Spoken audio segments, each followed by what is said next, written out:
Fundur settur í borgarstjórn Reykjavíkur 5. 1. október. Í upphafi fundar áður en gengið til dagskrár upplýsir forseti að borist hefur ósk borgarfulltrúa Sjálfstæðisflokksins að leita verði afbrigða til að taka á dagskrártillögu að ráðast verði í tafarlausar neyðaraðgerðir til að bæta umferðaröryggi við gatnamót Sæbrautar og Kleppsmýrarvegar. Mun forseti leita afbrigða í lok fundar. En þá gengið til fyrsta máls á dagskrá sem umræða stefnumótun í málefnum innflytjenda og úttekt OECD að beiðni borgarfulltrúa Samfylkingar, Framsóknar, Pírata, Viðreisnar og Vinstri græna og frummælandi Stefán Pálsson, borgarfulltrúi.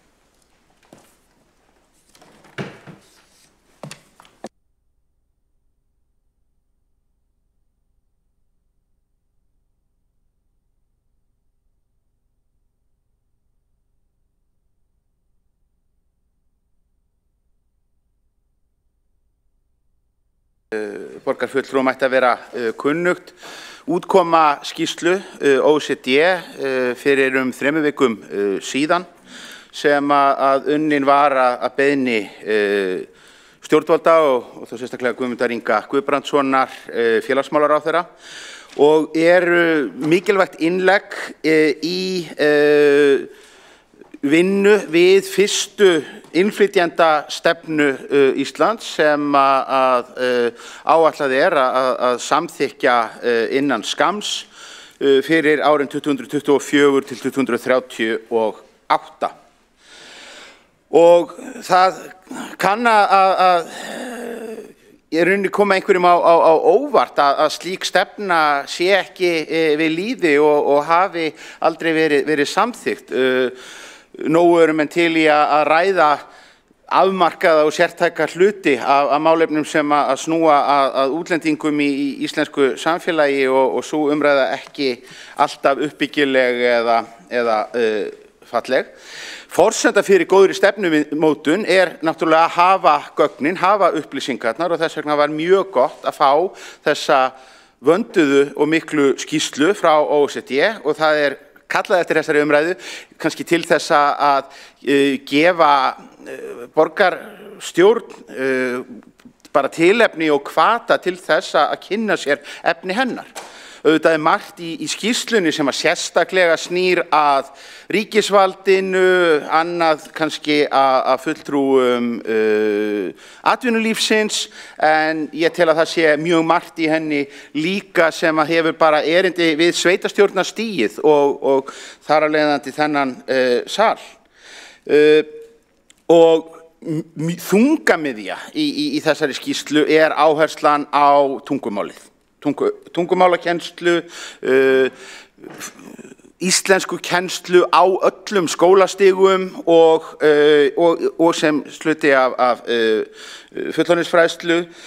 Það dregið fram að við séum langt á eftir til að mynda hinum Norðurlöndunum þegar kemur að bara framboði á íslensku námi fyrir nýja Íslendinga. Bent á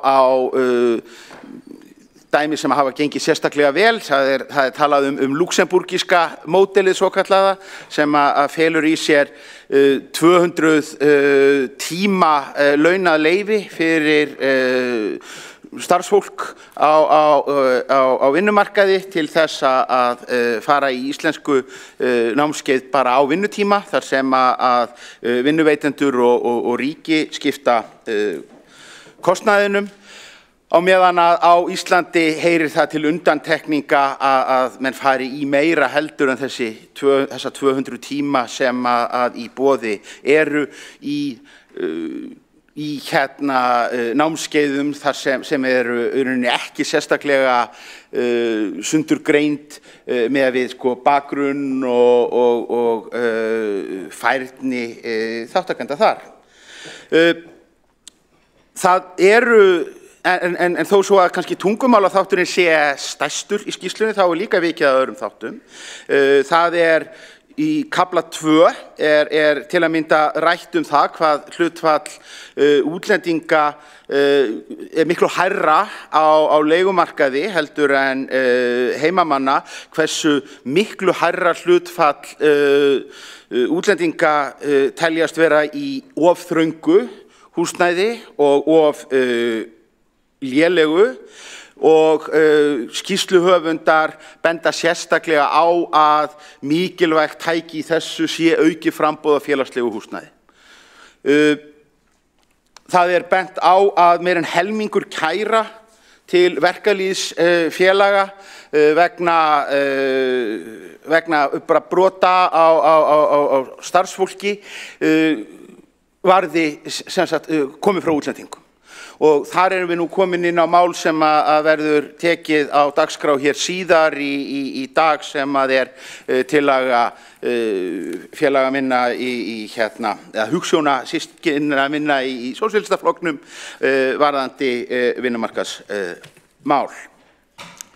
Og við sjáum líka ábendingar eins og í kafla 4 það að á Íslandi sé lægra hlutfall innflytjenda heldur en innfæddra í störfum hjá hinu opinbera, ríki og sveitarfélögum, heldur en í svona samanburðarlöndum og Norðurlöndunum sérstaklega. Þetta bent á að í Danmörku og Noregi séu beinlínis kvótar hugsaðir til þess að jafna þetta og velta upp þeirri hugmynd hvort það sé eitthvað sem að menn ættu að taka til athugunar hér heima. Skýrsluhöfundar mjög skýrir varðandi það að heimgreiðslur séu skaðræði þegar að kemur að því að tryggja það að öll börn, eða sem allra flest börn, fari inn í leikskólakerfið. Og það bara mjög augljós og sláandi fylgni milli þess hvernig börnum tekst að fóta sig í skólakerfinu og þess að þau fari snemma inn á leikskólana. Það líka áhugavert að miklu púðri í þessari skýrslu varið í það að kalla eftir gögnum hvers konar og þar hljótum við að velta því fyrir okkur hvort að þar liggi boltinn að einhverju leyti hjá okkur. Það virðist vera mjög erfitt að finna bara niðurbrot eftir fæðingarlandi við hvers kyns rannsóknir og því svona velt upp hvort að svona mjög orthodox túlkun á persónuverndarsjónarmiðum standi í vegi fyrir nákvæmara niðurbroti og rannsóknum og hvort að þetta mikla og ríka skólasjálfstæði sem að við höfum í okkar kerfi sé kannski tvíeggjað sverð þegar að kemur að þessum málum. Stundum eins og skýrsluhöfundar benda á þá tekur þetta á sig furðulegar myndir eins og þegar að menn eiga í miklum vandræðum til að leggja mat á brottfall nemenda úr framhaldsskólum. Skipt eftir uppruna að þá eiga menn í miklum vandræðum með að átta sig á því hverjir af þessum nemendum hafi verið skiptinemar sem hafi hreinlega bara komið til landsins í 1 ár og þess vegna kannski ekkert undarlegt við það að þeir hafi horfið frá námi ári seinna. Þetta dæmi hluti sem að bara vertværi fyrir sveitarfélag eins og okkur að leggjast yfir. Hvað það sem að við getum hjálpað? Sem fyrr segir, megnið af umfjölluninni, langstærsti kafli skýrslunar snýr að íslenskukennslunni. Þar sem verið að benda á að námskeiðin fyrir fullorðna, þau hafi einkum beinst að atvinnulausum, þau hafi einkum beinst að að þeim sem fengið hafi hér alþjóðlega vernd, en í rauninni hafi gleymst sá hópur sem að kemur hingað bara til að mynda í gegnum fjölskyldumeðlimir þegar sem að fara bara eftir EES leiðum hingað inn á vinnumarkað. Því að það líka bent á, og það það sem sagt svo skýrt í skýrslunni, að þrátt fyrir ýmsar brotalamir að þá eru Íslendingar í ótrúlega góðri stöðu til að vinna vel með þennan hóp vegna þess að atvinnuþátttakan svo mikil, vegna þess að við erum með miklu hærra hlutfall af innflytjendum frá EES löndunum, við erum með svona minnsta kynjamunin í atvinnuþátttöku útlendinga og þar mætti lengi telja. Það var stofnað til þessarar umræðu, ekkert til þess að setja einhverja putta á loft og leita að einhverjum sökudólgum, heldur bara beinlínis til þess að við hefðum færi á að ræða þessa ágætu skýrslu og draga lærdóma.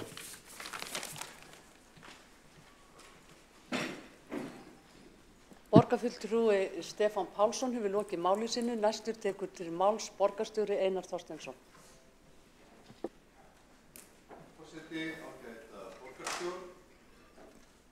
Nú þætti mér gott að fá upp á skjáin glærur. Ég langar að þakka Stefáni Pálssoni borgarfulltrúa fyrir að nálgast þessu umræðu nákvæmlega svona. Það mjög mikilvægt að ræða þessi mál.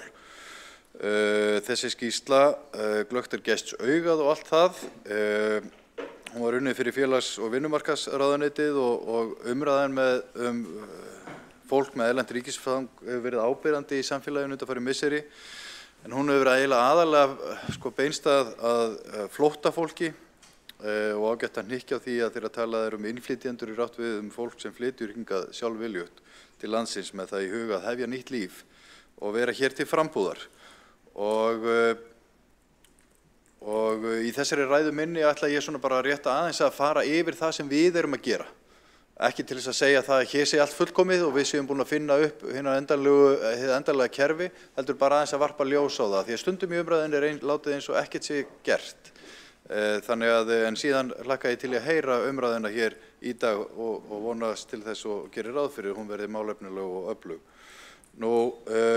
Í skýrslunni kemur fram að innflytjendur á Íslandi séu tiltölulega einsleitur hópur.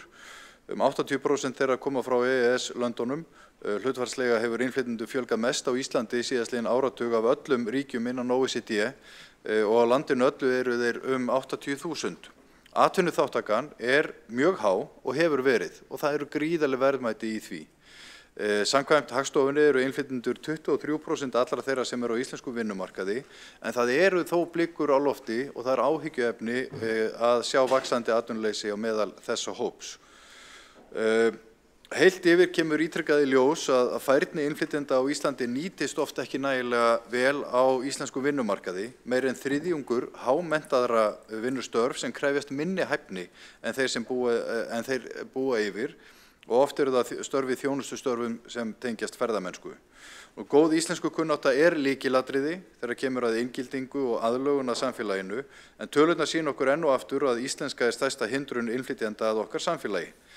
Bara 18% innflytjenda segjast hafa góða kunnáttu í málinu og nefna ítrekkaða skortur á íslensku valdi því að þau fá ekki tækifæri á vinnumarkaði. Og hvað ungu kynslóðirnar snertir, þá námsárangur barna sem fæddur á Íslandi en eiga foreldra með erlendan bakgrunn, hann áhyggjuefni. Þeim gengur einfaldlega ekki nógu vel í PISA-könnuninni og eiga erfitt með að skilja og túlka einfalda texta á íslensku.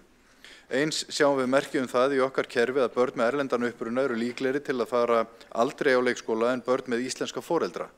Og við vitum það hefur veruleg áhrif á alla skólagöngu ef börn læra ekki íslensku strax fyrstu árin.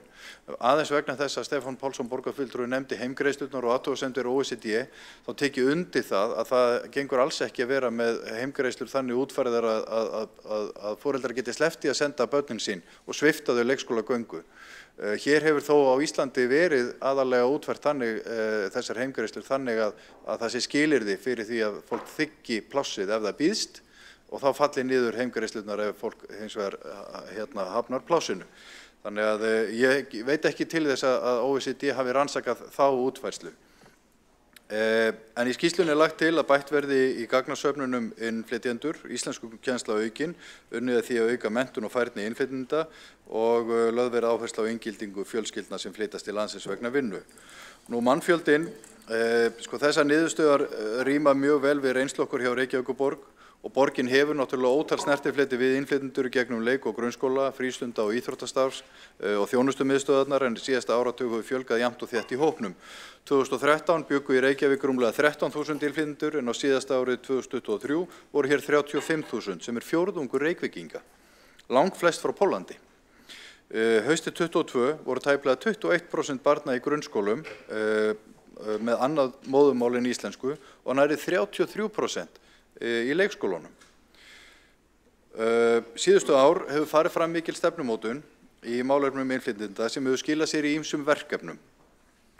Starfsfólk borgarinnar metur færni grunnskólabarna í eigin móðurmáli við komu til landsins með sérstökum matstæki og það hjálpar kennurum að átta sig á hugtakaskilningi barnanna. Og svo árlega íslensku kunnátta mæld með millimála könnunarprófinu og sama á við börn í leikskóla með erlenda bakgrunn, stuðningur og þjálfun síðan metin til hliðsjónar við þessi próf. Og fyrstu vikurnar eða mánuði, allt eftir þörfum, fara elstu börnin í sérstök íslenskuver, en 4 slík eru í borginni og starfið þar miðar að því að undirbúa börnin betur fyrir þáttöku í íslensku skólastarfi. Velkomin í hverfið þitt, hófst árið 2018 í öllum hverfum borgarinnar og ætlað að taka heildrænt á móti nýjum fjölskyldum sem flytja til landsins. Og svo það miðja máls og læsis sem var sett á fót 2016, styður við starfsfólk skóla- og frístundasviðs, meðal annars í málefnum fjöltengdra barna. Og þar starfa brúarsmiðirnir sem eru tvítengisráðgjafar og þeir byggja brú á milli fjöltengdra barna og foreldra við starfsfólk skóla- og frístundasviðs og hjá miðjum máls og læsis eru námskeið, vinnustofur og fræðsluerindi fyrir starfsfólk og foreldra. Og svo erum við með að styðja við samtökin móðurmál með því að veita þeim gjaldfrjáls afnot af skólahúsnæði þar sem að börnin fá kennslu í sínu eigin móðurmáli sem mjög mikilvægt til þess að þau læri önnur tungumál. Svo það sammála sem eitt af okkar nýrri verkefnum þar sem börn með íslensku sem móðurmál hitta börn sem að læra íslenskuna og sem markmiðið að auka íslensku í málumhverfi barnanna samhliða því að eignast nýja vini. Og sammála verður innleitt á landsvísu á þessu ári og mjög fallegt og skemmtilegt verkefni. Svo það frístundalæsi sem miðar að því að efla mál og læsi hjá börnum á yngsta stigi grunnskólans og vinna með læsi í víðum skilningi, til dæmis félagslæsi og heilsulæsi. Og svo frá 2017 hefur verið gjaldfrjáls frístund fyrir þau börn sem hafa flutt til landsins síðustu 12 mánuðina. En þetta alls ekki tæmandi listi, en þetta eru fjölmörg önnur verkefni í boði, hópastarf fyrir drengi með menningabakgrunn frá Miðausturlöndum, útgáfa myndaorðabóka, íslensku brú, FabLab, 111 Miðberg, Flotinn og svo margt fleira. Og svo það starfsfólk borgarinnar. Það náttúrulega víða með erlendan bakgrunn. Við erum með samning við 5 tungumála skóla sem allir koma og kenna í okkar húsnæði sem og bara tala appið og kennslan á vinnutíma, oftast 2 tímar á viku. Og ef fólk kýs að fara utan vinnutíma þá greiðir Reykjavíkurborg fyrir kennsluna. Við skipuleggjum þessa kennslu nálægt starfsstöðum fólks og það gaman að segja frá því að þetta ágætlega nýtt. 400 að 1500 starfsmönnum af erlendum uppruna á skóla- og frístundasviði til dæmis í skipulögðu íslensku námi. Og það alveg ljóst að stefnumótun borgarinn í málefnum innflytjenda hefur skilað þessum verkefnum inn í kerfið og þessum ferlum. Og það akkurat það sem að skýrsla OECD að benda á, að við verðum að vera með þessi verkefni í gangi og vera með stefnu og fylgja þeim eftir með aðgerðum. Nú borgin, hún bara einfallega fjölmenningaborg. Þetta vitum við öll. Miðað við síðustu ár líklegast að fjölgun innflytjenda haldi áfram og samfélagið í borginni verði sífellt fjölbreyttara og litskrúðara og ég segi bara Guði sé lof. Allar stórborgir í heiminum eru fjölmenningarborgir og við höldum áfram þeirri stefnu að auðvelda fólki og fjölskyldum að aðlagast og búa sér hér gott líf og leggja til íslensks samfélags. Því þannig það í dag og þannig þarf það að vera áfram. Á síðasta borgarráðsfundi samþykktum við að fara í áframhaldandi stefnumótun með sérstökum stýrihóp sem mun móta heildstæða stefnu í málefnum innflytjenda, flóttafólks og umsækjenda alþjóðlega vernd. Áhersla verður lögð á inngildingu inn í íslenskt menningarsamfélag, jafnrétti og virka þátttöku og gæta því að fjölmenningarleg gildi endurspeglist í stefnumótun og þjónustu borgarinnar og að framlagi innflytjenda verði gert hærra undir höfði. Og ég bind vonir við að vinna stýrihópsins skila okkur áfram í metnaðarfullri stefnu í málaflokknum. Forseti, ég hef lokið máli mínu. Takk fyrir. Borgarstjóri Einar Þorsteinsson hefur lokið máli sínu. Einn borgarfulltrúi hefur óskað eftir að koma upp í andsvari. Hildur Björnsdóttir, gjörðu svo vel. Forseti, ágæta borgarstjórn, aldrei þessu vant, þá kemur ég í andsvar til að taka undir með borgarstjóra. Forseti, ágæta borgarstjórn, aldrei þessu vant, þá bið ég nú orðið til að taka undir með borgarstjóra, en ég hef tekið eftir því að þeir sem eru andsnúnir hugmyndum heimgreiðslur hafa dregið svolítið fram þessa skýrslu og umfjöllun skýrslunar heimgreiðslur og litið í rauninni á niðurstöðuna sem ákveðna fallengun fyrir tillögur sem upp hafa komið heimgreiðslur hér á landi. Og borgarstjóri lýsti því svo sem vel að skýrslan ekki að fjalla samsvarandi hugmyndir og þær sem hér hafa komið fram á þessum vettvangi eða annars staðar hérlendis eða í sveitarfélögunum í kringum okkur. Á þessum vettvangi þegar við sjálfstæðismenn höfum til að mynda lagt til heimgreiðslur eða fyrirkomulagið eins og það í nágrannasveitarfélögum snýr sannarlega ekki að því að taka réttin af barni að fá að stunda nám á leikskóla, heldur þeim mun frekar að tryggja eins konar biðlistabætur á meðan að barn bíður og fjölskylda bíður eftir þjónustu. Þannig mér bara gott að þetta var dregið fram í ræðu borgarstjóra og ég vildi bara taka undir og ítreka þetta því það skiptir máli.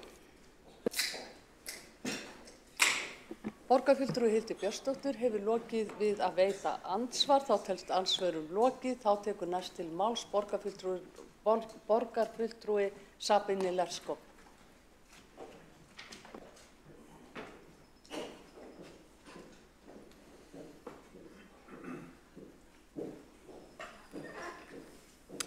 Forseti og aðrir borgarfulltrúar, ég vil byrja á því að þakka líka borgarfulltrúa Stefáni Pálssyni og fulltrúum VG fyrir að setja þessa skýrslu hér á dagskrá. Ég hef lesið slíkra skýrslu í 20 ár og stundum truflaði mig mest þegar ekkert kemur mér á óvart lengur. Kveiksþátturinn til dæmis í síðustu viku kom mér ekki á óvart. En þessi skýrsla svo sannarlega þess virði að staldra við hana. Þarna afavöndu umfjöllun og samanburður við önnur lönd sem opna svo oft augu okkar fyrir því sem við þurfum að bæta. En það sem meira að hér kemur fram samhengi sem afar flókið og nær dýpra en að innflytjendur þurfa bara að vera duglegri að læra íslensku. Stóru niðurstöður skýrsluna einmitt, eins og hér hefur bent á, atvinnuþátttaka hæst miðað við OECD-löndin, líka utan Evrópu, EES, líka milli kynjanna, líka hjá flóttafólki. 4 af 5 koma með frjálsu flæði í Evrópu, aðrir hópur sem flest frá Bandaríkjunum, Filippseyjum og Bretlandi. Atvinnuþátttaka innflytjenda 83%. Og það ekkert öðruvísi hjá þeim sem sest hér að sem koma sem flóttafólk. Til dæmis í hópi Venezuela búa atvinnuþátttakan 86%. Stóra áskorunin hins vegar vannýting á færni, en þetta snýst meira en bara það þurfi að bæta kerfin til að viðurkenna menntun. Hér þurfum við líka að skoða af hverju innflytjendur festast í láglaunastörfum og hvaða afleiðingar þetta hefur fyrir samfélagið. Og stóra spurningin kannski líka, finnst okkur þetta kannski bara allt í lagi? Það hentar okkur eða mörgum okkar ágætlega. Við þurfum þetta fólk í þessum störfum og það hefur nú gengið svo vel að horfa á erlend vinnuafl, svona pínu eins og börnin mín horfa mikið á bíómyndir maurarnir, það svona þeir koma, þeir vinna, þeir fara. Og stóri hópurinn, eins og Stefán Pálsson borgarfulltrúi hefur bent á, sem við erum ekki kannski að horfa nógu vel til, eru EES-innflytjendur sem sjá svolítið sig sjálf. Þetta er hópur sem við þurfum ekki að skipta okkur mikið af, sem redda sér svolítið, eins og ég segi, þeir koma, þeir vinna, þeir fara. Hámennta fólk hins vegar vil síðust vera hér til langstíma. Þannig að hlutfall hámenntara sem flytja hingað er líka lægst af OECD-löndum. Okkur gengur ekki nógu vel að vera aðlaðandi fyrir þennan hóp og það er áhyggjuefni. Ferðaþjónustan á veitingageirin en líka opinberi geirin eru þurfa mjög mikið á störfum að halda sem ekki krefjast mikla menntun. Hins vegar er þarna hverfandi hlutfall innflytjenda í ábyrgðarstörfum.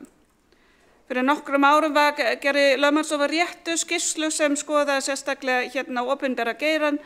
Það kom í ljós ég held af 700 eða 800 störfum í ráðuneytum var einn manneskja þar að störfum sem var af erlendum uppruna. Það lítur aðeins betra út hjá sveitarfélögum en hins vegar erum við einmitt að sjá að allir þeir sem vinna núna í ráðuneytum sem hefur svo sannarlega fjölgað koma frá sveitarfélögum. Þannig við erum að byggja það fólk upp og missum það svo. En það er ekki gott ef við hjá borginni erum ekki með innflytjendur í ábyrgðarstörfum. Það hefur afleiðingar. Við sýnum ekki fjölbreytileika. Við vitum síðan Vigdís Finnbogadóttir tók hér sem forseti Íslands að það skiptir máli að fólk getur endurspegla sig, að börn getur endurspegla sig. Hvar geta börn af erlendum uppruna núna endurspegla sig? Og getum við veitt viðeigandi þjónustu ef við erum ekki með fólk sem skilur og þekkir aðstæður þeirra sem þeir eiga að þjónusta. Samræmda móta flóttamanna hefur batnað mikið en ennþá er alltaf lítið í þessum samningum sem snýr að starfi með börn. Og þá er það íslenskan. Jú, skýrslan snýst þetta mjög mikið. Hér eru 18% innflytja sem hafa tök á að nýta sér íslensku í sínu lífi miðað við 60% í öðrum löndum. Af hverju? Ég vona, ég móðga engan þegar ég segi það snýst ekki að íslenska sé erfiðasta tungumál í heiminum. Það er hún nefnilega ekki. Jú, það snýst framboð á kennsluefnum námskeiðum en það er bara einn lítil hluti sem stór hópur sem fólk sem býr hér sér einfaldlega ekki ávinning í því að læra íslensku. Því ég kynnist ekki fleiri Íslendingum, þá ég fær hvort sem ekki betra starf. Af hverju ætti ég þá að læra íslensku? Og það gildir nefnilega líka fyrir þau sem hafa búið hér lengur í 10 ára eða lengur, það er einungis 38% sem hafa tök á völda íslensku. Verkalýðsfélögin endurgreiða oft ekki fyrr en eftir margra mánaða búsetu hér, kannski er of seint þá til að byrja. Við þurfum að taka mið af dvalaráætlun, ætla fólk að stoppa hér eða ætla það ekki að stoppa hér. Það getur verið mjög mismunandi. En svo ætla ég að komast aðeins líka að stóra hópnum og það er stóra málni sem eru börn af erlendum uppruna. Þetta er mælikvarðinn fyrir inngildingu hvernig okkur tekst í þessu málaflokki. Skýrslan er skýr, námsframvinda barna af erlendum uppruna er mikið áhyggjuefni og við fengum kynning á þessari skýrslu frá skýrsluhöfunda í skólafrístundaráðinu. Reykjavík er að gera marga góða hluti, borgarstjórinn hér búin að fara mjög vel yfir. En það er margt það sem við þurfum að skoða.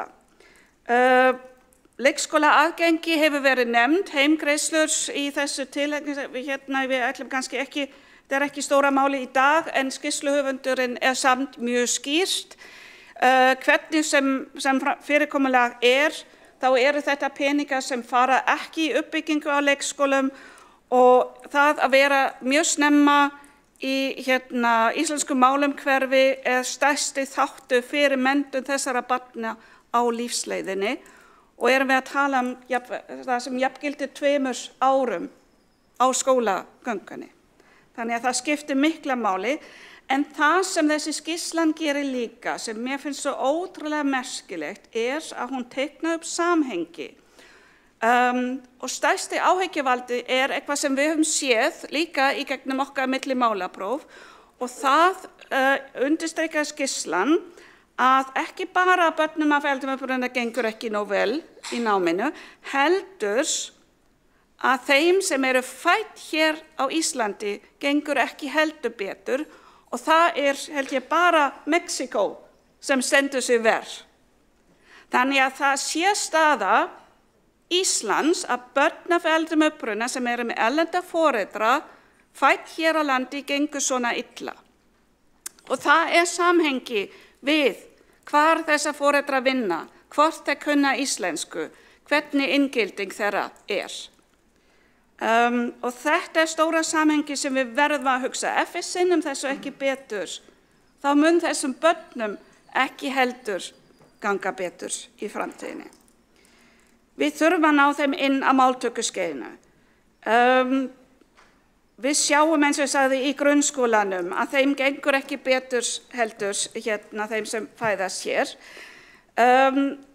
Málumhverfi barna til þess að ná tökum á tungumál þarf að vera milli 40 og 60% á máltökuskeiðinu. Það þýðir náttúrulega líka fyrir að ná tök á heimatungumálinu, en málið hér á Íslandi, og það líka sérstaða Íslands, enska í málumhverfi sterkari og meira áberandi en í mörgum öðrum löndum. Þannig að ef við náum kannski 30% ensku mælandi umhverfi á vökutíma barnanna, þá lendum við náttúrulega líka í áskorun þar.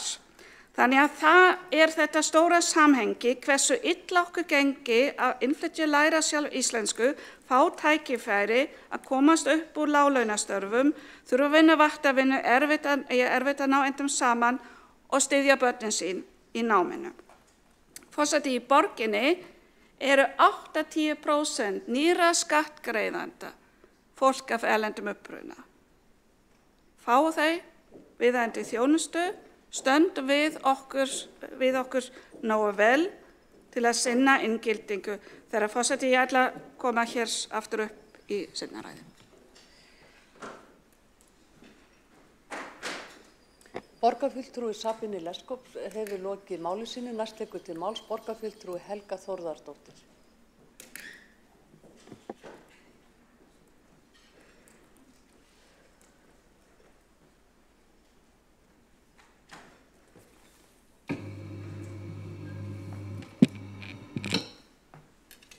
Frú forseti og ágæta borgarstjórn, ég vil líka þakka fyrir að þessi skýrsla kom hér á dagskrá.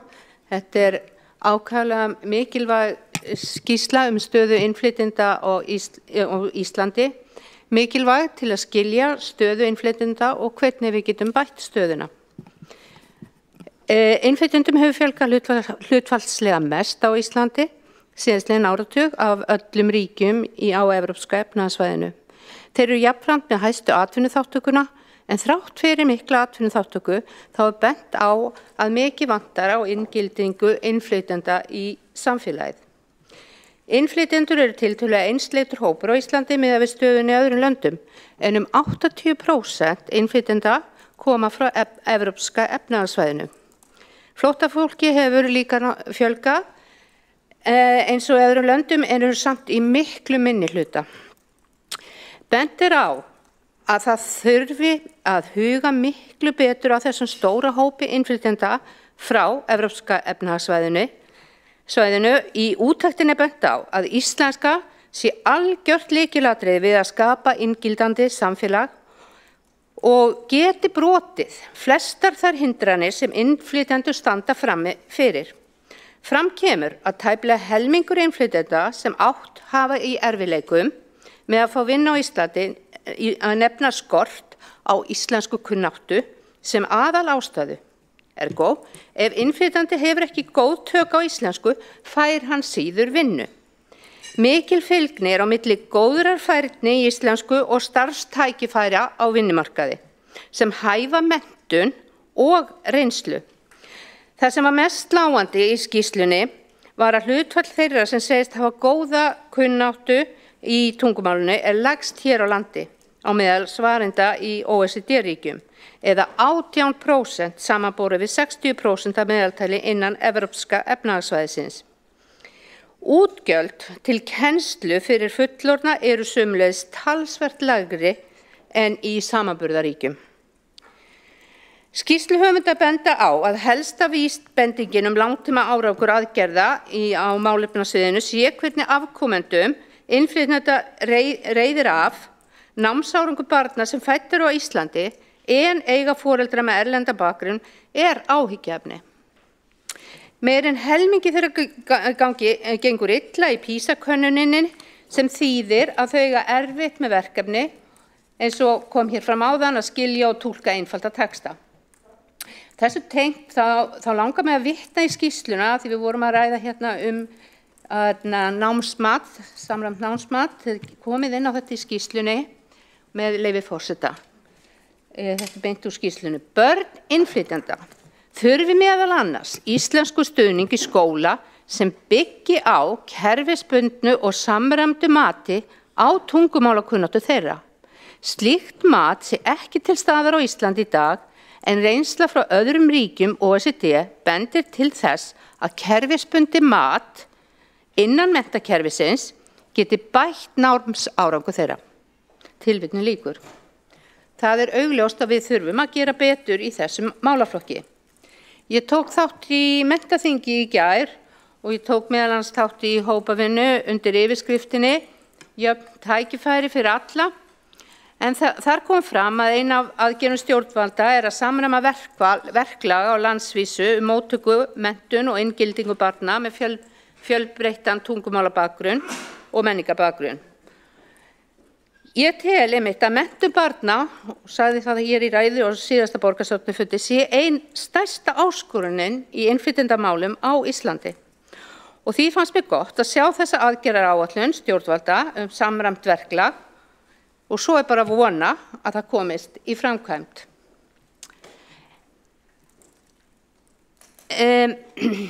Ein áskorunin að grípa ekki alltaf til þess úrræðis að tala ensku eins og kom hér frá borgarfulltrúa Sabine Leskup hér áðan. Ef viðmælandi hefur ekki gott vald á íslensku, þá erum við mjög gjörn að grípa til ensku. Ég hef til dæmis margsinnis lent í því að vera beðin að tala ensku við nemendur sem hafa búið á Íslandi nokkurt skeið. Og smá dæmis að nýlega kom drengur í skólan til mín og það fyrsta sem hann bað mig að var að tala ensku. Ég var nokkuð hissa því ég vissi að hann hafi búið á Íslandi í nokkur ár og börn á þessum aldri eru tiltölulega fljóta að tileinka sér tungumálið. Ég sagðist ekki tala ensku, það svona regla hjá mér, en ég þýði ef þau skilja ekki við nemendur, en ég spurði hvort hann ætti ekki íslenska vini og hvort hann, jú, en það bara, þeir tala allir ensku við mig. Og þetta því miður reynslusaga frá mörgum kennurum að nemendur eru farnir í síauknu mæli að tala ensku í frímínútum og á frítíma sínum. Eitthvað sem við þurfum að huga að. Það áhyggjuefni að 18% innflytjenda segist ekki hafa góða kunnáttu í tungumálinu. Þessi samanborið við 60% í öðrum löndum. Þessi staðreynd stór áskorun fyrir okkur öll. Við í Flokki fólksins teljum áskorunina sem við stöndum fram fyrir sé svo stór að við þurfum vitundavakningu í þessum málaflokki. Við þurfum einhvers konar átak í þjóðinni þannig að með samstilltu átaki hjálpumst við að gefa fólki tækifæri til að tala íslensku. Ábyrgðin hjá okkur öllum. Hvernig mætum við innflytjendum sem ekki tala íslensku og hvernig hvatningu sendum við til þeirra að það sé mikilvægt að læra íslensku og síðast sem ekki síst hvernig leiðbeinum við þeim í þeirri vegferð. Það er ekki nóg að senda fólk á námskeið og svo gefst því aldrei kostur á að æfa sig. Hvað eigum við? Jú, það sem mætir fólki er oft óþolinmæði og lítil hvatning frá okkur og allt og margir grípa strax í að tala ensku, jafnvel, þó að viðmælendin tala ekki ensku. Ég hef áður hér í ræðustól nefnt átakið Gefum íslenskunni séns. En það er átak sem Háskólasetur Vestfjarða er í forsvari fyrir, ég veit ekki alveg hvað það var, allavega í gangi hérna fyrir rúm ári. Átakið hefur það meðal annars að markmið að gefa öllum sem eitthvað kunna í íslensku tækifæri til að tala hana, æfa sig og fá stuðning. Tungumál lærist með því að það er notað. Fólk þarf áreiti og tækifæri til að tileinka sér samtalið. Skilaboð átaksins eru þau að það þarf tíma, þolinmæði og sýna umburðarlyndi. Skilaboðin líka þau að það er í lagi að tala íslensku, þó maður tala hann ekki fullkomlega. Okkur í Flokki fólksins finnst þetta verkefni mjög spennandi og eitthvað sem Reykjavíkurborg gæti tekið upp í einhverri mynd. Reykjavík gerir margt og Reykjavíkurborg gerir vel í því að bjóða upp á íslenskukennslu fyrir starfsfólk borgarinn á vinnutíma. Einnig er smáforritið bara að tala aðgengilegt fyrir starfsmenn borgarinnar. Hvað meira getur Reykjavíkurborg gert? Við í Flokki fólksins teljum að það mætti fylgja betur eftir hvernig þessi námskeið nýta starfsfólki og fylgja því eftir hvort starfsstæði sé að nýta sér þessu úrræði. Og ég hef heyrt til með að starfsfólk Sundstaða séu að nýta sér bara að tala appið. En það væri til dæmis fróðlegt að kanna það hvernig það nýtist á öðrum vinnustöðum, til dæmis eins og hjá Strætó eða einhverjum öðrum vinnustöðum. En það er ótal margt sem við getum gert betur, en við þurfum að gera betur og minna okkur á það staðreynd að ef við viljum að innflytjendur aðlagist þjóðfélag okkar og nái frama í samfélag okkar, þá verðum við að kenna þeim íslensku.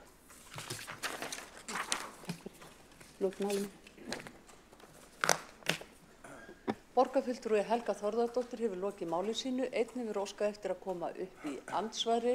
Það er borgarstjóri Einar Þorsteinsson. Forseti, ágæta borgarstjórn, mig langar að þakka borgarfulltrúnum Helga Þórðardóttur fyrir prýðilega ræðu. Það er rétt að við þurfum að tala íslensku og gefa innflytjendum tækifæri til þess að tala við okkur íslensku en ekki skipta alltaf bara yfir í ensku. En hún kom inn á mjög mikilvægan punkt sem er nefndur í OECD-skýrslunum, það að þurfi samræmt mælitæki á kunnáttu barna þegar þeir fara inn í skólana, koma hingað til lands. Og mér langar bara að rifja upp það sem að ég kom á inn í ræðu minni að við erum með samræmt mælitæki hér hjá borginni. Eflaust þurfum við að athuga hvort við getum bætt það eða styrkt það og nýtt það sem stjórntæki. En milli mála könnunarprófið metur alla nemendur sem koma hingað inn í skólana og gefur kennarunum einhverja mynd af því hvernig hugtakaskilningur þeirra er. En þetta er bara að því ég rak augun í þetta í OECD-skýrslunni en við erum sem sagt með allavega svona tæki. Borgarstjóri Einar Þorsteinsson hefur lokið við að veita andsvar. Þá svarar andsvari borgarfulltrúi Helga Þórðardóttir. Já, forseti og ágætu borgarfulltrúar, ég vil bara þakka borgarstjóra hrósið og ábendinguna. En vissulega er skýrslan líka höfða til alls Íslands og við þurfum öll að gera betur og það sem að eiginlega mestu skilaboð mín eru að við tökum öll ábyrgð á hvernig við högum okkur. En það var ekki fleira. Borgarfulltrúi Helga Þórðardóttir hefur lokið við að svara andsvari. Þá veitir andsvar öðru sinni borgarstjóri Einar Þorsteinsson. Forseti, ágæta borgarstjórn, ég er hjartanlega sammála því. Hér hefur innflytjendum fjölgað svo mikið á svo stuttum tíma að það er eins og við höfum einhvern veginn ekki alveg verið tilbúin. Og tilbúin sem samfélag, þar að segja hvert sig. Og það er sláandi að heyra það að þessi stóri hópur hér í okkar samfélagi til þess ekki hafa jafn góð tök á íslensku og innflytjendur í öðrum löndum Evrópu til þess að hafa tök á málunum þar. Og það eitthvað sem við þurfum að horfa inn á við og ég held einn af lyklunum þar það sem þú nefnir Helga Þórðardóttir, borgarfulltrúi, að leyfa okkur að tala og við sem sagt gera ekki þá kröfu og senda ekki þau skilaboð að það sé bara í lagi að tala fullkomna íslensku en ekki aðeins bjaga það og broga það og aðeins meira umburðarlyndi og skilning á því, af því að þetta sannarlega samvinnuverkefni.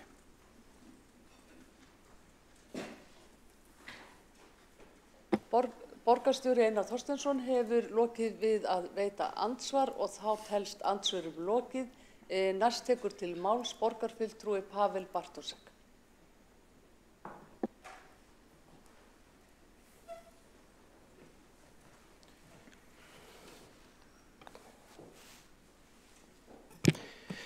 Virðulegi forseti, ég þakka þessa umræðu og þakka líka þessa góðu skýrslu sem hér rædd í borgarstjórn.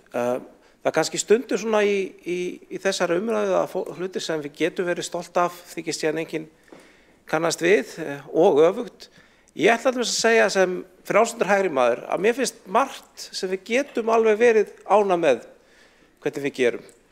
Ég held að það verið mjög mikið heillaspor fyrir Ísland að opna vinnumarkaðinn fyrir fólki innan EES-svæðisins leið og Evrópusambandið stækkaði til austurs í stóru stækkunni árið 2004. Við gerðum það ekki strax, en við gerðum það samt örfáum árum síðar og nýttum okkur í allan það tíma sem við gátum eins og mörg önnur ríki.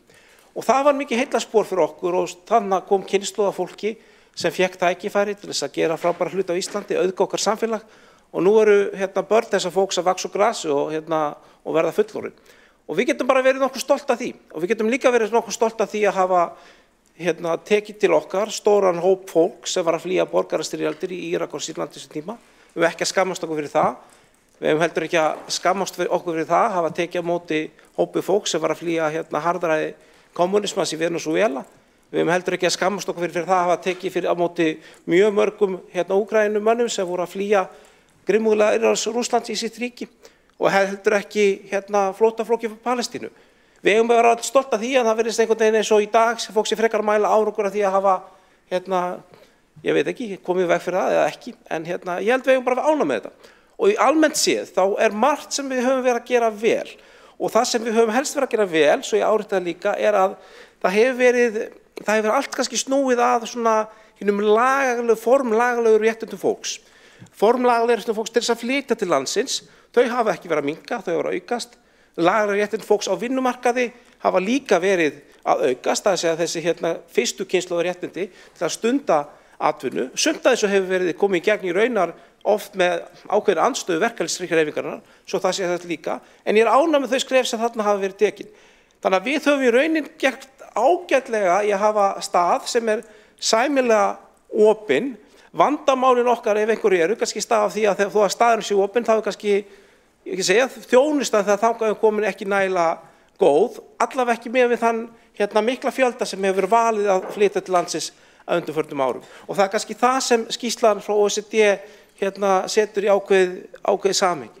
Það að segja að það sé góð samlíking, staðir við með góðan stað og það er mikið fólk í honum og það alveg frekar gaman og margir að gera frábæra hluti en kannski eru raðir inn á klósett og barinn og maturinn mætti eflaust vera betri. Vegna þess að margt af því sem gátum gert ágætlega þegar við vorum að fá til að líta fólki gengur ekki með sama hætti og þegar að fólkinu hefur fjölgað.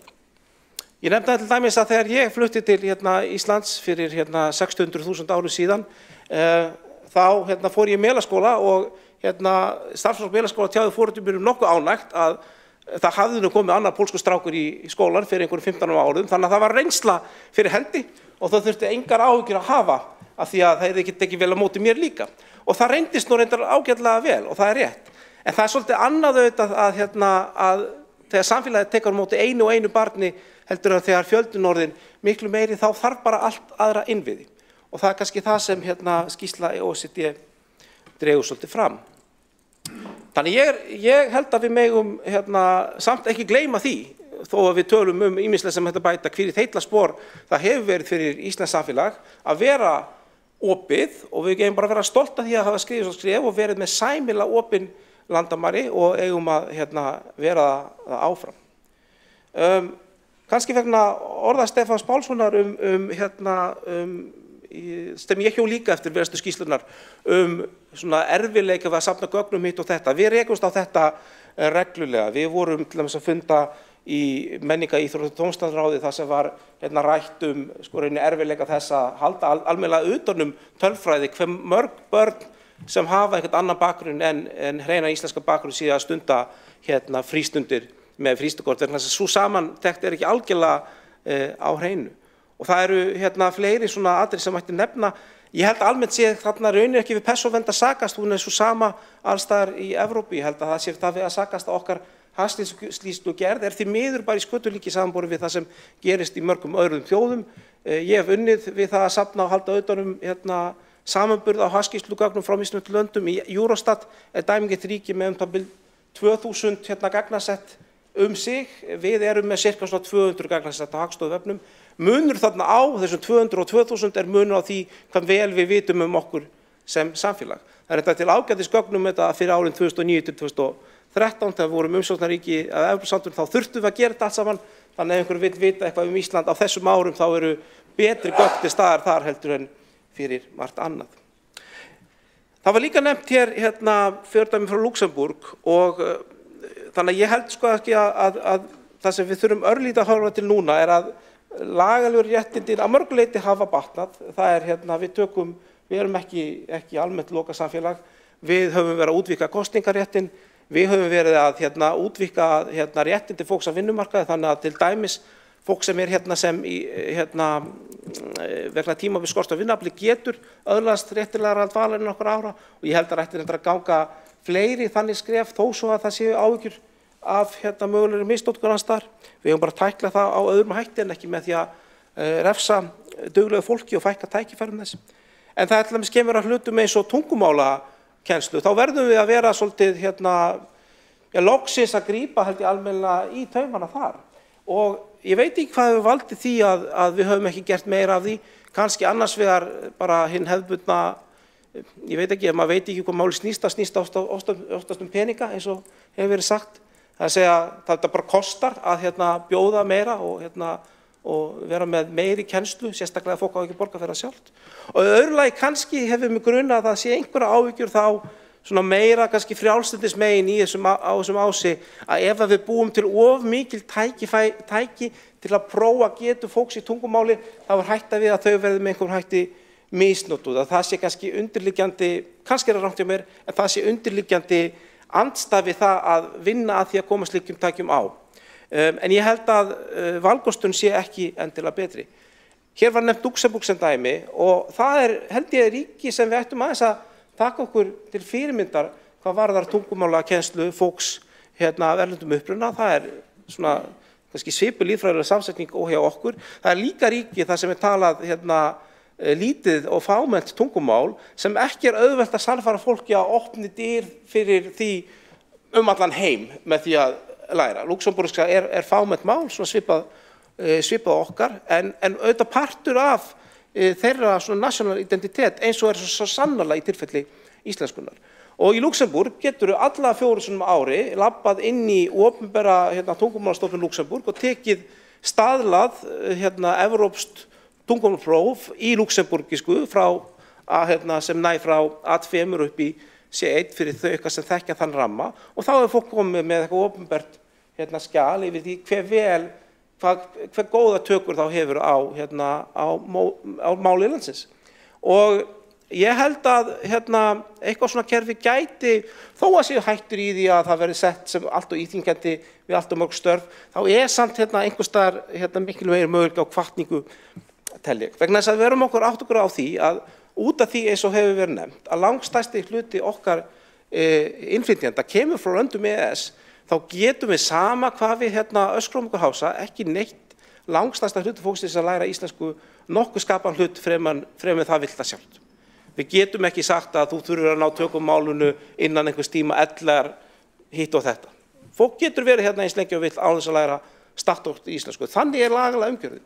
Þannig ef við viljum breyta því einhvern veginn, þá verðum við að hugsa einhverja skapandi leiðir til þess að vera með meiri hvatningu, vera með meiri kennslu, bjóða, ég veit ekki hvort að ég bjóða upp á frístundakort eða einhvers konar sambarlegt fyrirbæri til þess að fólk geti átt einhvern tékka til þess að innleysa í tungumálanámi ef við viljum ekki færa þetta allt saman inn í hið opinbera eins og við kannski sem eru á hægri vængjum vildum ekki gera. Og síðan að hafa einhverja leið til þess að prófa kunnáttunum með stöðlum hætti og mögulega þá í einhverjum störfum hægt að segja að það æskilegt að sá sem tekur þetta starf hafi náð ákveðnum færni í íslensku innan einhver ákveðins tíma. Og þannig gætum við verið hvetjandi til þess að fólk sæi sannarlega kosti við það að læra tungumálið og auka þannig möguleikann á vinnumarkaði. Virðulegur forseti, þetta búið að vera mjög skemmtileg umræða hingað til og ég hlakka bara áfram að heyra þau sjónarmið sem hér eru. Ég þakka fyrir mig. Borgarfulltrúi Pavel Bartósek hefur lokið máli sínu. Næstur tekur til máls borgarfulltrúi Skúli Þór Helgason.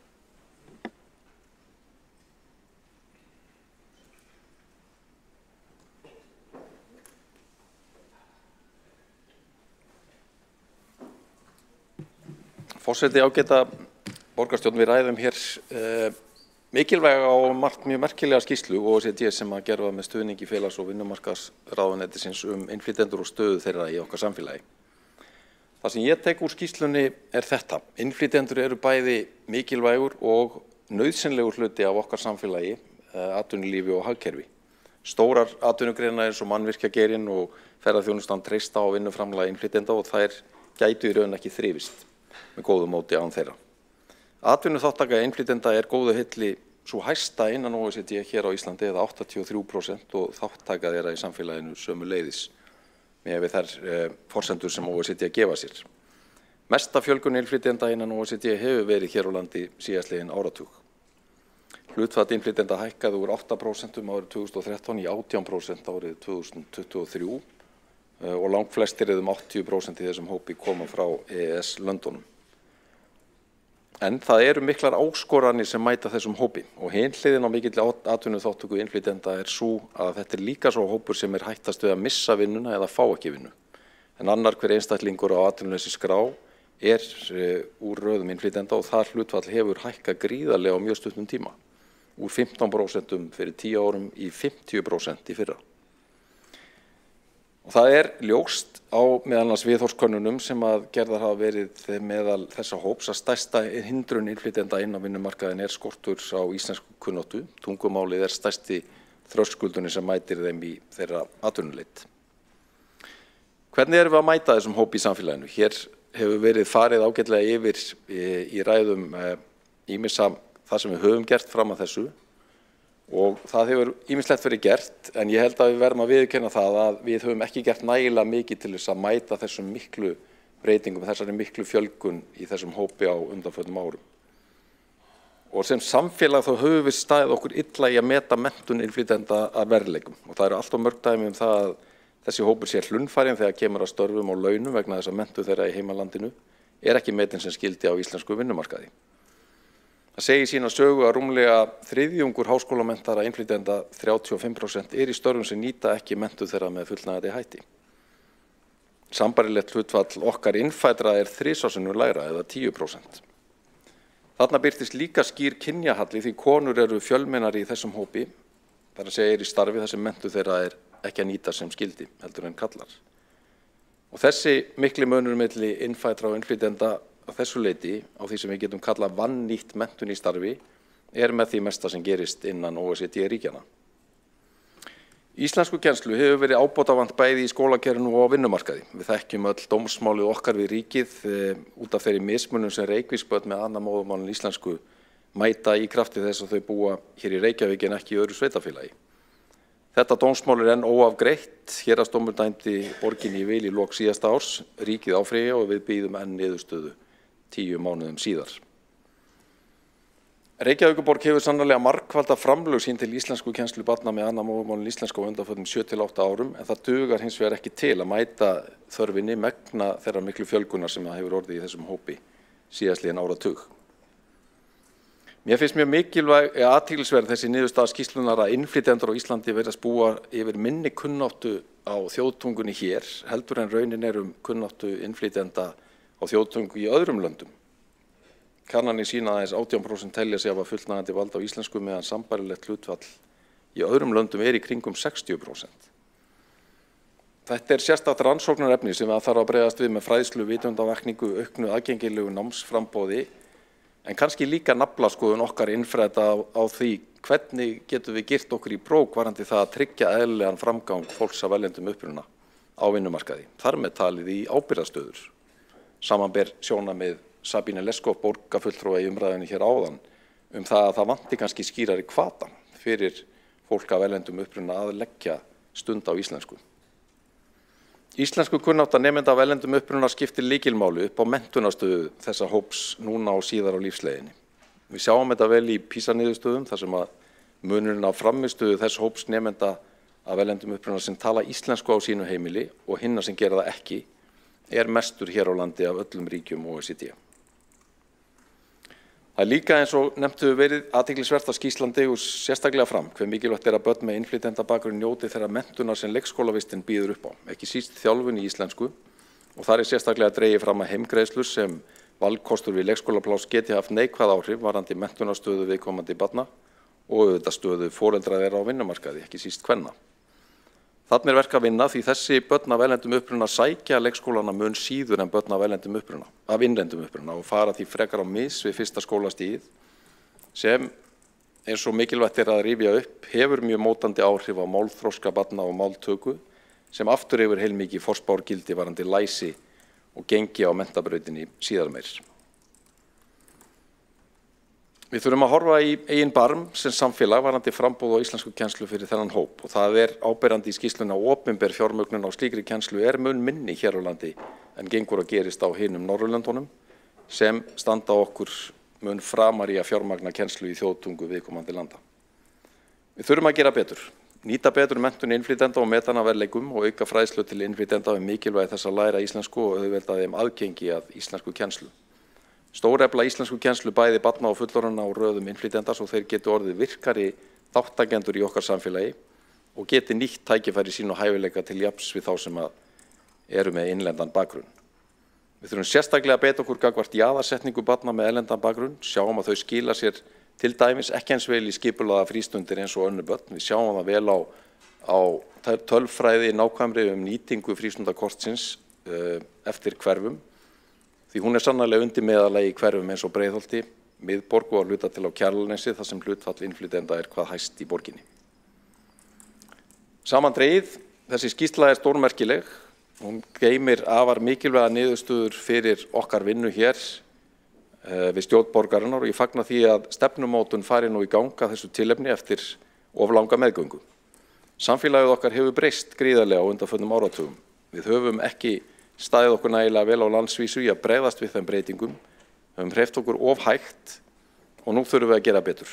Ríki og sveitarfélögin þurfa að vinna þessi mál mjög þétt saman, rétt eins og þau hafa gert með mjög myndarlegum árangri í samgöngumálum upp á síðkastið.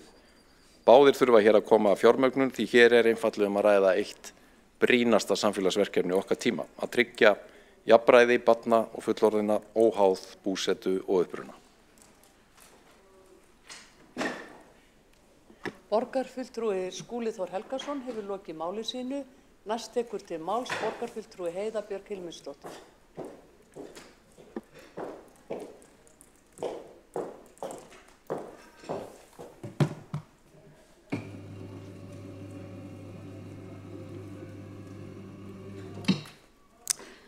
Forseti ágæta borgarstjórn, við erum að ræða hér þessa ágætu skýrslu frá OECD sem inniheldur margar niðurstöður sem ég held að eigi bara beint erindi til okkar sem stýrum sveitarfélögum og eru mjög mikilvægar fyrir samþættingu innflytjenda í íslenskt samfélag og fyrir okkar íslenska samfélag að taka á móti fleiri íbúum sem vilja hingað flytja. Það kemur meðal annars fram í skýrslunni eitthvað sem við vissum að Ísland hefur búið við mesta fjölda innflytjenda, hafa flestir flust hingað til lands, svona miðað við íbúatölu hér á síðustu árum, miðað við OECD-löndin og ég held að það hafi ekki farið fram hjá neinum íbúa hér og ég held að við finnum öll fyrir því að þetta stór samfélagsbreyting sem við erum að takast á við og það þurfum við að gera öll saman. Við búum líka við það að 4 af hverjum 5 innflytjendum hafa komið frá Evrópusambandslöndum af afleiðing þess að við höfum, eða Evrópusambands- og EFTA-löndum, við erum ekki öll ennþá alveg þar, sem eru auðvitað afleiðing þess að við ákveðum að opna atvinnusvæði sem ég tel líka að hafi verið gott skref, rétt eins og hægri maðurinn sem talaði hér áðan. Enda erum við með atvinnuhlutfall sem það eitt það hæsta sem gerist í OECD meðal innflytjenda og það bæði gott og kannski ekki bara gott af því að við sjáum líka að fólki ekki að fá þann stuðning í vinnunni sem að það í til þess að aðlagast íslensku samfélagi, læra tungumálið og taka þátt. Við erum heldur ekki að sjá að fólk sé endilega að nýta þó þekkingu sem það kemur með og ég held að þarna þurfum við að búa til nýtt orð, það mikið talað spekileka. Allt unga menntaði fólki sem fer frá Íslandi, hérna erum við kannski að tala spekisóun, fyllt af menntuðu fólki sem hér býr og við erum ekki að nýta þeirra þekkingu. Þetta held ég að sé allt saman mikilvægt, líka vegna þess að við megum ekki búa til samfélag þar sem að fólk sem að fæðist í öðru landi en Íslandi eða með ríkisborgararétt í öðru landi gegnir öðruvísi störfum heldur en hinis.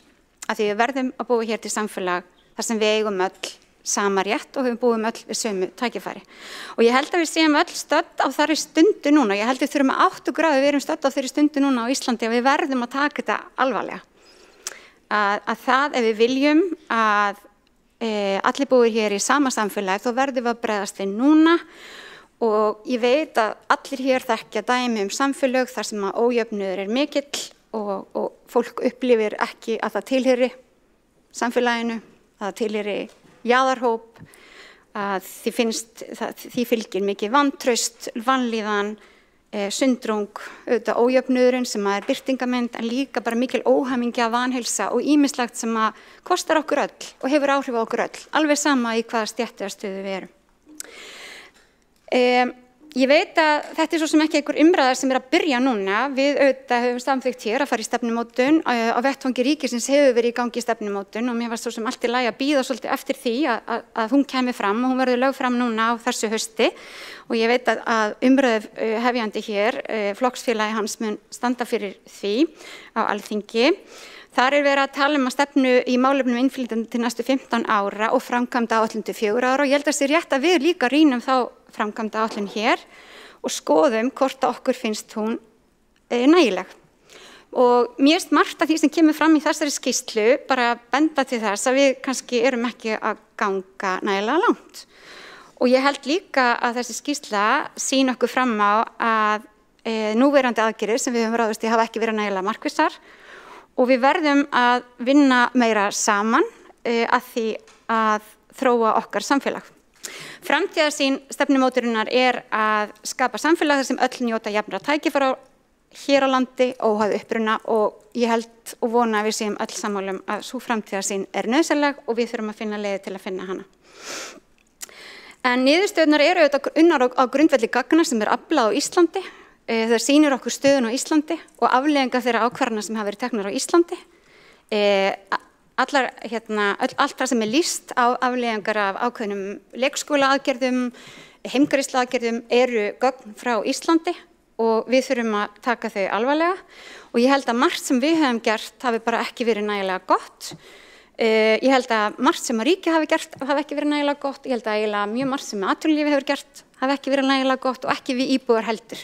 Og þar tek ég kannski svolítið undir með Helgu Þórðardóttur, borgarfulltrúa Flokks fólksins sem segir að við þurfum öll að átta okkur að okkar stöðu og okkar ábyrgð. Þannig ég bara legg það til að við bara tökum þessa skýrslu, lesum hana og nýtum gögnin og nýtum öll þau gögn sem eru til og líka tökum undir með skýrsluhöfundum sem leggja til að við köllum eftir fleiri gögnum. Og þarna höfum við núna tækifæri til þess að móta okkar stefnu fjölmenningarborgin okkar, borgina Reykjavík sem auðvitað fjölmenningarborg, en hefur kannski fengið aðeins svo mikið að verða það aðeins að við höfum beint sett okkur stefnu það. Ég held líka að sveitarfélögin þurfti að setja sér betri stefnu saman og ég held að það væri gott að við gerðum það. Það mismunandi samsetning íbúa, það allt upp í 70% íbúa sem tala ekki íslenska móðurmáli í sumum sveitarfélögum. Við þurfum öll að tryggja aukna tungumálakennslu Það var samþykkt í vor aðgerðaáætlun sem að ég heyri og sé að menningar- og viðskiptaráðherra hefur lagt miklu áherslu á að komast til framkvæmda og ég held að þar séu aðgerðir sem að geti skipt okkur máli og við höfum auðvitað verið að reyna að auðvelda okkar fólki að læra tungumálið á vinnutíma. Við þurfum að gera betur og ég held menntun, það hafa einhverju komið inn á það hér, ég þarf svo sem ekki að fara yfir það, en við þurfum greinilega að gera betur þar. Við þurfum það bara. Við sjáum að það eru færri börn innflytjenda sem komu í leikskóla heldur en okkar sem fæddumst hér. Við þurfum að laga það. Við sjáum að það hefur slæm áhrif á þeirra árangur. Það stendur í skýrslunni að munurinn á þeirra sem tala íslensku heima og þeirra sem ekki gera það eru 81 stig á lestrarskorum sem eldir þau út lífið og getur haft áhrif á þeirra tækifæri. Við sjáum að helmingur þeirra sem innritast í framhaldsskóla og eru á erlendum uppruna útskrifast ekki. Það hefur mikil áhrif á þeirra tækifæri í lífinu og svo framvegis. Þannig ég held að við þurfum, þarna eru við með gott tækifæri, ég tek bara undir það með borgarfulltrúa Skúla Helgasyni að það væri mjög gott að fá það hringt að Reykjavíkurborg fái þá sömu framlög og jöfnunarsjóði með erlendum börnum þannig að við getum sýnt þeim þann stuðning sem þau eiga rétt á. Nú ég held að við mættum bæta okkur í upplýsingaflæði, við höfum auðvitað verið með velkomin í hverfið mitt, við bjóðum öllum nýjum íbúum sem eiga börn og koma inn í hverfin okkar í heimsókn, í félagsmiðstöð, á vettvangi miðstöðanna og við förum yfir hvað í boði fyrir þau. En ég held að við mættum teygja okkur lengra og við þyrftum kannski að skoða betur upplýsingagjöf til einstaklinga, þeirra sem eru að koma hingað til þess að vinna, hvernig við getum náð samstarfi við þau og það getur vel verið að það sé einmitt í samstarfi við Vinnumálastofnun eða aðrar aðilar sem eru að taka á móti þeim. Ég held að við þurfum líka að kynna lýðræðið. Ég veit af mörg hver við sem að vorum nú ekki, það eru 2 ár síðan að voru síðustu kosningar, vorum að tala við fólk, íbúa Reykjavíkurborgar og mörg þeirra vissi ekki að þau væri með kosningarétt, vissi ekki að endilega að það væri til borgarstjórn og ég held að þarna þurfum við að gera betur. Við þurfum að efla lýðræðið og taka þessa mikilvægu íbúa sem hafa jafnvel aðra reynslu og aðra þekkingu heldur en við og gætu kannski bara að vera með frábærar hugmyndir meira inn í okkar samráð. Við höfum gert það á vettvangi velferðarráðs og við höfum fengið frábærar ábendingar oft, einmitt frá fólki sem hefur aðeins annað sjónarhorn. Þannig ég held að það ótrúlega margt sem við getum gert. Það auðvitað að tala húsnæðismálin en það tengist öllum hópum og ég held að við séum öll sammála það að við þurfum auðvitað að gera þar betur þannig að unga fólki okkar geti búið hér, þannig að fólk sem flytur hingað geti búið og við séum ekki að sjá búsetu skipta eftir efnahag eða uppruna. Okkur vantar kannski meiri gögn en okkur vantar kannski ekki meiri gögn því ég held að við höfum næg gögn til þess að setja stefnumótunina í gang og svo ákveðu hvernig við ætlum að mæla árangurinn og ég held að það sé gott að við reynum að sammælast þá með ríki og öðrum sveitarfélögum hvert við ætlum að fara. Mér hugnast vel það að markmiðið okkar sé að skapa samfélag þar sem öll njóta jafnra tækifæra og háð uppruna.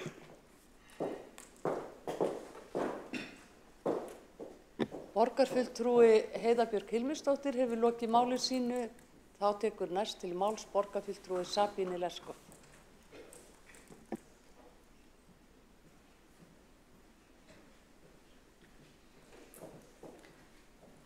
Forseti, staðan sem skýrslan teiknar upp staðan af gífurlega miklum tækifærum. En við þurfum svo sannarlega að bregðast við núna. Eitt sem við höfum ekki verið að ræða hér með aldurspíramídan. Aldurssamsetningin, einungis 6% innflytja eru í dag yfir 60 ára aldri á meðan það 25% meðal Íslendinga. Þannig að 80% innflytjenda eru á aldrinum 15 til 64 ára meðan það 60% hjá Íslendingum. Þannig við þurfum að horfa svolítið inn í framtíðina og hvað að gerast þá, hvernig verður aldurssamsetning og samsetning í samfélaginu. En hvað getum við gert? Og ég vil nefna hér eitt dæmi sérstaklega sem ég vil hafa leiðandi nálgun í þeirri stefnumótun sem framundan. Barna- og menntamálaráðherra nefndi í gær hversu hátt hlutfall starfsmanna af erlendum uppruna í mörgum leikskólum. Og það sama gildir reyndar líka á frístundaheimilum. Þetta getur verið leiðin út úr manneklu, en getur líka verið varhugavert ef þetta starfsfólk sem sinnir til dæmis fyrst og fremst yngstu börnum á máltökuskeiði. Ég nefni þetta sem dæmi vegna þess að ég vil sérstaklega skoða leiðir til að tryggja að inngilding ávinningur fyrir alla íslensku samfélagi í heild og innflytjendur. Win-win, með leyfi forseta.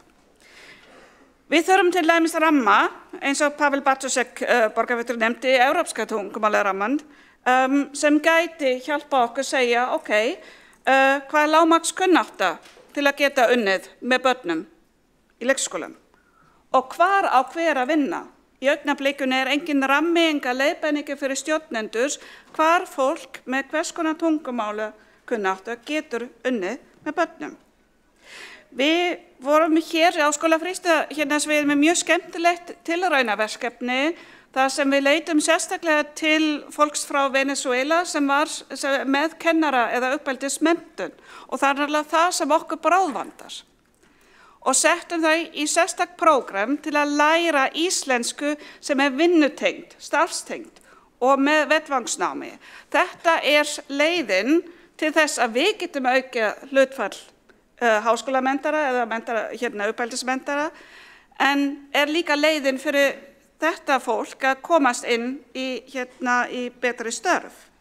Það til námsbrautir, til dæmis á Reykjanesbæ hefur verið leikskólasmiðja, það sem fólk læri íslensku, fær mikla starfsþjálfun, mikið vettvangsvinna, þarna voru held ég 20 manns í þessu verkefni, enginn þeirra hætti, flesti fengu vinnu í leikskólum og 2 þeirra héldu áfram í frekari menntun. Þetta nálgun sem við þurfum, þetta win-win fyrir samfélag, innflytjendur og það áskoranir sem við stöndum frammi fyrir. Við þurfum líka virka aðgerðir til að bjóða fólk ábyrgðarstörf, til að fá fólk í ábyrgðarstörf hjá borginni, gagnaöflun. Mjög oft erum við kannski feimin, getum eða viljum ekki spyrja, eða megum ekki spyrja uppruna, en í skólakerfinu til dæmis hefum við verið mikið að vinna með að spyrja hvaða tungumál talað á heimilinu. Ég held fæðingarstaður gæti einfaldlega verið hluti af stærstu af öllu gagnaöflun eins og fæðingardagur. Það myndi hjálpa okkur mjög mikið. Við getum farið í fullt af verkefnum sem hjálpa okkur það. Starfstengt íslenskukennsla eða foreldra íslenska. Við höfum líka gert tilraunir hér og þar með því að kenna foreldrum íslensku að virkja þau inn í skólakerfi. Ég held við getum farið lengra þar. Við þurfum líka að ávarpa hvernig við getum unnið hér gegn hatursorðræðu eða mismunun, sérstaklega sem beinist að börnum. Forseti, borgarfulltrúar, við erum að fara inn í kosningavetur, ekki hér í sveitarfélögum en á þinginu, en það brýning til okkar allra hér.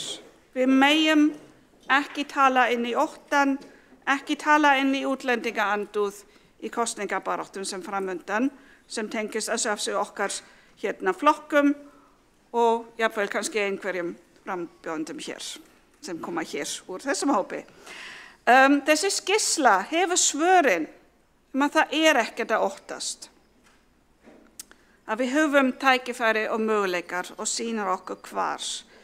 En hinn endanlega mælikvarði inngildingar og það með samfélagsins og verður hvernig börnum af erlendum uppruna gengur í skólakerfinu og félagslífinu, ekki síst í íþrótta og tómstundastarfi. Hvernig við stöndum okkur þar það mikilvægasta af öllu. Skýrslan sýnir að Reykjavík á réttri leið en meira þarf til.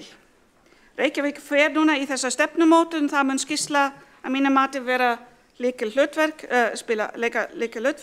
vegna þess að við þurfum að ákveða núna hvers konar samfélag við viljum og áherslan verður að vera á inngildingu, virka þátttöku og tryggja að fjölmenningargildi endurspeglist í allri stefnumótun hjá borginni.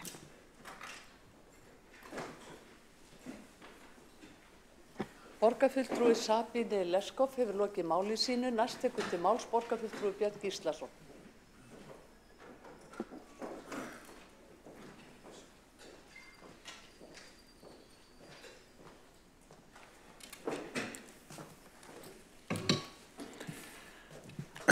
Forseti, ágætu borgarfulltrúar. Þetta búin að vera þörf og góð umræða hérna þessa skýrslu og hérna nú eins og kom nú fram hjá borgarstjóra í hans máli að við erum orðið mikið fjölmenningarsamfélag og held ég getum bara verið stolt af því. Nú hérna það ljóst já að innflytjendur og þessir sem koma flesti frá EES-svæðinu og það náttúrulega atvinnuþátttaka þeirra mikil eins og komið hefur fram. Og sjálfur hef ég kynnst iðnaðarmönnum frá þessum svæðum og hérna þetta bara flottir iðnaðarmenn og vinna verkið vel og eru bara snjallir svona flestir en mjög margir náttúrulega í láglaunastörfum. Og það þekkjum við og hérna og eins og hefur komið fram að við þurfum að íslensku kunnáttan náttúrulega lykillinn að þessu samfélagi. Og mér leist nú vel það kom fram hérna áðan að við kannski myndum hugsanlega svona koma fram með einhver svona frístundastyrk eða hvað við köllum hann. Þannig að þeir sem ætla að vera hér hafi áhuga á að eða geti hafið einhver svona íslensku nám. Því það alveg lykillinn held ég að ekki maður nú ætlast til þess að kunni íslenskuna alveg fullkomlega, maður bara ánægður þegar maður hittir einhvern og hann talar þá einhver íslensku og hún sé bjöguð, það allt í lagi, maður bara sáttu við það og hefur gaman að þessu og bara ánægður.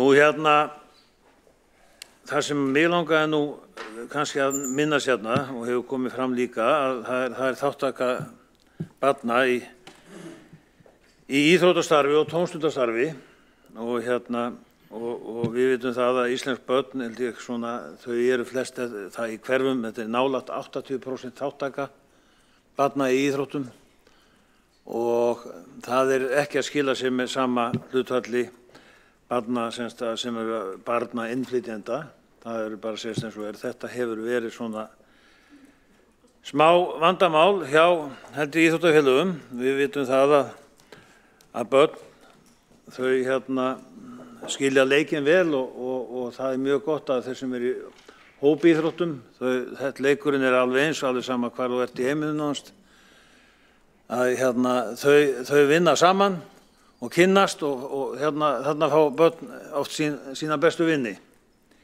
og jafnir til framtíðar.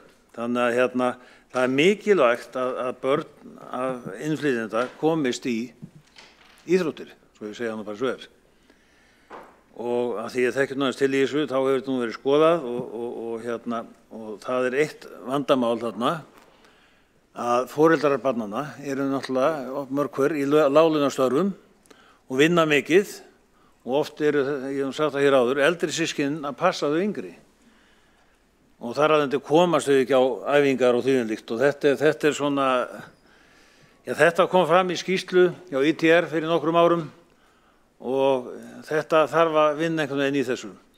Ég held að við getum fengið hérna mjög gott fólk hjá þessu börnum eða við færum í íþróttir og þá myndum við kynnast og jafnframt kynnast íslenskunni betur og eignast fleiri vinnu og þvíumlíkt.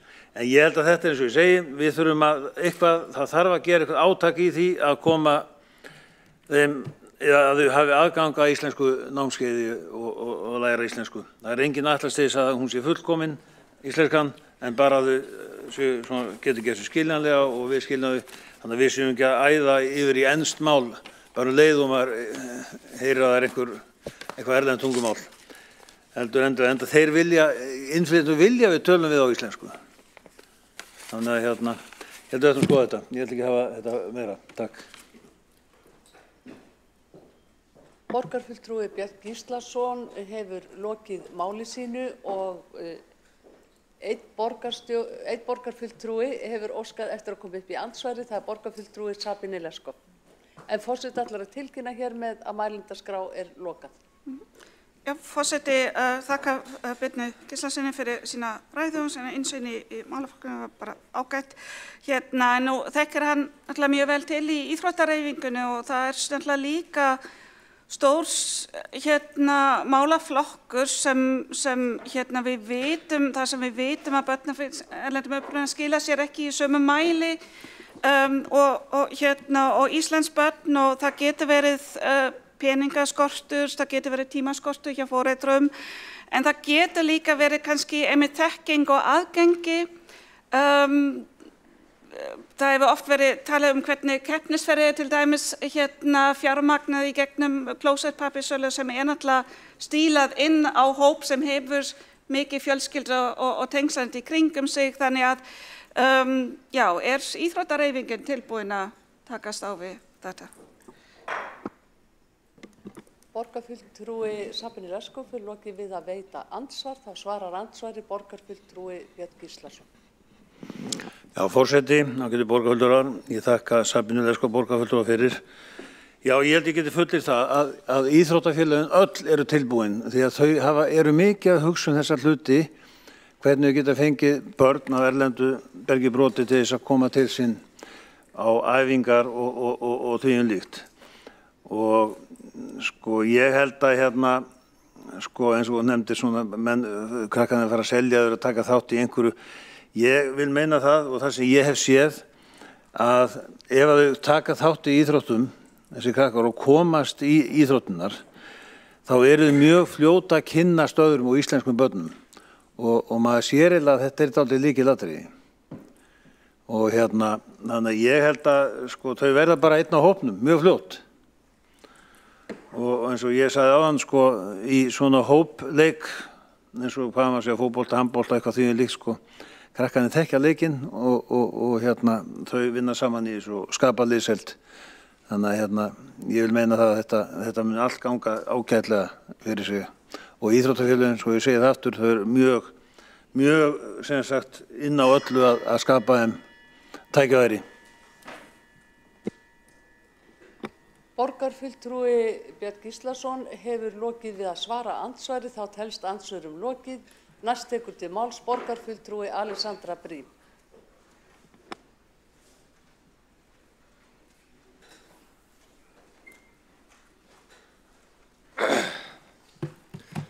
Forseti, borgarstjórn og aðrir áheyrendur. Ég vil aðeins fjalla núna stöðu innflytjenda á Íslandi. Það ljóst að þó að ég veit að mörg sé að gera sitt besta, þá Ísland yfir það heila að bregðast innflytjendum og því lengur sem við bregðumst, því meiri vandamál býða til. Aðfluttu fólki líður verr, upplifa sig ekki hluta samfélaginu, upplifa sig aukastærð, á sama tíma hefur orðræða gegn innflytjendum og sérstaklega gegn hælisleitendum og umsækjendum alþjóðlega vernd orðið háværari. Það ekki til að bæta stöðuna, fólk skipast í fylkingar og verða miklar tilfinningar í málinu og þau sem eru reiðir yfir þessu á þann kantinn upplifa ekki að það sé hlustað á sig heldur. Þannig að við getum komist á mjög slæman stað ef við förum ekki að standa okkur betur. Því að leiðin til þess að takast á við þetta að gera betur í að taka á móti fólki, ekki að loka og læsa eins og sumir myndu vilja. Ég held að við skiljum það vel hérna. Fjölgunin vissulega mikil, hún ekki hættulega mikil, alls ekki. Og fólk sem hingað flytur auðgar samfélagið og bætir það og við fáum meiri fjölbreytni og fleiri sjónarhorn. Og svo ég vitni í mikinn hugsuð með leyfi forseta. Það gleður mig að sjá hvað við erum mismunandi. Það þýðir að í sameiningu getum við orðið meira en summa hluta okkar.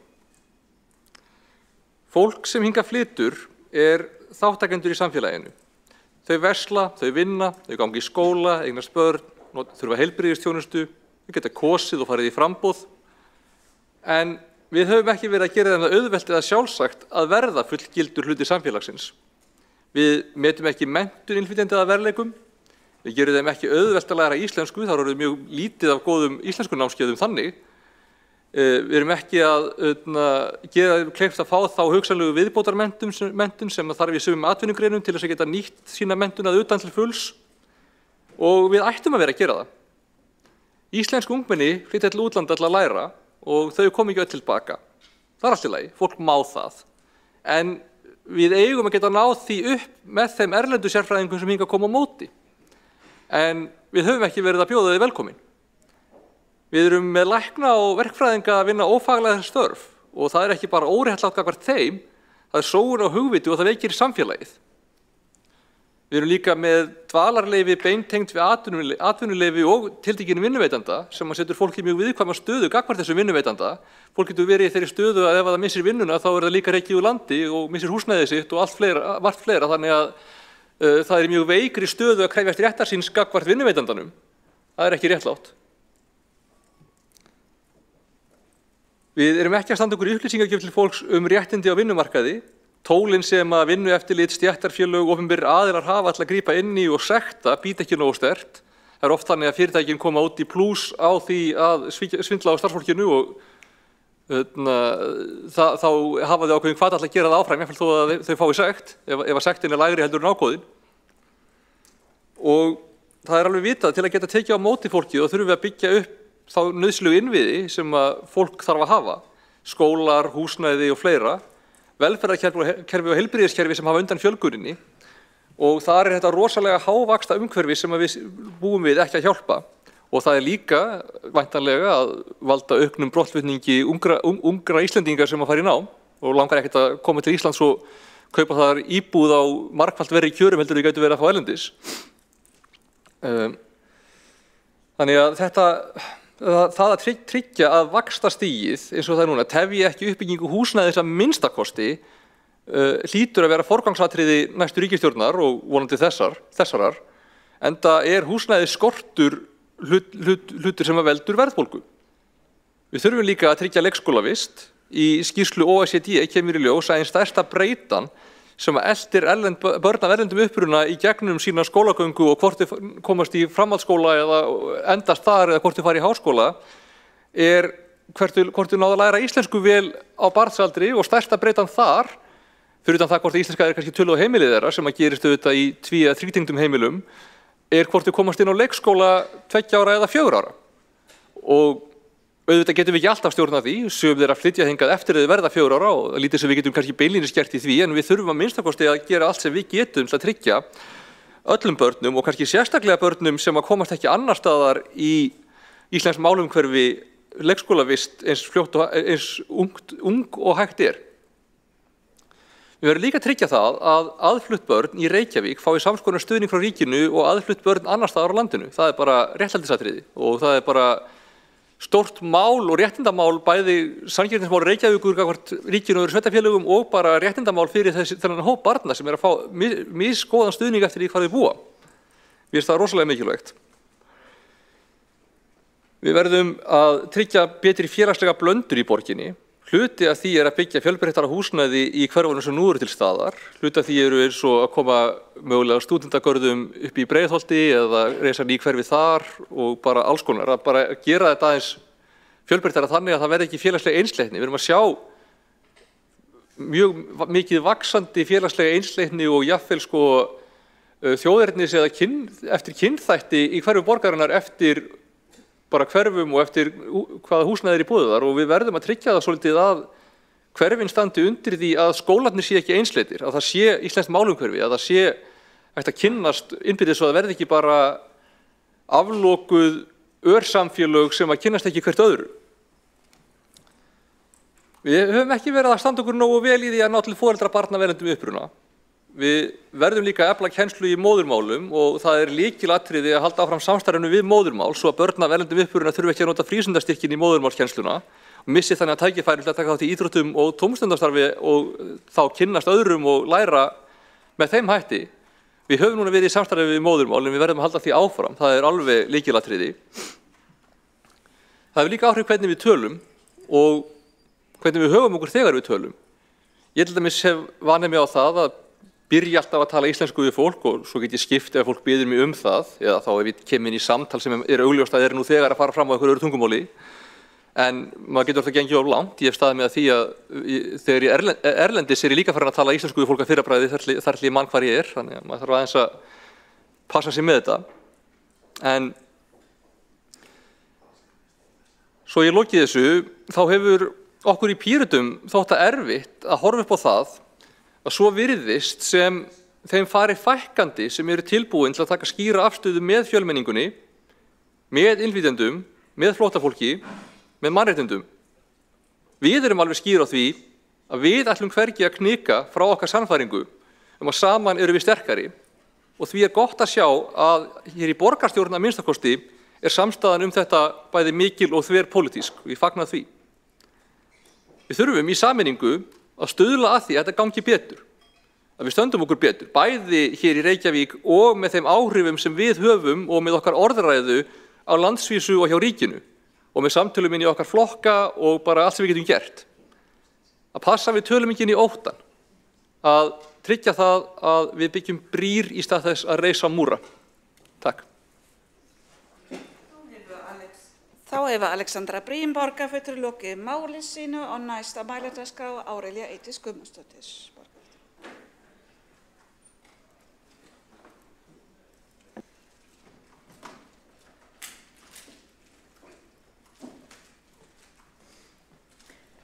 Virðulegi forseti, ágætu borgarfulltrúar og þeir sem á hlýða. Amma mín var ekkert sérstaklega politically correct, svo ég kóti með leyfi forseta, hún var vestfisk og þegar hún var á sínum efri árum að þá kom hún á heilsugæsluna í Bolungarvík og þetta náttúrulega fyrir svona 20 árum síðan og hún átti tími á lækni og þá sagði hún við þá sem að fylgdi henni, þetta kettling eða læknir? Og það mikið búið að gera grín af þessu í fjölskyldunni vegna þess að þarna var hún að endurspegla viðhorf til kvenna og það skal sagt að konan sem hún fékk sem var læknir varð hennar uppáhaldslæknir. Þannig að en hún var að endurspegla viðhorf sem voru mjög gamaldags og komu aftan úr fornensku. Nú það þannig fyrir vestan, af því að þið viti kannski að ég ættu að vestan og tek þaðan dæmigjarnan, að sömuleiðis eru kannski þeir sem eru eldri borgarar að koma inn á heilsugæslu þar sem eru erlendir sérfræðingar sem hafa verið fengnir vegna þess að það skortir lækna í landinu og þau vilja alls ekki fara inn. Býtu, þetta ekki íslenskur læknir? Ég ætla ekki að fara til þessa manns, hann danskur eða hann Breti eða hann Indverji eða hvaðan sem fólk annars kemur sem þaðan og síðan þegar búið að fá þetta fólk inn þá hefur það aldrei verið ánægður og vill bara fá þennan danska eða þennan enska eða hvað sem Af hverju tek ég þetta sem dæmi? Vegna þess að þegar við tölum innflytjendur og skýrslan frábær og bendir okkur á margar leiðir, þá verðum við að passa okkur á því að falla ekki þá gryfju að við sem fjalla innflytjendur sem einn hóp. Hérna getum við í Reykjavík lært heilmikið á landsbyggðinni vegna þess að Vík í Mýrdal með yfir 60% af sínu íbúum eru af erlendum uppruna, þeir eru næstir í kringum, bara í Skaftárhreppi og síðan eru við Vestfirðingar, þó ég geti nú ekki sagt, ég náttúrulega Reykvíkingur en það svona uppruninn sem kallar, með mjög hátt hlutfall. Í þessum samfélögum hefur orðið tiltölulega góð samsetning. Við vitum það frá því fyrir 30-40 árum að spáin það hvernig við Evrópubúar myndum hvernig við myndum í rauninni geta viðhaft hagvexti, svo við notum nú það þreytta orð, væri einfaldlega með innflytjendum. Þar af leiðir að ég held að engin skynsamur pólitíkus eða stjórnmála kona eða stjórnmálamaður geti með neinum öðrum hætti sagt en að við fögnum öllum þeim sem hingað koma og það frábær staðreynd að atvinnuþátttaka gríðarlega há meðal þeirra sem hingað koma. Það líka frábær staðreynd að yfir 60% af þeim sem hingað koma vilja vera hér og það vekur athygli að þetta háa hlutfall hvergi eins nema, mér sýndist Bretlandi vera næst okkur af OECD London.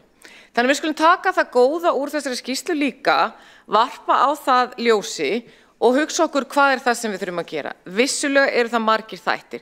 Það sem skiptir mestu máli gagnvart bæði innflytjendum og okkur öllum sem búum í þessu landi og erum eitt. Það skiptir okkur verulega miklu máli að skólaganga okkar, hún ákvörðuð tiltölulega snemma. Það að segja, ef ég öðlast góða málvitund og góð í tungumálinu og skiptir engu máli hvað fólki finnst það hvort það sé auðvelt eða létt eða skiptir engu máli vegna þess að þetta tungumáli sem í skólakerfinu. Ef ég góð í íslenskri tungu og kann að beita málinu þá á ég tiltölulega opinn veg í gegnum skólakerfið á þann hefðbundna máta sem við tölum algjörlega upp í háskóla til loka skólagöngu. Og ef ég á tiltölulega auðvelt þar, þá er ég líklegri til þess að eiga aðgang að vinnumarkaði. Þar að segja, ég er líklegri til þess að vera í svokallari millistétt. Þetta segir okkur eitt. Í fyrsta lagi, þá erum við hérna í skólum Reykjavíkurborgar, er ég mjög stolt af því að segja frá því og vil bara gjarnan að það komi fram að þar feta ég í fótspor fyrri meirhluta sem að unnu bara alveg frábært starf, mikið frumkvöðlastarf af því hvernig við tökum á móti fólki og sérstaklega börnum sem eru af erlendum uppruna. Við borgarfulltrúi Heiða Björg Hilminsdóttir minntist hérna á Velkomin í hverfi mitt sem er frábært verkefni. Við höfum verið með frístundastyrkina, við höfum verið að bæta við í miðjumáls og læsis, við höfum farið í aðgerðir gagnvart betri borg fyrir börn, við höfum núna verið að styrkja okkur í farsældarlögunum, en eins og kom fram í máli Ásmundar Einars Daðasonar, barna- og menntamálaráðherra í gær, líðan þeirra sem eru af erlendum bergibrotin er verri, við þurfum að horfast í augu við það og við þurfum bara almennt séð að horfast í augu við það að læsi er einhvers konar hjartsláttur sem skiptir okkur öllu máli. Og þar kemur að því að horfa á það sem kallað er samfélag í kringum barnið. Innflytjendur hafa ekki, hvaðan sem þeir koma, hafa ekki sama stuðning venjulega eins og við hin sem erum fyrir í landi. Og ég veit að þið hafi upplifið þetta sjálf þegar að ykkar hafa farið erlendis og verið með börnin. Við eigum einfallega erfiðara með að styðja þau, búa til samfélag sem styður við eins og borgarfulltrúi Sabine Leskov kom fram á. Við erum ekki með heilan skara af frængum og frændum sem selja klósettpappír þegar við þurfum á því að halda. Við erum heldur ekki með ömmur og afa sem að lesa fyrir börnin, taka af okkur álagið og þá þurfum við að koma að næsta atriði sem skiptir okkur verulega miklu máli og við verðum að setja í forgang og það er jöfnuður í samfélaginu. Við vitum það að fátækt er sá þáttur sem hefur mest áhrif á það hvernig okkur líður, hvernig okkur gengur, hvernig börnunum okkar reiðir af og við vitum það líka að hjúskaparstaða þar sem báðir foreldrar eru til staðar og koma inn með tekjur hefur verulegt að segja varðandi uppeldi á börnum og þess vegna þurfum við í rauninni að styrkja fjölskyldunar sem hingað koma og við verðum samkvæmt þessari skýrslu að taka okkur á og reyna að finna leiðir til að nálgast foreldra og fá þau til að koma með börnin inn í leikskóla okkar en á sama tíma erum við líka að stýra leikskólum þar sem að við viljum bæta faghlutfall þeirra sem þar starfa. Þó ég fullyrði að flest allir og við séum öll að reyna að róa í þeirra átt en það er það sem við þurfum að hafa í huga til þess að ná þessum dásamlegu, mikilvægu og einstöku börnum til þess að vera inn í okkar kerfum, þá erum við í rauninni komin á betri stað. Takk fyrir mig. Þá hefur Árelja Eydís Guðmundsdóttir borgarfulltrúi lokið máli sínu og næstur á mælendaskrá er Magnús Norðdahl. Já, forseti, kæra borgarstjórn. Ég er stoltur af því í dag að tilheyra borgarstjórn Reykjavíkur. Hér hafa farið fram umræður sem hafa verið mjög vandaðar. Fólk hefur talað af virðingu þetta málefni, sama úr hvaða flokki fólk kemur. Þetta er sérstaklega þakkarvert í ljósi þess að við horfum á umræðum þessu mál heilt yfir, hvort sem það er í okkar samfélagi og þá á landsvísu eða þá í öðrum vestrænum ríkjum, að þá hefur umræðan verið að þróast á verri veg því miður. Það gætir mikillar útlendinga andúðar, hatursorðræða á sér oft stað og þetta er ákvæðlega sorglegt að horfa á þetta vera að gerast alls staðar í kringum okkar.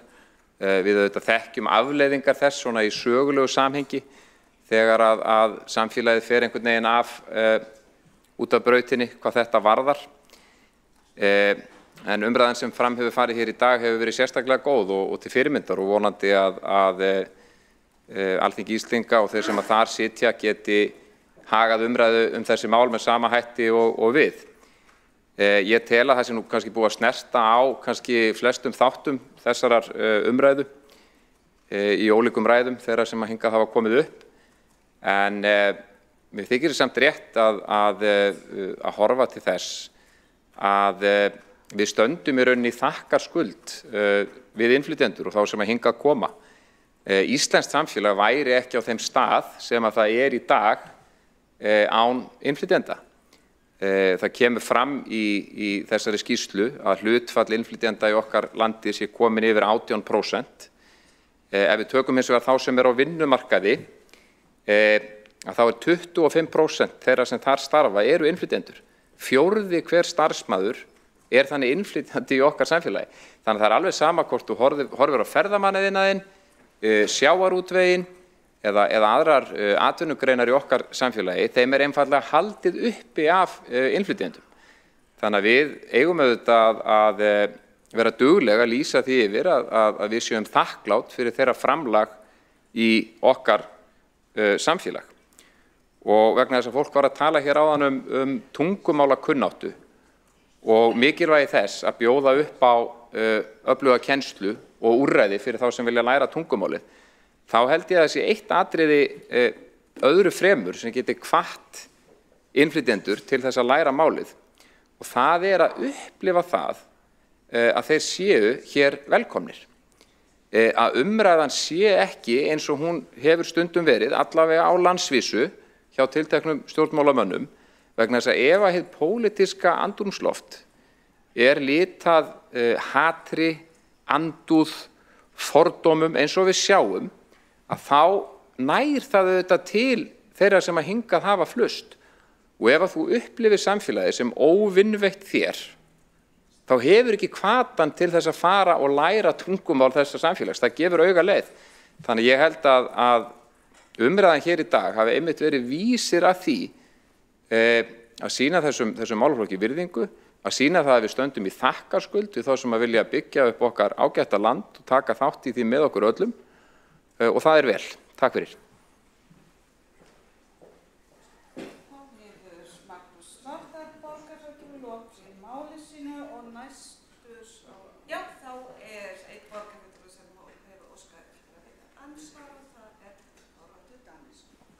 Já, forseti, mér langaði nú bara að því að við erum á þessum ágætu jákvæðu nótum að segja frá því að því við erum að tala hvað má betur fara og hvað við getum betur gert, að nú ég fósturforeldri fylgdarlausra barna og með barn í Seljaskóla til dæmis, og stúlka sem í 10. bekk búin að vera í 1,5 ár og hún óska eftir að fá að vera með samnemendum sínum í íslensku og kennarinn mata svo að það væri bara í góður lagi.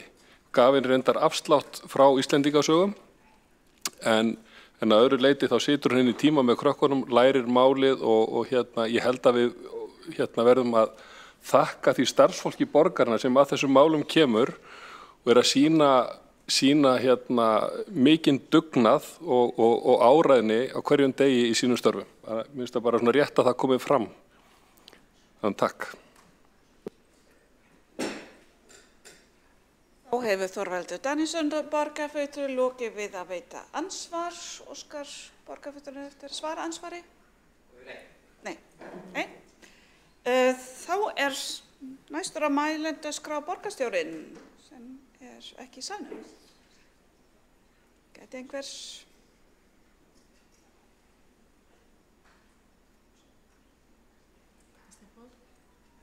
Nei. Þá gefur forseti Stefáni Pálssyni orðið. Það næstur.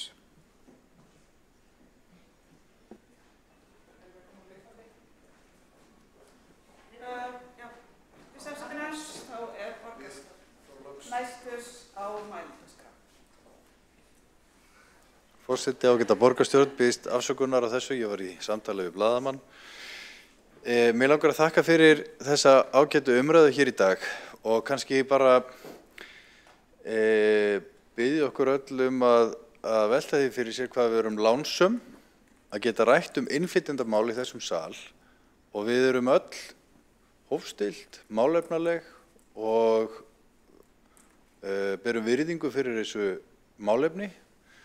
Víða heim eru umræður innflytjendamál hatramar deilur og polariseraðar og ljótar. Þannig að mér langaði bara svona aðeins að þakka borgarstjórn fyrir hvað hún samstíga og í grunninn deilir sömu sýn á þetta mikilvæga verkefni að taka vel á móti fólki utan úr heimi sem að vil flytjast hingað til lands, afkomendum þeirra sem að hafa flutt til lands og glíma við alls konar áskoranir. Við sjáum það í mælingum að við þurfum að gera betur. Ég fór yfir það í minni ræðu hér fyrir í dag að við erum að gera heilmargt. Margt sem aðrir eru ekki að gera og við getum verið ánægð með það, en að því sögðu þá getum við alltaf gert betur og ég tel að við þurfum að bæta í. Ég held þetta sé einfaldlega eitt af stærsta verkefni sem að við sem samfélag stöndum frammi fyrir að tryggja farsæla inngildingu fólks af erlendum uppruna inn í íslenskt samfélag og þar þurfum við að beina allir okkar orku í börnin og ungmennin af því að þeirra framtíð ræðist af því hvernig við höldum utan þau í dag. Þannig að mér langar að þakka fyrir umræðina og lík þar með máli mínu. Þá hefur borgarstjórinn Einar Þorsteinsson lokið máli sínu og þá síðastur á mælendaskrá Stefán Pálsson, borgarfulltrúi.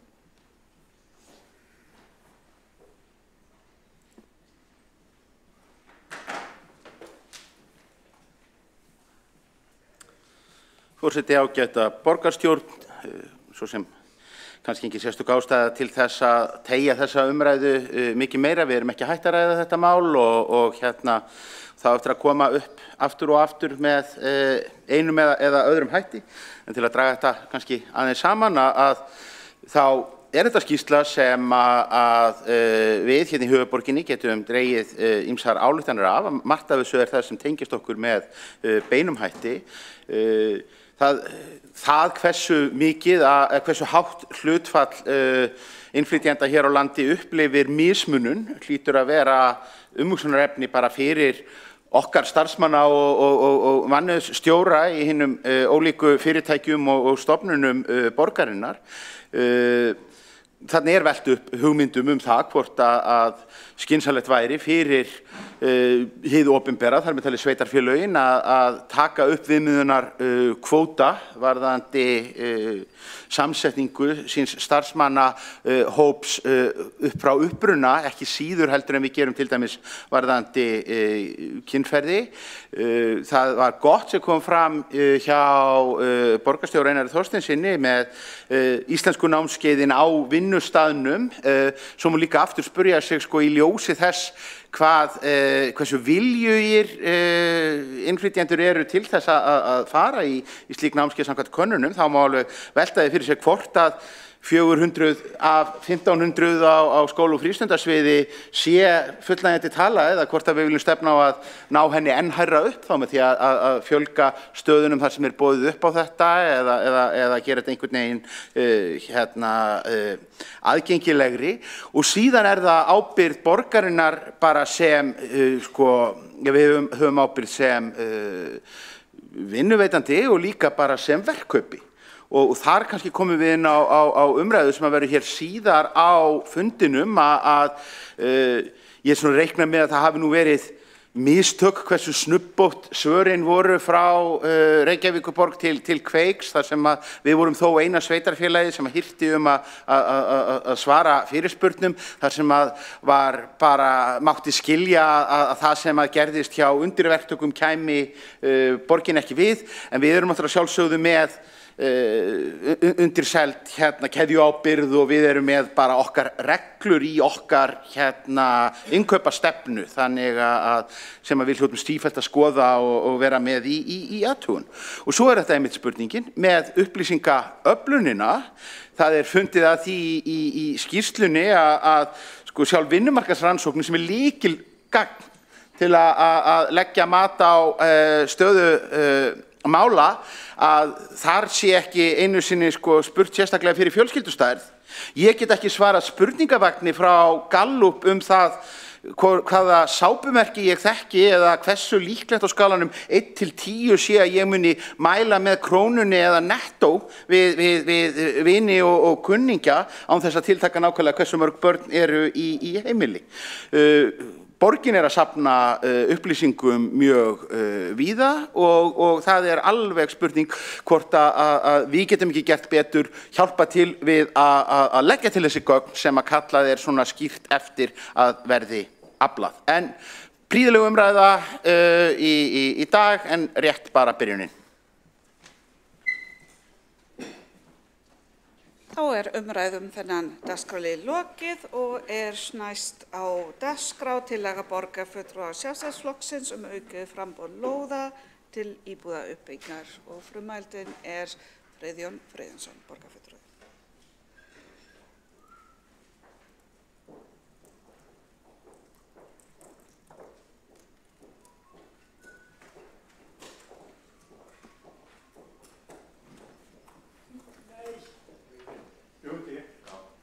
Bara ekki rétt að leta ekki hérna.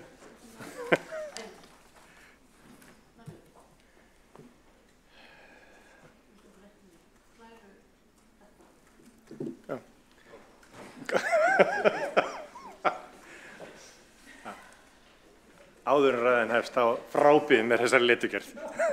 Tek það fram. Hvað er þetta hérna?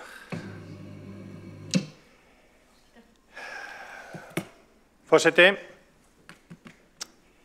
Ágæta borgarstjórn,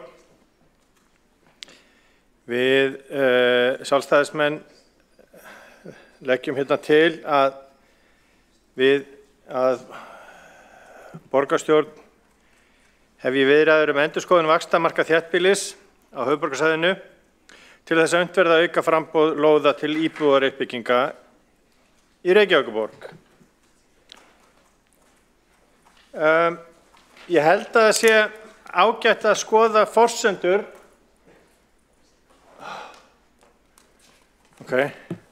Nú dey ég inn í mér þegar letrið fer allt svona á hlið.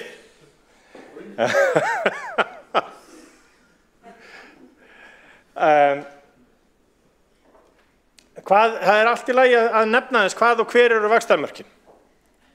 Því að þetta orðið nýtt hugtak í orðræðu skipulagsmál á höfuðborgarsvæðinu og það sem að við sjáum á þessu ágæta korti sem að birtist í gögnum SSH eða Samband sveitarfélaga á höfuðborgarsvæðinu að það eru 50 metra belti, kafli sem að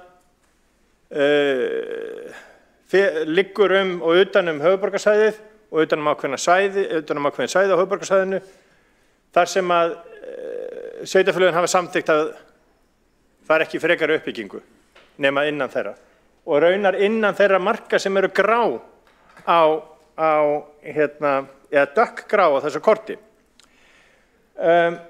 Gulu skásetru línunar þarna á þessu ágæta korti sýna líka að hver samgöngu og þróunarásar eru. Mér finnst að vísu vanta einn samgönguás sem Sundabraut. Að við getum ekki talað þróun höfuðborgarsvæðisins til næstu 15 ára eða þar að lengur nema að hafa inni Sundabraut. Ég allavega geri ráð fyrir því að forsvarsmenn eða forsvarsfólk Reykjavíkurborgar meini það sem það segir þegar það vil vinna að undirbúningi Sundabrautar, hvort sem það verður í göngum eða hvað. Það allt í lagi líka að skoða forsendurnar. Þegar að svæðisskipulagið var samþykkt, að þá voru rúmlega 200.000 manns hérna á höfuðborgarsvæðinu. Og eins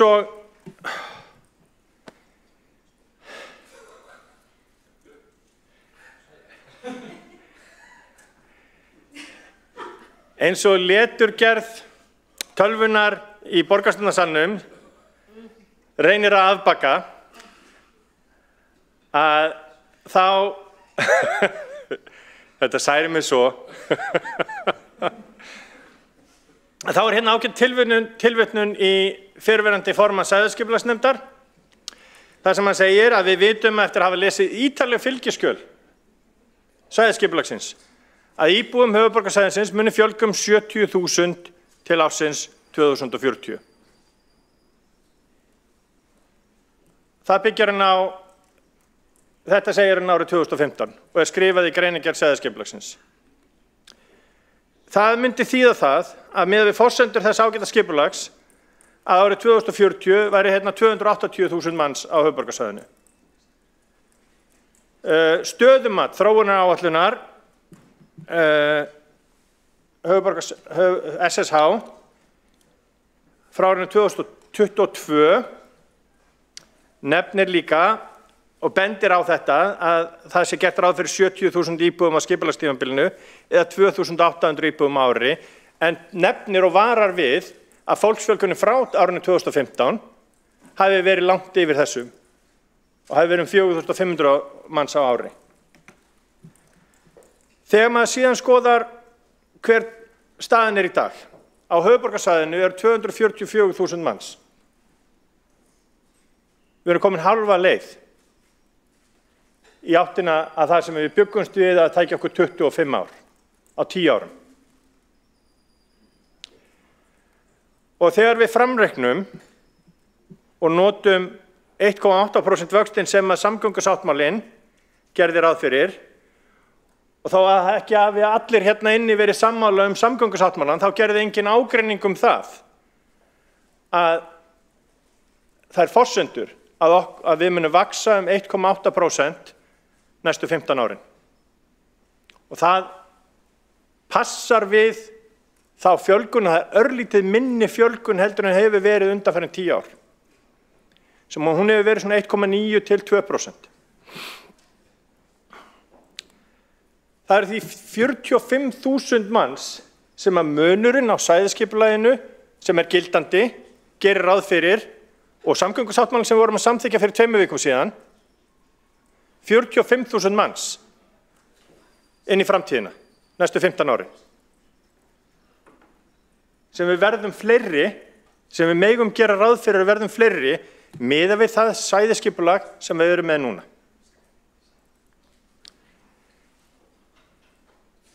Þá vantar okkur 18.235 íbúðir. Ef við miðum við 2,5 íbúð, eins og stundum gert. En stundum miðum við 2,2 og stundum miðum við 2,4. En eins og kom fram í ágætum fyrirlestri Sigurðar Stefánssonar á fundi sem að Framsóknarþingmaðurinn Ágúst Bjarni Garðarsson hélt í Hafnarfirði fyrir nokkrum vikum síðan, að þá benti hann á að á Norðurlöndum almennt 2 per íbúð og minna.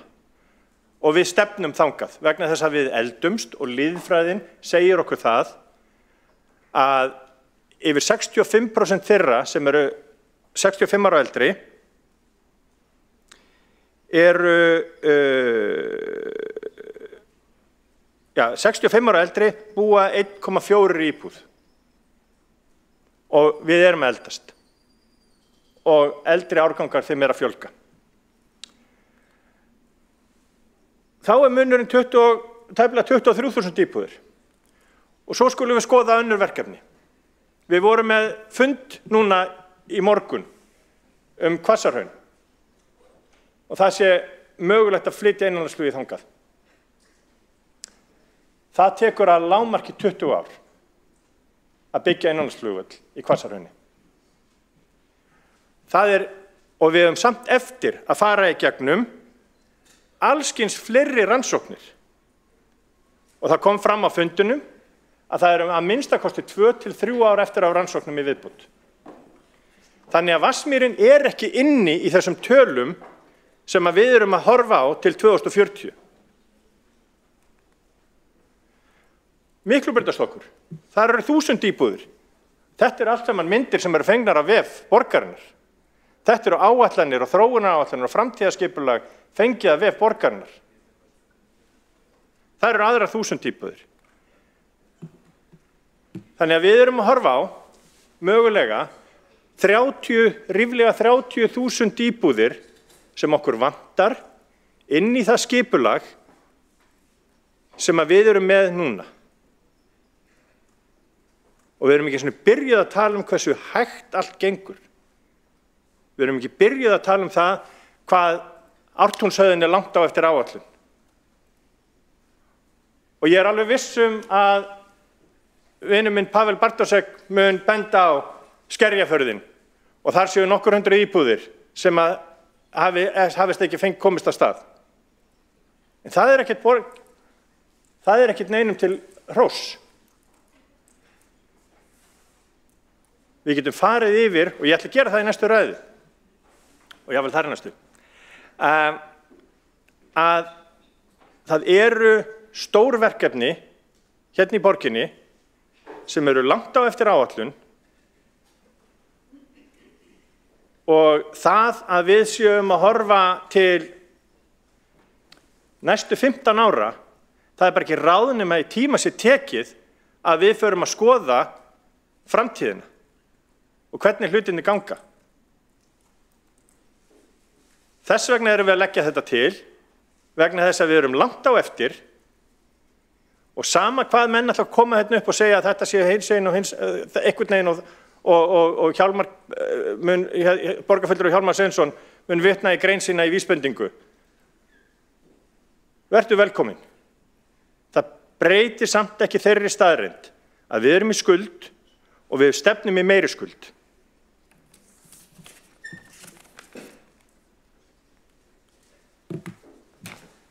Þá hefur Friðjón Friðjónsson borgarfulltrúi lokið máli sínu og næstur á mælendaskrá Pavel Bartosek.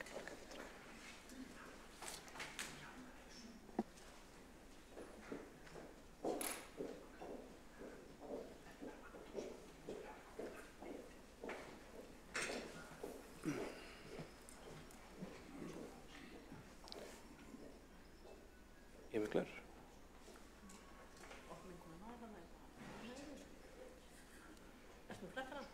Ég er með flettara.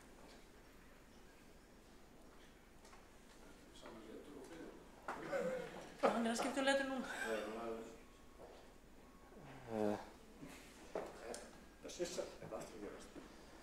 Já, ég bara mikill aðdáandi Courier New og hef ekkert á móti þessu. Rökin mér standa fullkomið fyrir máli sínu þó að sé með Courier New letur. Já, látum það mæta ágangi. Ég bara veit ekki hvort ég halda ræður, það virðist vera sem við vitum allt hvað ætla að segja, en virðulegur forseti, ég þakka bara fyrir að fá að flytja ræðu mína í Courier New, eins og aðrir. Þetta er góð og nauðsynleg umræða, að tala vaxtamörk og kannski bara ef ég byrja aðeins að rifja upp hvað vaxtamörk eru og af hverju þau hugsuð. Vaxtamörk eru leið til að tryggja gæði upplýsingar og stuðla að hagkvæmri nýtingu lands. Og þau eru aðalstæki sem má sannarlega endurskoða með samþykkið á allra sveitarfélaga sem koma að viðkomandi svæðisskipulagi.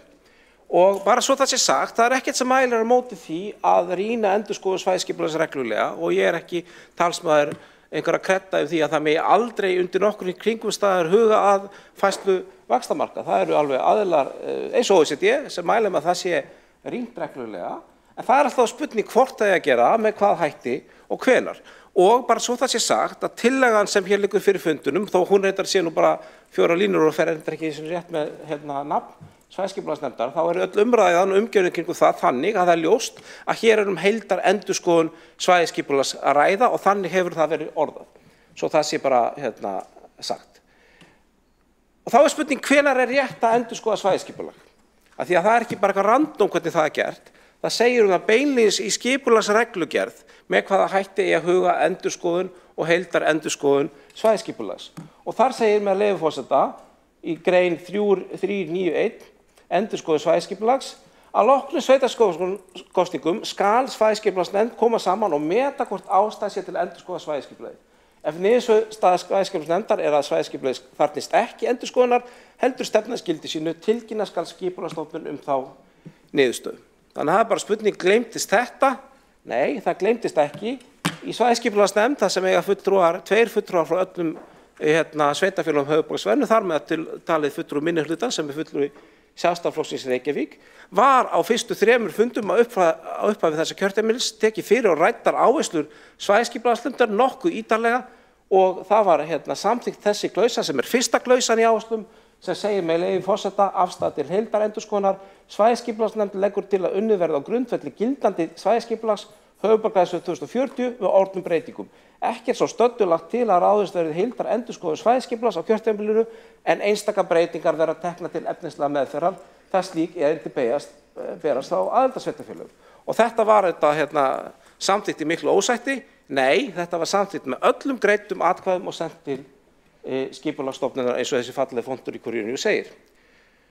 Þannig það var bara niðurstaðan að svæðisskipulagsnefnd taldi á þeim tíma sem hún á að athuga hvort það eigi að fara í heildarendurskoðun að það væri ekki ástæða til þess að fara í heildarendurskoðun en að það yrði tekið við einstaka tillögum þegar það bærust. Og tillöguflytjandi hefur í greinum haldið fram, ég veit ekki hvort það sé vegna vanþekkingar, að sá sem hér stendur, varaborgarfulltrúi Viðreisnar, fer í reynd með neitunarvald í þróunar húsnæðisuppbyggingar á höfuðborgarsvæðinu og ég verð bara að segja til þess að það sé rétt að þetta er auðvitað ekki rétt og borgarfulltrúin á að vita betur. Það er ekki þannig að það sé formaður einnar nefndar sem fari með neitunarvald varðandi húsnæðisuppbyggingu. Launum þetta er bara mjög skýr, reglur umgjörður þetta er mjög skýr og það eru einstaka sveitarfélög sem fara með þetta vald eða neitunarvald. Þannig að svo ég útskýri hér fyrir borgarstjórn, borgarfulltrúanum og öllu sem á hlýða hvernig þetta virkar, þá er það þannig að ef á að gera einfalda breytingu á svæðisskipulagi, samt ekki heildarendurskoðun heldur einfalda breytingu á svæðisskipulagi, þá sendir sveitarfélag erindi til svæðisskipulagsnefndar, svæðisskipulagsnefndin auglýsir þá tillögu og síðan þurfa öll sveitarfélögin að samþykkja breytinguna til að taka í gildi. Og reyndar þá þarf að gera þetta tvisvar þegar breytinguna ræða því fyrst þarf að fara að gera með lýsingu og síðan breytinguna sjálfa. Þannig að neitunarvaldið er sannarlega til stað en það er ekki í höndum á einhverjum varaborgarfulltrúa Viðreisnar með öllum sínum atkvæðum, heldur eða höndum sveitarfélaganna sjálfra. Og þetta hefur einu sinni verið reynt á þessu kjörtímabili þegar að það kom tillögur að stækkun vaxtamarka í Rjúpnahlíð í Garðabænum. Og þetta var auglýst í svæðisskipulagsnefnd, erindi kom frá Garðabæ, svæðisskipulag tók það fyrir, auglýsti á næsta fundi eftir það að senda máli í auglýsingu með þessari kreddufullu bókun eða hvað. Markmið þessara 4 breytinga er að skapa rými fyrir atvinnufyrirtæki í stað þeirra atvinnusvæða sem fyrir er að gangi gegnum endurinn samhliða þéttingu byggðar á Þróunás. Þau sjónarmið eru almennt í samræmi við heildarmarkmið svæðisskipulags og því eðlilegt að skoða breytingu að vaxtamarki í því samhengi. Þetta var bókun sem var lögð fram og samþykkt af formanni nefndarinnar, fulltrúum Garðabæjar og yfirgnæfandi nefndarmanna í svæðisskipulagsnefnd. Og reyndar var auglýsingin sjálf samþykkt af öllum greiddum atkvæðum. Og síðan var þessu hafnað í bæjarstjórn Kópavogs. Þannig að það voru Kópavogur sem eru eina sveitarfélagi á þessu kjörtímabili sem hefur nýtt sér það að hafna færslu vaxtamarka. Kópavogur gerði það væntanlega út af einhverjum grenndarsjónarmiðum sem eru það að íbúar í Kópavogi vildu ekki fá athafnasvæðið nálægt sér og það má sýna því skilning. En við verðum auðvitað líka aðeins að sýna skilning okkar grenndarhagsmunum. Öllar tillögur að útfærslu vaxtamarka þýða auðvitað það í reynd að fjölga mjög mikið bílum á Miklubrautinni, á Suðurlandsbrautinni, á öllu þessum ásum sem liggja inn í borgina og í gegnum hana. Þannig að ef að fulltrúar annars sveitarfélaga geta staðið vörð grenndarhagsmuni sinna íbúa, þá eigum við líka að hafa kjark til þess að gera það aðeins og auðvitað er þannig að allar hugmyndir mikla útfærslu vaxtamarka án þess að koma til mótvægisaðgerð í formi almenns samgangna eru bara ávísun á það. Svo í nefni þá eru aðrar hugmyndir af færslu vaxtamarka sem hafa verið nefndar. Ein er í Hafnarfirði eru svona almennar hugmyndir færa vaxtamark suður, síðan er það Gunnarshólmi það sem eru hugmyndir byggingu mikils leigufélags fyrir einn aldurshóp og síðan eru svona hugmyndir í Tungubökkum í Mosfellsbæ sem eru kannski meira svipaðir þessar hugmyndum Rjúpnahlíða rýma fyrir atvinnustarfsemi. Og þetta eru þá bara tillögur sem munu berast til svæðisskipulagsnefndar eða verður að vera teknar fyrir þar og síðan sendar til sveitarfélaga til umræðu. Það er líka mikilvægt í þessari umræðu að því að það er mjög gaman að segja að við skulum heildarendurskoða eitthvað og það er bara svo gaman og það er svo lítið mál að kostnaður heildarendurskoðun svæðisskipulags er umtalsverður og ég hef óskað eftir því og mun leggja það fram á næsta fundi svæðisskipulagsnefndar og deila að sjálfsögðu líka öllum kjörnum fulltrúum á höfuðborgarsvæðinu að seinasta svæðisskipulag það kostaði 170 milljónir að lágmarki og það var fyrir 10 árum. Það var að hluta til styrkta skipulagssjóði en miðað við svona venjulega verðlagsuppfærslu þá mætti áætla kostnaður yfir nær 300 milljónum í dag. Það er hægt að fara einhvers konar skemmri skýrt minni endurskoðun sem geti þá verið eitthvað ódýrari eins og seinasta aðalskipulagsbreytingin okkar En ég myndi segja að útfærsla vaxtamarka sem felur í sig að við bætum við tugum þúsunda nýrra íbúa utan við vaxtamarkinn í dag, það er ekki minni háttar uppfærsla. Það er uppfærsla sem kallar á hendar endurskoðun og byltingu á öllu því sem svæðisskipulagið byggir á. Og líka þetta annars sem skiptir máli, út af hagsmunum okkar hér í borgarstjórn, hvernig skiptingin á kostnaði. Ef þetta er þannig að einstaka sveitarfélag leggur fram tillögu útfærslu og breytingu á svæðisskipulagi, þá greiðir það þann kostnað. Ef við förum í heildar endurskoðun, þá bera sveitarfélagin kostnað í samræmi við sína íbúatölu. Þannig að við gætum mögulega verið jákvæð í garð þess að einhver nágrannasveitarfélög fær út sín vaxtamörk og bera þá bara skipulagskostnað því. En hér er raunin verið að leggja til að við förum að bera kostnað af skipulagsvinnu annarra sveitarfélaga, nema ef að sko skyldi vera að við sjálf þurfum á þessari útfærslu og þessari færslu vaxtamarka að halda líka. Þannig að það er mikilvæg spurning í því, þarf Reykjavík á færslu vaxtamarka að halda eða ekki. Og til að svara því, þá er kannski gott að gera sér bara í hugarlund hvað er það sem er á döfinni, og ef við tölum ekki 1000 íbúða eða íbúa, heldur bara einingu sem við eigum öll að hafa smá tilfinningu fyrir, sem eru bara skólahverfi. Við vitum sirka hvernig okkar skólahverfi kringum það er ákveðin stærð, það er til dæmis bara Neðra-Breiðholtið eða Safamýrar og staðið hvað í kring, og hvað eru margir skólar sem eru á teikniborðinu í Reykjavík? Sko, það er alltaf skólinn á Skerðafirði sem mun koma til vegna uppbyggingu þar og líka fjölgunar í Vesturbænum almennt. Það er nýr unglingaskóli í Laugardalnum, það er skóli í Vopið sem er búið að teikna, það eru 3 skólar fyrirhugaðir í Ártúnshöfðanum og það eru sömuleiðis 3 grunnskólar fyrirhugaðir í Keldnalandi. Þannig að þarna á þessari mynd eru 9 grunnskólar sem Reykjavík er með á dagskránni að byggja á næstu árum, og raunar myndi þarna bætast við vörðuskóli líka sem er líka mögulegt að unglingadeilda á og stafar vegna fjölgunar í miðbænum. Þannig er það virkilega þannig núna að okkar brýnasta verkefni hér er að plana þann 11., 12., 14. og 15. Ég er ekki sannfærður það. Og þetta eru 9 grunnskólar, þarna geta búið 40–50.000 manns. Eru hin sveitarfélögin búið með sitt land? Svo sannarlega ekki. Þetta eru tölur úr stöðumatum 2012, en það er að koma nýtt stöðumat og það hefur nú ekki gengið það hratt á þessar tölur að breytist eitthvað þar, að það er hægt að búa til 60.000 íbúðir að lágmarki innan núverandi vaxtamarka, og það eru pluss 100.000 íbúðir. Þannig að svo ég ítrykki að það voru öll sveitarfélög sem satt þetta upp á kjörtímabilis að vinna á grundvelli núverandi svæðisskipulags, og þau þurfa öll að samþykkja það ef við förum í þá breytingu. Það hefur eins reynt á þessu kjörtímabili og ekki verið gert. Og spurningin sem borgarstjóri svara hvort hagsmunum borgarinn og íbúa hennar sé best borgið með því að leggja til mjög víðtæka endurskoðun svæðisskipulagsins og þá á hvaða forsendum.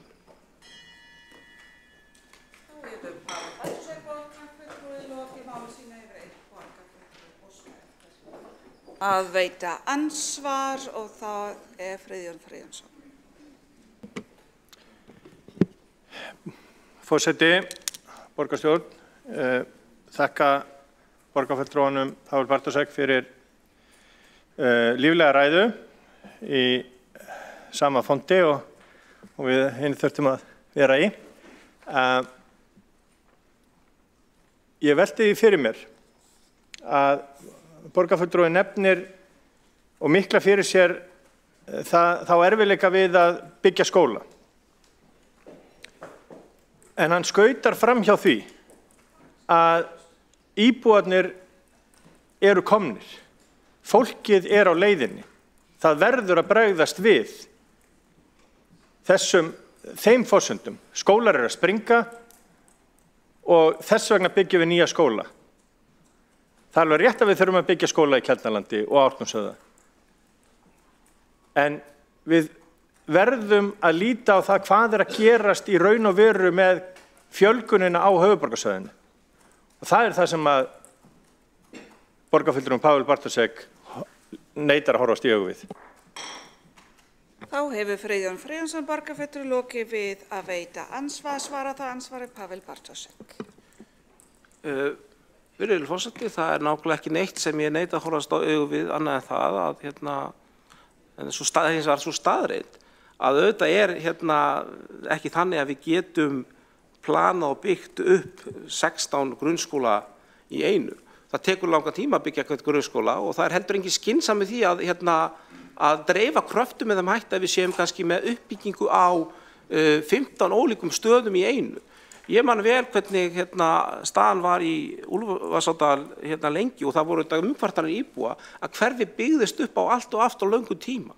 Við hefðum viljað fá hverfi sem myndi byggjast upp strax og hratt, en út af því að kom eitt stykki hrun, þá bara gekk illa að fá þarna íbúðin. Þannig að ég held að það sé miklu skynsamlega, miklu sjálfbærara að fókusera svona nokkurn veginn fast á eitt hverju einu. Við byrjum hérna í Vogabyggðinni og förum svo upp eftir, hægt og bítandi, og það sé miklu skynsamlega nálgun heldur en að og ég í rauninni hef þá ekki séð hvaða tillögur það eru að hálfu Sjálfstæðisflokksins uppbyggingu sem kalla útfærslu vaxtamarka. Af því að ef við myndum eitthvað hafa í kringum það, þá væri kannski hægt að ræða eitthvað.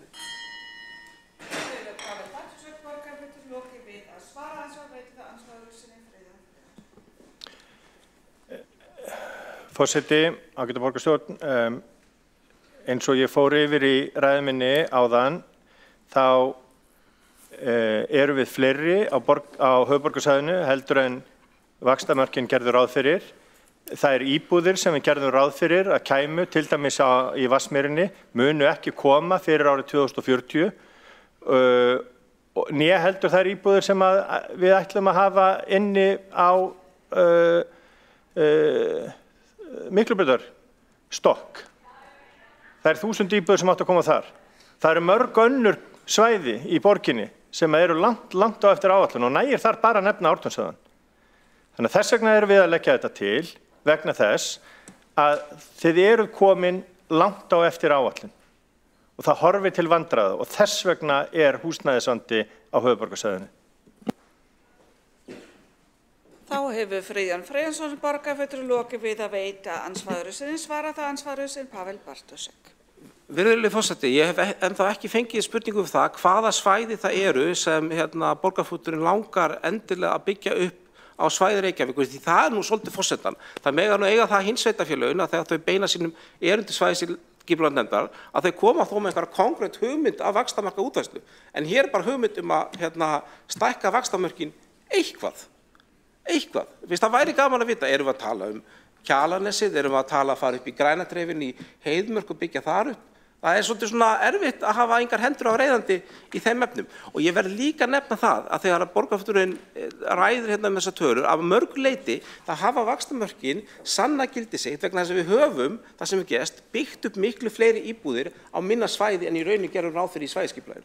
Vegna þess að lágmarksstærð íbúða hefur farið lækkandi vegna þess að það er bara meiri markað fyrir lægri íbúðir. Þannig við Reykjavík höfum verið að nýta land okkar vel. Við höfum verið að nýta land okkar vel og við getum þessar tölur síðan bætt við nánast hálfu höfuðborgarsvæði innan núverandi vaxtamarka. Og þá sé ég ekki þessa aðkallandi þörf fyrir okkur hér í borgarstjórn Reykjavíkur að kalla á að við fækkum þessi vaxtamörk þá og þegar. Þá er andsvörum lokið og næst á mælendaskrá er Hildur Björnsdóttir borgarfulltrúi.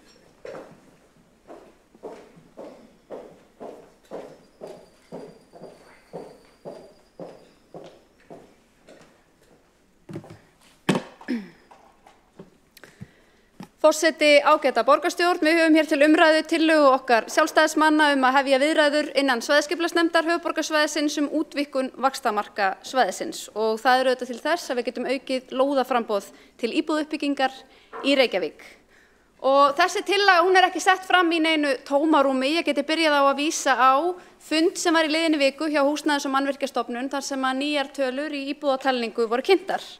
Þar kemur fram að íbúðum í byggingu hérlendis fækkar 16,8% milli ára og núna eru aðeins 877 íbúðir á framkvæmdastigi í Reykjavík.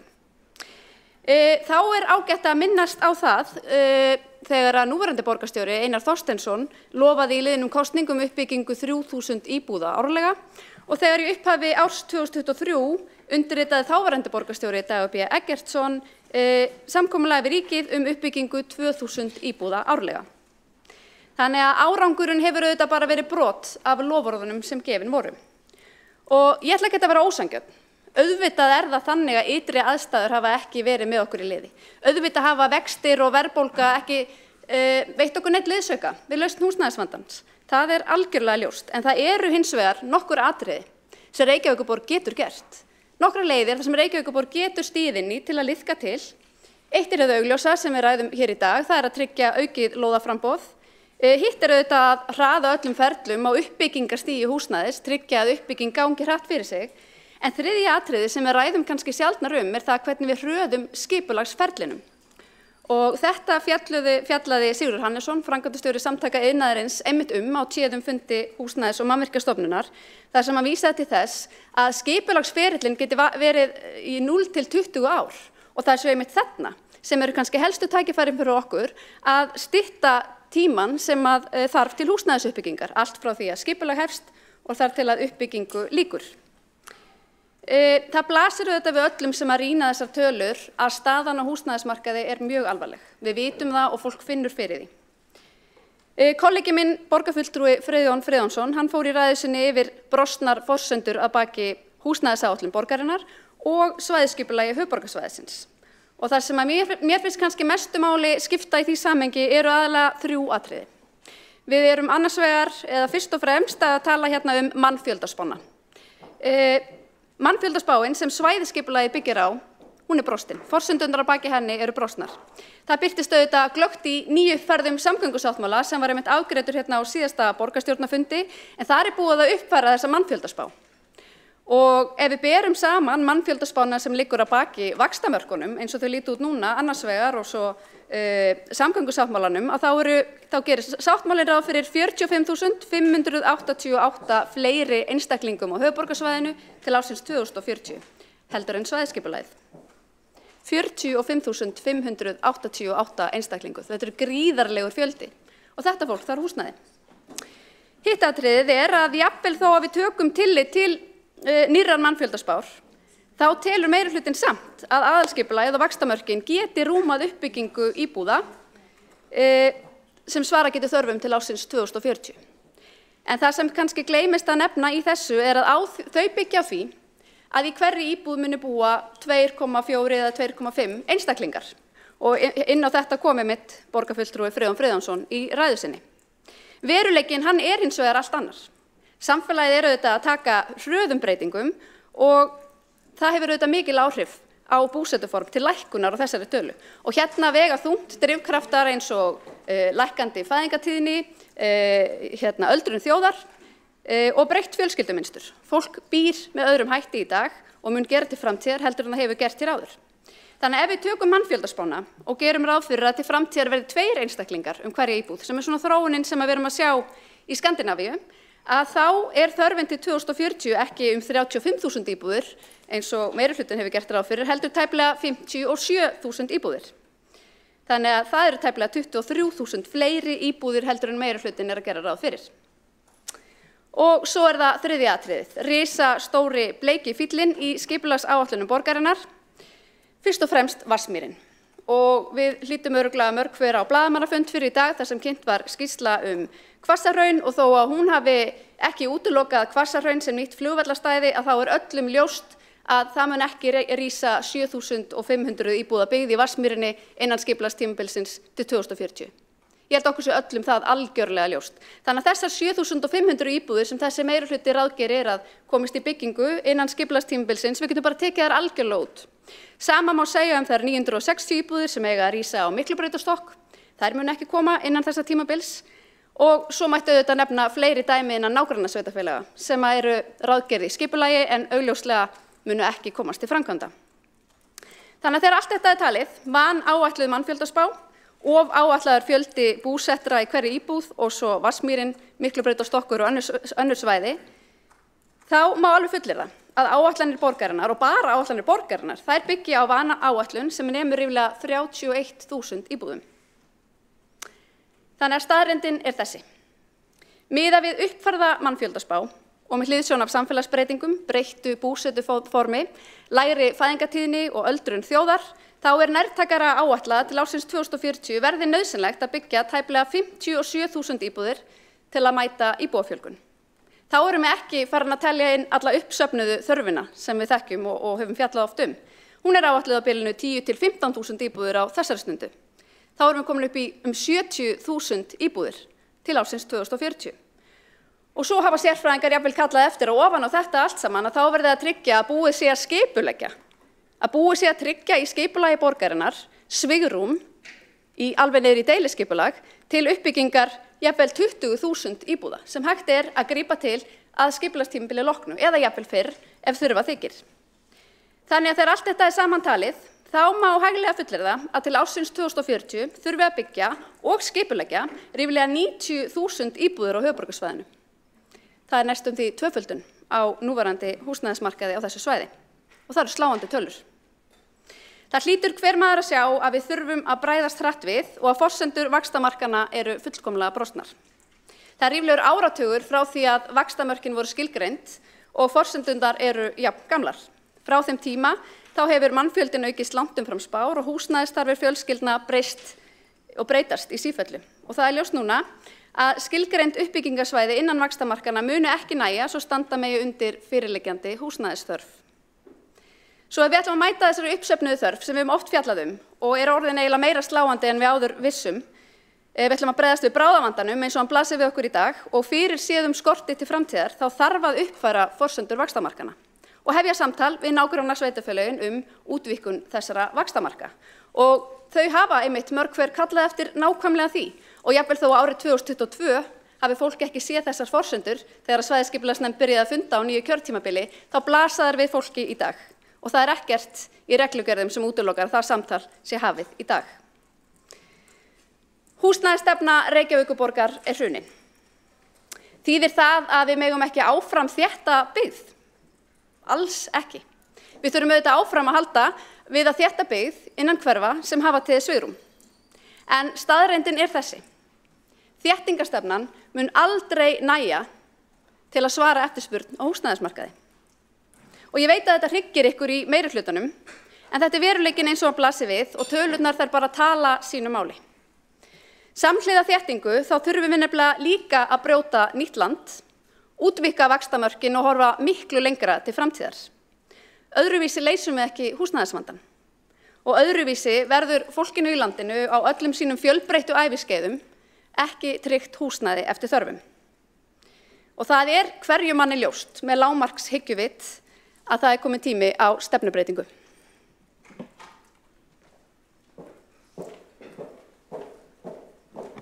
Þá hefur Hildur Björnsdóttir borgarfulltrúi lokið máli sínu og hefur einn borgarfulltrúi óskað eftir veita andsvar og það er Alexandra Brím. Forseti, þessi tillaga þrátt við það sem borgarfulltrúin Hildur Björnsdóttir sagði virðist samt vera sett fram í töluverðu tómarúmi. Ef við værum sátt einhverja tiltekna uppbyggingar hugmynd sem myndi krefjast út tilfærslu vaxtamarka, þá væri ekki til fyrirstöðu að fara með það fyrir svæðisskipulagsnefnd, en það er marklaust að fara út með tillögu endurskoðun bara almennt á þess að hafa þar eitthvað sérstakt markmið. Ef önnur sveitarfélög telja sig hafa einhverja tiltekna uppbyggingu í huga sem krefst víkkunar, þá er þeim í lofalagið að sækjast eftir því, en ég sé ekki af hverju við ættum að biðja það fyrir þau. Sérstaklega ekki ef það sem er að vera að biðja mér heildarendurskoðun sem er mun dýrari heldur en sértæk skoðun á einhverju ákveðinni uppbyggingu eins og borgarfulltrúinn Páll Bartósek fór yfir. Það er ekki svæðisskipulagið sem að tefur, heldur annars vegar vaxtastigið og hins vegar það að félög eru að tryggja sér lóðir og braska með þær frekar en að byggja á þeim. Það er það sem við þurfum að taka á og auðvitað kannski hvað afgreiðsluhraðinn hjá okkur. Það má alveg tala um að það mætti ganga hraðar að byggja, við viljum það öll, en það er ekkert sem útfærsla vaxtarmarka breytir út af fyrir sig. Við erum með pláss fyrir 20.000 íbúða innan núverandi marka og það myndi bara dreifa kröftum okkur að fara að fókusera á fleiri svæði á sama tíma. Og svo mætti maður spyrja hver er tilgangur með því að setja sér mörk almennt ef maður færa því út leið og einhverju fer að finnast pínu óþægileg. Það myndi alltaf ekki ganga vel að fara í meðrun þannig. Hefur Alexandra Brím borgarfulltrúi lokið við að veita andsvarssvarað og ansvari Hildur Björnsdóttir. Forseti, ágæta borgarstjórn, ég mótmæli því að tillagan sé sett fram í tómarúmi, hún er auðvitað sett fram í víðtæku samtali og það kemur fram auðvitað í fjölmiðlaumfjöllun undanfarið að mörg nágrannasveitarfélagana hafa áhuga og vilja til þess að útvíkka sín vaxtamörk. Mér finnst ekki eðlilegt að Reykjavíkurborg standi í vegi fyrir því, jafnvel þó að heimildir séu til þess og það er raunar frumvarp sem liggur fyrir þinginu núna breytingar þar á. Það líka vilja okkar sjálfstæðismanna að Reykjavíkurborg útvíki sín vaxtamörk vegna þess að tölurnar eru algjörlega augljósar í okkar huga miðað við núverandi mannfjöldaspá og miðað við breyttar þarfir á húsnæðismarkaði þá eru þeir reitir sem við eigum innan vaxtamarka þeir munu ekki duga til á skipulagstímabilinu til 2040 til þess að svara eftirspurn á húsnæðismarkaði og húsnæðismálin þau eru bara einhver mikilvægustu málin sem við fáumst við núna og það þýðir ekkert að sofa verðinum. Við verðum bara að láta af þessari rörsýn og vera reiðbúin að líta á nýjar tölur og bregðast við þegar nauðsyn ber til. Þá hefur Hildur Björnsdóttir borgarfulltrúi lokið við að svara andsvar veitir það ansvaru sinni Alexandra Brím. Forseti, ég vil frekar fókusera að einbeita okkur að því að byggja á þessum mörgu svæðum sem við erum nú þegar með mikla uppbyggingu á og ég vil líka bara andmæla því að Reykjavíkurborg hafi staðið eitthvað sérstaklega gegn útvíkun. Það eina sveitarfélagið sem hefur lagst hart gegn því á þessu kjörtímabili að minnsta kosti Kópavogsbær. Þannig að ef að sveitarfélögin vilja sækja einhverjar sértækar breytingar þá þeim í lofa lagið að gera það. Ég skil ekki alveg þessa orðræðu að það séu við sem séum að standa einhvern veginn sérstaklega vegi fyrir því. Ekki það, við myndum alltaf þurfa að hafa það í samhengi við þéttingarstefnuna og það væri að þjóna heildarmarkmiðum þess sem við erum að reyna að ná fram hérna í sameiningu í skipulagi svæðisins. En ég skil ekki af hverju það verið leggja fram óskilgreinda tillögu útvíkun af minnihlutanum í Reykjavík þegar það er ekki Reykjavíkurborg sem liggur eitthvað sérstaklega á útfærslu. Ef að önnur sveitarfélög vilja taka þetta samtal á vettvangi svæðisskipulagsnefndar, af hverju gera þau það ekki sjálf frekar heldur en að reyna að fara einhverja baktjaldaleið það að tillagan komi frá Reykjavíkurborg? Þetta er mjög skrítin málflutningur. Þá hefur Alexandra Brím borgarfulltrúi lokið við að veita ansvar öðru sinni svara það ansvar öðru sinni Hildur Björnsdóttir. Forseti, ágæta borgarstjórn, við köllum það nú ekki fjallabaksleið að eiga samtal hér við borgarstjórn og vettvangi borgarstjórnar til að reyna að slá sameiginlegan tón í því að eiga þetta samtal við svæðisskipulagsnefnd. Takist það ekki, þá er okkur auðvitað ekkert að vandbúnaði að opna þetta samtal inn í svæðisskipulagsnefnd. Borgarfulltrúin Alexandra Brím sagði í sínu andsvari að skipulag borgarinnar myndi algjörlega anna eftirspurn og ég veit að hún er sennilega búin með sín andsvör en ég vona að forseti gefi henni stutta athugasemd til að svara mig bara já eða nei. Telur borgarfulltrúin að áætlanir að byggja 7500 íbúðir í Vatnsmýri fyrir árið 2040?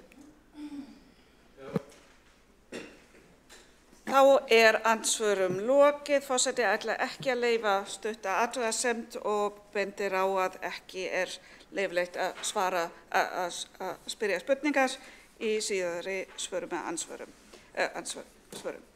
Þá er næstur á mælendaskrá Dag B. Eggertsson, borgarfulltrúi. Forseti, ágæta borgarstjórn,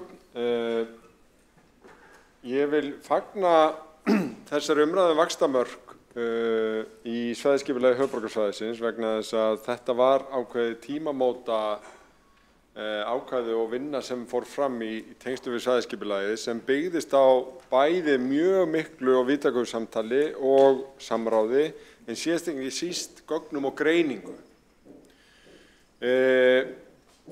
Það eru kannski ekki allir sem muni eftir því en fyrsta svæðisskipulag höfuðborgarsvæðisins frá því aldamót það reyndist svona og svona.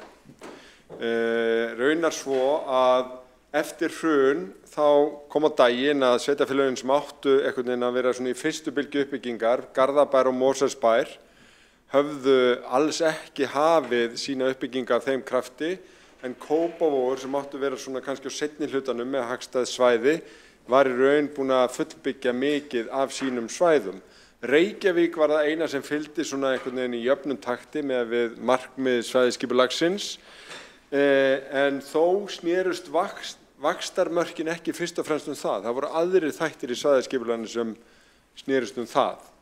Bara aðeins til glöggvunar að þá sjáum við hér í rauðu þau svæði á höfuðborgarsvæðinu sem eru byggð á hverjum tíma. Og við sjáum mjög glögglega á því að það er ekki bara svæðin sem að skipta máli varðandi fjölda íbúa á viðkomandi tíma, heldur hversu þétt er byggt. 1940 er höfuðborgarsvæðið og Reykjavík og þetta sérstaklega ennþá eitt þéttasta borgarsvæði á Norðurlöndum og þá eru 120 íbúar á hektara. 1960 er höfuðborgarsvæðið farið að þenjast töluvert út, meðal annars með byggingu Kópavogs og aukningu í Hafnarfirði og þá er strax farið að þynnast Þetta er ekki bara viðbót, heldur er að þynnast þannig að fjöldi íbúa á hektara er 70. 85 eru 54 íbúar á hektara og þá eru íbúar á höfuðborgarsvæðinu orðnir 132.000 og við horfum oft á þetta ártal þegar við vorum í svæðisskipulagsumræðunni vegna þess að við töldum okkur vera að undirbúa höfuðborgarsvæði fyrir næstu aukningu upp á 70.000 og milli 1985 og 2013 hafði okkur fjölgað 70.000. Það var síðasta aukning 70.000 og það sem að einkenndi hana var að byggðin dreifðist alveg gríðarlega mikið út og hún þynntist mjög mikið. Við förum úr því að vera með 54 íbúa á hektara í 35 íbúa á hektara. Og þetta var þessi tala sem oft í umræðinu og var til viðmiðunar, þetta var miðgildi í mannfjöldaspá Hagstofunnar fyrir höfuðborgarsvæðið. Og ef við förum þá þarna til ársins 1985 og skoðum hvar hið byggða umhverfi og horfum síðan á það hvað bættist við til 2013, þegar okkur fjölgaði 70.000 manns, þá var það þetta svæði.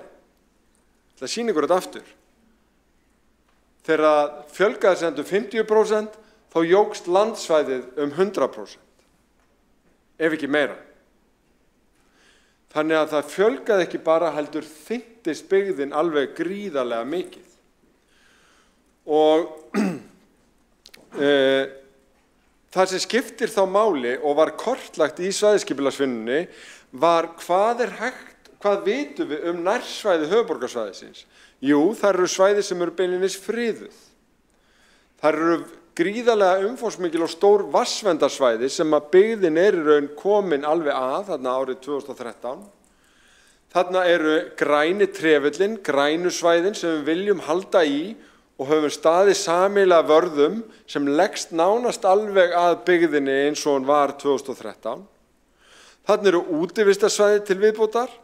Þarna er 100 metra hæðarlína og það var nokkuð mikið sammæli það að fyrir ofan 100 metrana þá er snjóþyngra og margt erfiðara, til dæmis bara það að leggja veitur vegna þess að vatn og skolp rennur niður á við. Þannig að það er margt sem þarf að hafa í huga þegar við erum að skipuleggja byggð. Og svo eru þetta þynningarsvæði hjá álverinu í Straumsvík sem setur útþenslu byggðarinnar nákvæmlega þar býsna mikla skorður. Og alla þessa kortlagningu var horft í umræðinu vaxtamörk eða ekki vaxtarmörk. Svæði og náttúruminjaskrá er ekki mjög mörg en þau eru nokkur samt og þetta þarf líka að hafa í huga þegar gerð svæðisskipulag og síðan landbúnaðarland því að við viljum helst halda í það að það geti verið landbúnaði nálagt þéttustu og mestu byggðinni á Íslandi til þess að þurfi ekki að færa aðföng mjög langt. Og þetta er kortlagningin og þarna er búið að svartmerkja viðbótarsvæðin milli 85 og 2013 og þið sjáuðu þarna út á sundunum.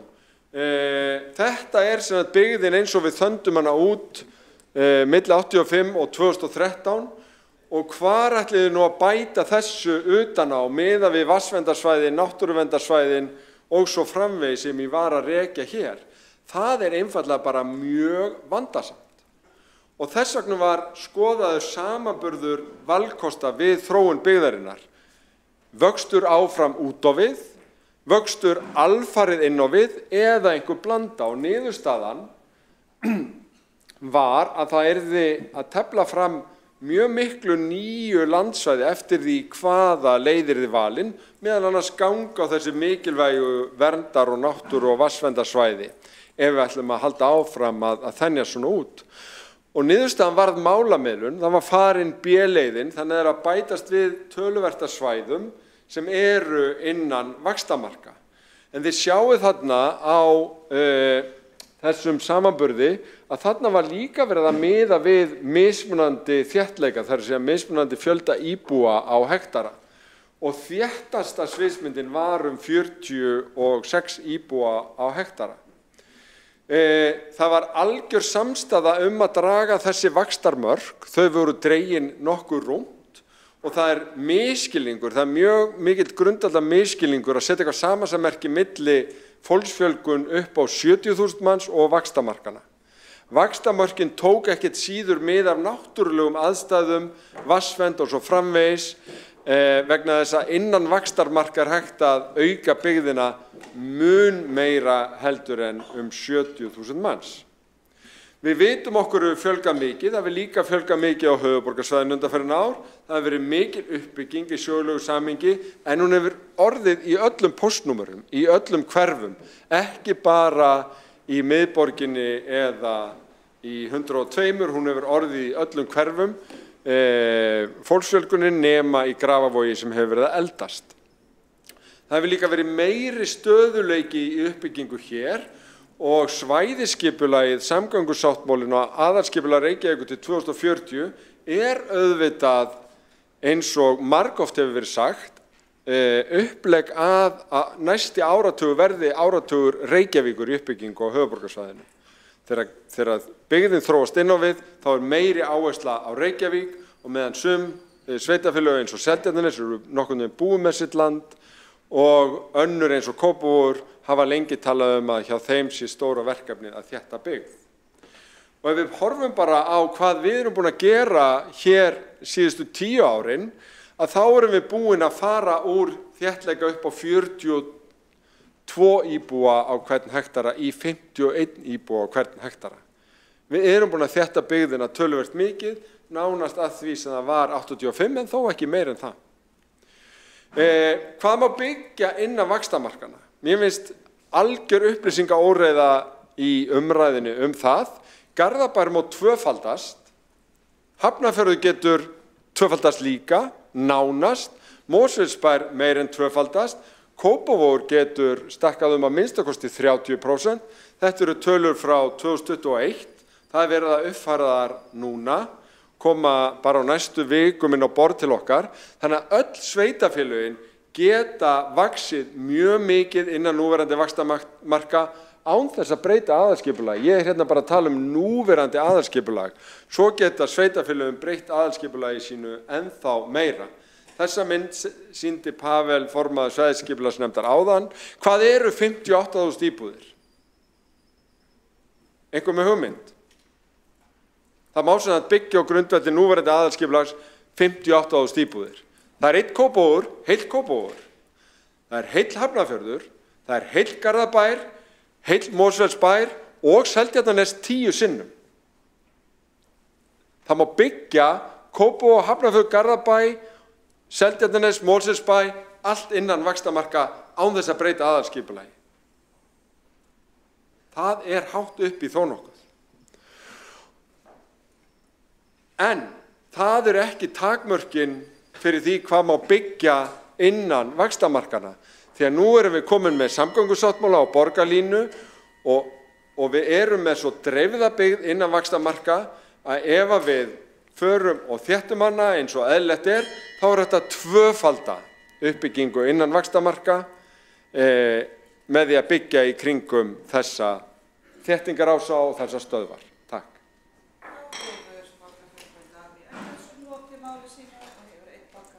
Eftir viti ansvar og það Hild Tveirs, já, þá er það fyrstur eða það Friðjón Freyjason. Ég vil þakka forseti, borgarstjórn. Ég vil þakka borgarstjóra fyrir fyrrverandi borgarstjóra og borgarfulltrúanum Dave Eggertssyni fyrir þessa yfirferð. Hann sýndi okkur töflu með heimildir í gildandi skipulagi, þar sem að meðal annars kemur fram að Kópavogur eigi 5.730 íbúðir til framtíðar frá árinu 2021. Samt sagði borgarfulltrúinn Hjálmar Sveinsson hérna í vísbendingu helgina að byggingaland Kópavogs væri svo gott sem þrotið. Mér langar til þess að fá bara útskýringu á því hver að segja satt.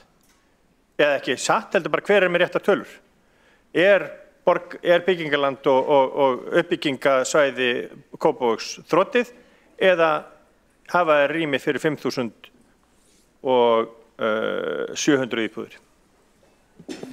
Þá hefur Friðjón Friðjónsson borgarfulltrúi lokið við að veita ansvar. Forseti vil árétta að borgarstjóri, Einar Þorsteinsson var ekki farinn úr salnum, þannig að þess vegna var borgarfulltrúi, svo sem hér stendur ávarpað sem borgarfulltrúi en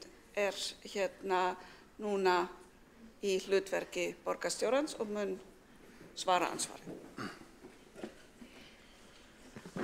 Forseti, ágæta borgarstjórn,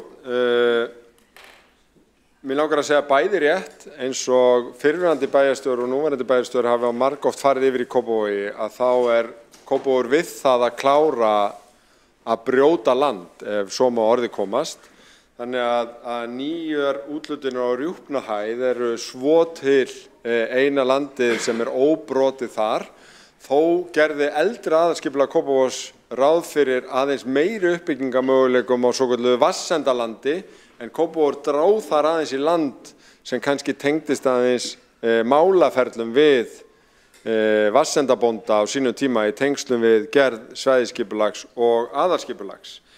Þær byggingarheimildir sem í aðalskipulagi Kópavogs heimila þó það bil 30% fjölgun íbúða í bænum en fyrst og fremst á grundvelli þéttingar. Og við sjáum það til dæmis víða í Kópavogi að þar hefur verið þétt byggð án þess að brjóta nýtt land í mörgum tilvikum. Og þá hefur borgarstjórinn Davíð Eggertsson lokið við að svara þessari ansvar og næst að veita ansvar Hildur Björnsdóttir. Forseti, ágæta borgarstjórn, ég vil byrja á að taka undir með borgarstjóra að það sannarlega mikil upplýsingaóreiða í talnanotkun í allri umræðu húsnæðismál. Og það sem ég finnst þessi meirihluti gera á síðasta fundi þá vorum við að fjalla samgöngusáttmálann og þá byggt á ákveðinni mannfjöldaspá sem styður við málflutning og ákveðna samgöngustefnu í samgöngumálum. En svo þegar við erum að ræða húsnæðismálin þá nota ykkur allt aðra mannfjöldaspá einhvern veginn sem hendar til þess að standa vörð húsnæðisstefnuna. Og þetta auðvitað gríðarleg upplýsingaóreiða. Borgarstjóri sagði í máli sínu að það mætti byggja 58.000 íbúðir innan vaxtarmarka á skipulagstímabilinu. Þá vil ég benda á að eins og kom fram í ræðu minni og með mannfjöldaspá að þá þörfin til framtíðar 57.000 íbúðir og þá ótalin uppsafnaða þörfin sem 10.000–15.000 íbúðir. Þannig að við erum að tala að við þurfum á skipulagstímabilinu innan svæðis 70.000 íbúðir og vaxtarmörkin muni ekki duga til. Og þá vil ég spyrja, hvað sér borgarstjóri fyrir sér? Hvernig sér hann fyrir sér að fylla upp í það gat sem myndast þegar 7.500 íbúðir rísa ekki í Vatnsmýri innan skipulagstímabilsins? Þá hefur Hildur Björnsdóttir borgarfulltrúi lokið við að veita ansvar, svara það ansvari borgarstjóri Davíð Eggertsson. Forseti, ágæta borgarstjórn. Já, ég held að sé bara gott að við séum sammála að það sé ákveðin upplýsingaóreiða og það reyndar núna bara í þessum töluðu orðum verið að uppfæra þróunaáætlun fyrir höfuðborgarsvæðið þar sem verið að uppfæra allar þessar skipulagstölur því að gengur auðvitað á þær byggingarheimildir sem eru í gömlu yfirlitunum þegar byggt á þeim svæðum en leið eru sveitarfélögin bæði að breyta aðalskipulagi sínu eins og við erum að fara að gera með Keldnalandið. Keldur eru samt ekki inni í þessum tölum vegna þess að það ekki inni í gildandi aðalskipulagi af þeim þunga sem við sjáum fyrir okkur. Og þannig breytist þetta og ég held að í samgöngusáttmálum og húsnæðisáætlun þá bæði verið að tefla fram svokallari miðspá Hagstofunnar og háspá og það fer svolítið eftir því á hvað horft, við hvað miðað, en við þurfum að hafa þetta allt í huga. En ég held að það sé fullkomlega eðlilegt innan vaxtarmarka að öll sveitarfélögin horfi á aðalskipulagið sitt, horfi hvaða tækifæri til uppbyggingar samgöngusáttmálinn felur í sér og að við förum í það verkefni á okkar vettvangi áður en við förum í það sem fyrsta verk að færa út vaxtarmörkin. Þá hefur borgarstjórinn Davíð Eggertsson lokið við að svara ansvari og veitir þá ansvar öðru sinni Hildur Björnsdóttir. Forseti, ágæta borgarstjórn, eftir situr spurningin hvernig sér borgarstjóri fyrir sér að fylla upp í gatið í Vatnsmýrinni þegar að 7.500 íbúðir sem ráðgerðar eru í aðalskipulagi rísa ekki fyrir árið 2040. Hugsanlega var hann að svara mér með því að Keldnalandið myndi svara þeirri þörf, en á fundum uppbyggingu í Keldnalandi nýverið þá hefur komið í ljós að Keldur eru á 20 ára plani og munu ekki fylla upp í þetta gat. Hildur Björnsdóttir, borgarfulltrúi, lokið við að veita ansvar öðru sinni. Svara þá ansvar öðru sinni Dag Bjarkason, borgarstjóri. Forseti, ágæta borgarstjórn, já, það er alveg rétt, ég nefndi Keldur og Keldur er í einhverjum skilningi á 20 ára plani en ekki í þeim skilningi að Keldur byrja að byggjast upp eftir 20 ár, heldur þvert á móti að við höfum verið að leggja grunninn að því að vinna skipulagsvinnu á næstu 2 árum og uppbyggingin haldist í hendur við tilkomu borgarlínu, þannig að fyrstu íbúarnir flytja á svæði þegar borgarlínan kemur og það eru þetta miklu fyrr. Eins og hér hefur verið dregið fram að þá var miðað við það í okkar skipulagsáætlunum að Miklabraut færi í stokk frá Landspítalasvæði og upp að Kringlu. Nú erum við að tala um að Miklabraut færi í göng frá Landspítala og alveg upp á Grensásvegi. Uppbyggingamöguleikarnir fyrir vikið eru miklu meiri.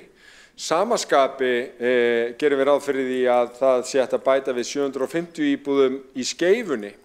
Með tilkomu borgarlínu þar gætu tækifæri verið miklu meiri.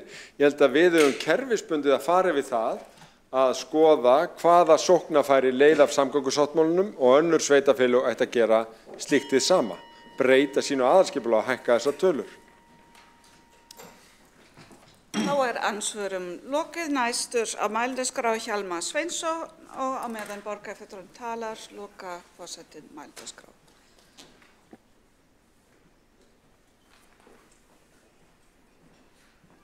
Já, ágæta borgarstjórn og forseti, ég var eiginlega hættur við að koma hérna upp af því að mér fannst að bæði Pavel Bartósek og borgarfulltrúi og Dag Bjarkason, borgarfulltrúi, hefði farið svo vel yfir málin með flottum glærum og ég hef með enga glærur frekar en venjulega treysti á hér tala orð sem að gefst auðvitað misvel. En ég ætla að segja bara til að byrja með að ég var svo heppinn að vera þarna formaður svæðisskipulagsnefndar nokkur skeið þegar þetta var samþykkt svæðisskipulagið, þverpólitískt samþykkt og allir voru mjög ánægðir, ekkert síður fulltrúar hinna sveitarfélaganna á höfuðborgarsvæðinu en fulltrúi Reykjavíkur sem var ég. Og ég ætla líka svona aðeins að grípa inn í þessu umræðu að ég svona aðeins tek undir með orðum borgarfulltrúans Alessandru Brím að mér smá svona eitthvað tómt hljóð í þessari umræðu hjá hinum ágætu sjálfstæðismönnum að því að það er talið vera heillar á að endilega rjúfa vaxtamörkin og byggja bara einhvers staðar, það hefur ekkert komið fram.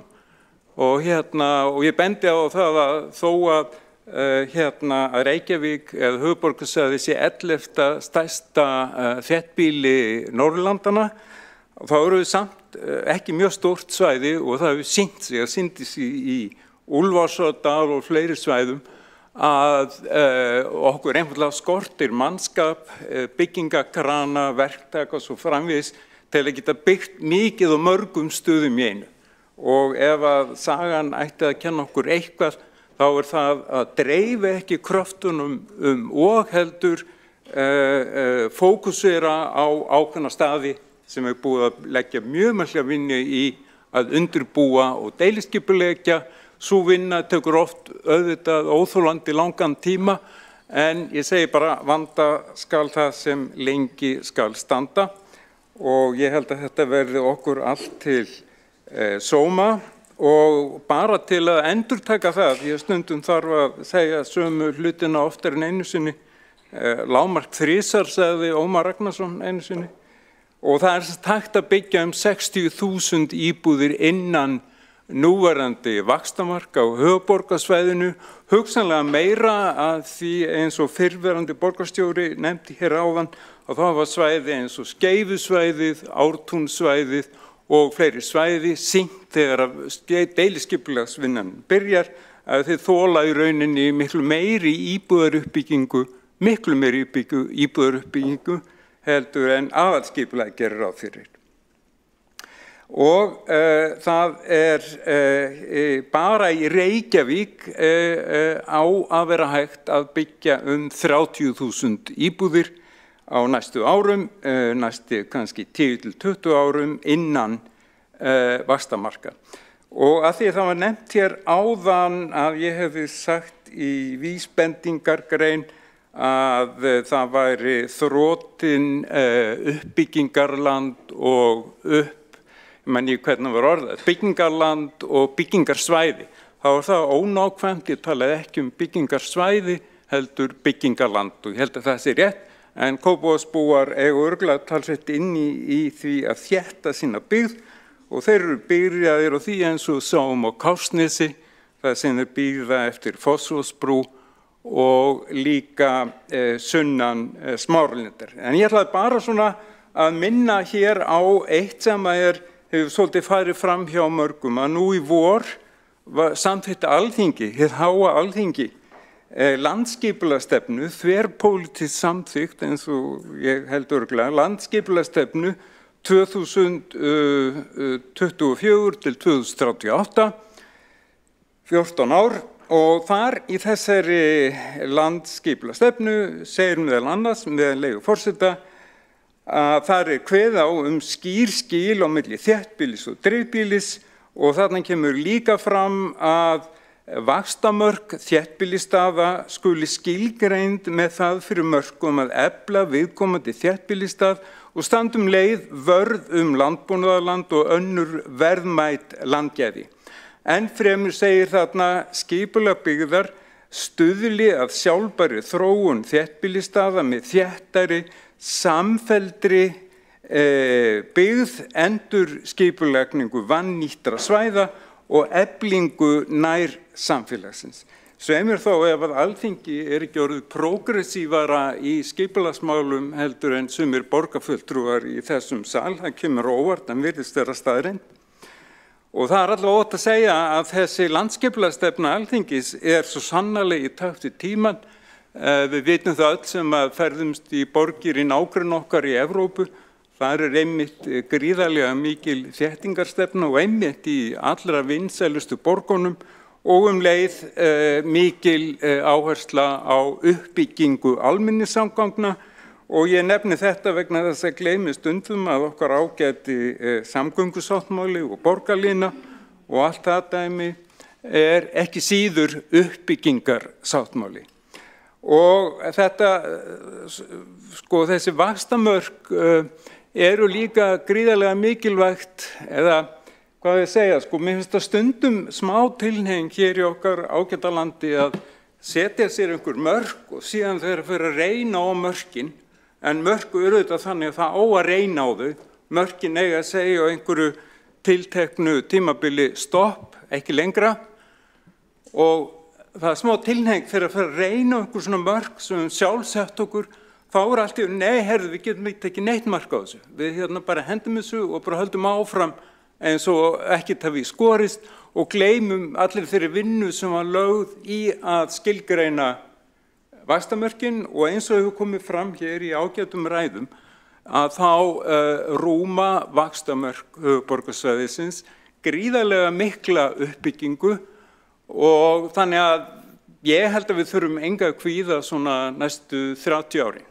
Ég hef nokkuð sannfærður það og það mikilvægt að taka mark á mörkum því að markaleysi hefur ekki reynst sérlega vel. Hefur Hjálmar Sveinsson borgarfulltrúi lokið máli sínu og hefur einn borgarfulltrúi óskað eftir að veita andsvar og það er Hildur Björnsdóttir. Forseti ágæta borgarstjórn, ég vil byrja á að ávarpa það sem borgarfulltrúinn sagði þegar hann talaði að það væri eðlilegt að sveitarfélög settu sér mörk og að í samfélaginu settu við mörk en það þurfti að standa við þau þegar á reyndi.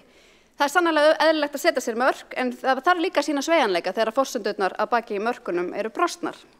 Mér langar að spyrja borgarfulltrúann, hann segir að við þurfum engu að kvíða næstu 30 árin. Telur hann að vaxtamörkin muni duga okkur til húsnæðisuppbyggingar næstu 30 árin, er það sem hann meinar?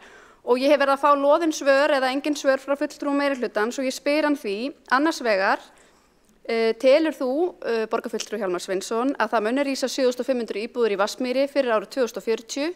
Ef ekki, hvernig sérðu fyrir þér að hægt verði að fylla í það gat? Og þá vil ég óska eftir að fá ekki svör einhverja uppbyggingareiti sem að augljóslega komast ekki til framkvæmda innan skipulagstímabils. Yfir Hildur Björnsdóttir, borgarfulltrúi lokið við að veita ansvar. Forseti minnir á að ávarpa ekki aðra borgarfulltrúa beint en svara þá ansvari Hjálmar Sveinsson. Já, ég segi það nú bara til að byrja með því að nokkuð sannfærður það að vaxtamörkin rúma mjög mikla uppbyggingu og ég annars myndist á það að þegar að ýmsir reitir eru teknir gegn hefur komið aftur og aftur í ljós að þeir róma kannski helmingi eða þrisvarsinnum meiri íbúðar uppbyggingu heldur en aðalskipulagið sem verið eðli sínu mjög svona fer varlega alla áætlun. Þannig að ég nokkuð bjartsýnn á það að vaxtamörkin rúmi uppbyggingu, íbúðar uppbyggingu næstu áratugi, já. Og varðandi flugvöllina þá ég nú orðin líka nokkuð bjartsýnn þar að því að ný skýrsla sýnir fram á að það ekkit að því að byggja flugvöll í Hvassahrauni. Þannig ég held að það muni gerast fyrr en margur hyggur og ég minni á það að Tyrkir byggðu stóran alþjóðlegan flugvöll fyrir utan Istanbúl og 3 árum. Ég held að við þurfum ekki 30 ár til þess. Svo held ég líka örugglega, án þess að vita alveg nákvæmlega, að ég held að í þessum tölum sé ekki verið að reikna með 7000 íbúðum í Vatnsmýrinni heldur 4000. Það er að segja að það ekki endilega verið að reikna með að allt flugvallarsvæðið byggist. En skiptir raunin ekki öllu máli hvort það 4000 íbúðir eða 7000.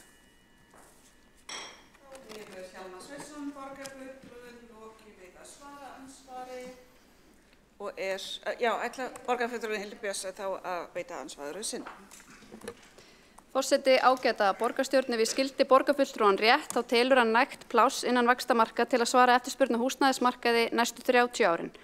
Og þá vil ég benda á að ef mannfjöldinn heldur áfram að vaxa með sama hraða og hann hefur gert undanliðin ár, þá erum við að horfa á að á svæðinu muni búa 410.000 manns árið 2054 og reikni það hver sem vill. En ég verð að mótmæla algjörlega þessari fullyrðingu borgarfulltrúans. Varðandi flugvöll í Hvassahrauni eða flugvöll í Vatnsmýri þá stendur það mál annars vegar auðvitað á pólitískum vilja sem á eftir að koma í ljós og það öllum og hverjum manni ljóst að meirihlutin hér í borginni þverklofin í málinu. En spurningin sem eftir situr hvað vill fjármagnið? Hver að fara að taka áhættu með sína fjármuni að byggja flugvöll á svæði þar sem eru eldsumbrot og eldsumbrota tímabil að hefjast sem getur varað í einhver árhundruð.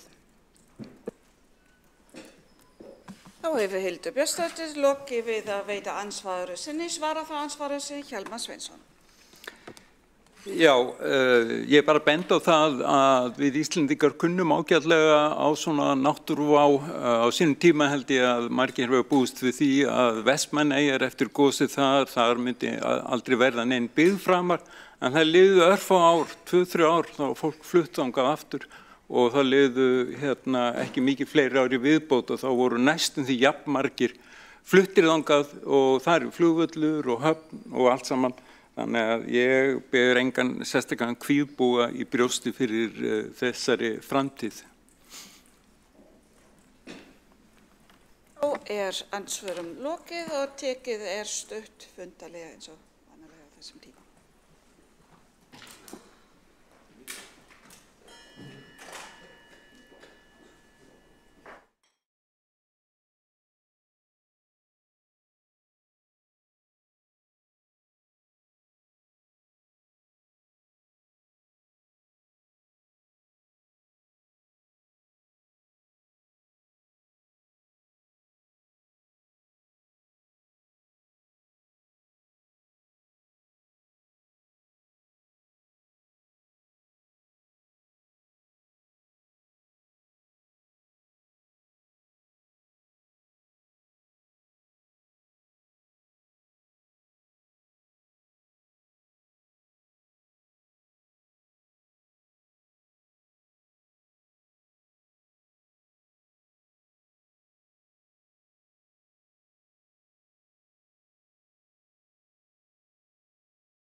betri fréttum en á blaðinu.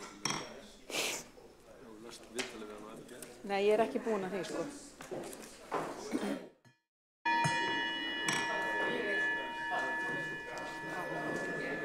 Hljóð í salinn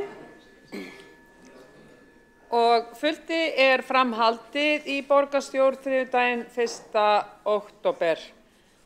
Við erum ennþá í dagskrárlið 2, tillaga borgarfulltrúa Sjálfstæðisflokksins aukið framboð til lóða til íbúðaruppbyggingar og næst á mælendaskrá Dóra Björt Guðjónsdóttir, borgarfulltrúi. Gjörðu svo vel.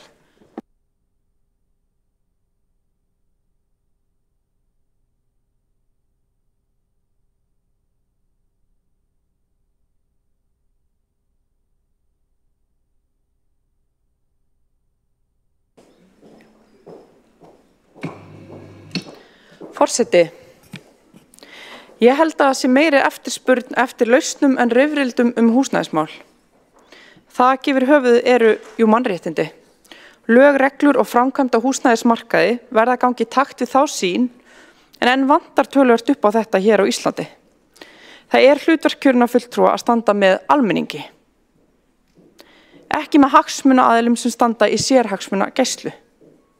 Þegar rætt þá húsnæðiskrísu sem við stöndum sannarlega frammi fyrir, draga andstæðingar meirihlutans í Reykjavík umræðuna fljótt ofan í þann skurð að staðan sé mestmegnis uppkomin vegna vangetu meirihlutans við að fjölga lóðum. Þétting byggðar gerð að sökudólgnum og kynnt undir polariseringu og andúð í þá einfaldra skilaboða sem eiga þó fátt skylt við raunveruleikann. Undanfarið hefur þessi umræða kristallast í nauðsyn þess að byggja utan núverandi vaxtarmarka í svæðisskipulagi höfuðborgarsvæðisins. Hér hefur í dag verið farið yfir að Reykjavík hafi ekki staðið í vegi fyrir breytingum á svæðisskipulaginu eða þessum vaxtarmörkum. En látum það liggja milli hluta og veltum fyrir okkur þörfinni. Það nauðsynlegt? Ætla ég þá að fjalla aðeins þéttingu byggðar í þessu samhengi, sem það sem við höfum verið að gera, að vaxa inn á við að mestu leyti. Þétting byggðar ekkert einkamál meirihlutans í Reykjavík. Það stefna höfuðborgarsvæðisins alls í þessu ágæta svæðisskipulagi, þar sem fram kemur að uppbygging eigi að vera megninu til innan vaxtarmarka. Og reyndar þétting byggðar líka meginstefna innan borgarþróunar á heimsvísu. Vegna þess að meðvitund skynsamlega nýtingu innviða og auðlinda orðin almennari. Enn eru laus uppbyggingarsvæði innan vaxtarmarkana í aðalskipulagi fyrir 60.000 íbúðir til 2040, sem ætti þá að duga fyrir fyrirliggjandi þörf. Miðað við að reikna sé með að okkur muni fjölga 86.000 manns til 2040 með 1,8% fjölgun, ef við nota þá tölur sem hefur verið umræðinu hér í dag, þá vantar á bilinu 35 til 43.000 íbúðir. Allt eftir því hvort miðað við 2,5 íbúa í íbúð eða 2 íbúa á hverja íbúð, eins og sumir vildu miða við hér áðan. Oddviti Sjálfstæðisflokksins héldi þó fram í pontu að það vantaði 90.000 íbúðir. Ríflega eina íbúð á mann. Það nú ansi vel í lagt. Ef við miðum við tölur Húsnæðis- og mannvirkjastofnunar þá getum við fengið út cirka 45.000 íbúðir. Og það með uppsafnaðri þörf og þá tel ég að það sé mikilvægt að við byggjum þessa umræðu á góðum gögnum. Allavega gert ráð fyrir því að það vanti 15.000 næstu 10 árin og svo verið að tala 4.300 íbúðir á ári sem getur gefa okkur í kringum 45.000 íbúðir til 2040. Þannig að við verðum að tala epli, ekki epli og appelsínur og láta sem þessu sé tvennu saman að líkja. Vandinn að byggja innan vaxtarmarkana? Því oft haldið fram að það taki of langan tíma að byggja þétt samkvæmt greiningu en samkvæmt greiningu á íbúðarbyggingaverkefnum í Reykjavík meðalhraði uppbyggingar svipaður á þéttingarreitum og í dreifðari byggð og mögulega eilítið styttri á þéttingarreitum. Því sömuleiðis oft haldið fram að lóðaverð í þéttri byggð sé fyrirstaða þegar kemur að uppbyggingu, en dæmin sanna að markaðurinn metur lóðirnar oft mun dýrari en þær eru seldar í grunninn. Kaup og sala á lóðum í þéttbýligð hækka stundum töluvert í verði áður en skóflu svo mikið sem stungi niður. Svona lóðabrask ekki ásættanlegt að mínu mati.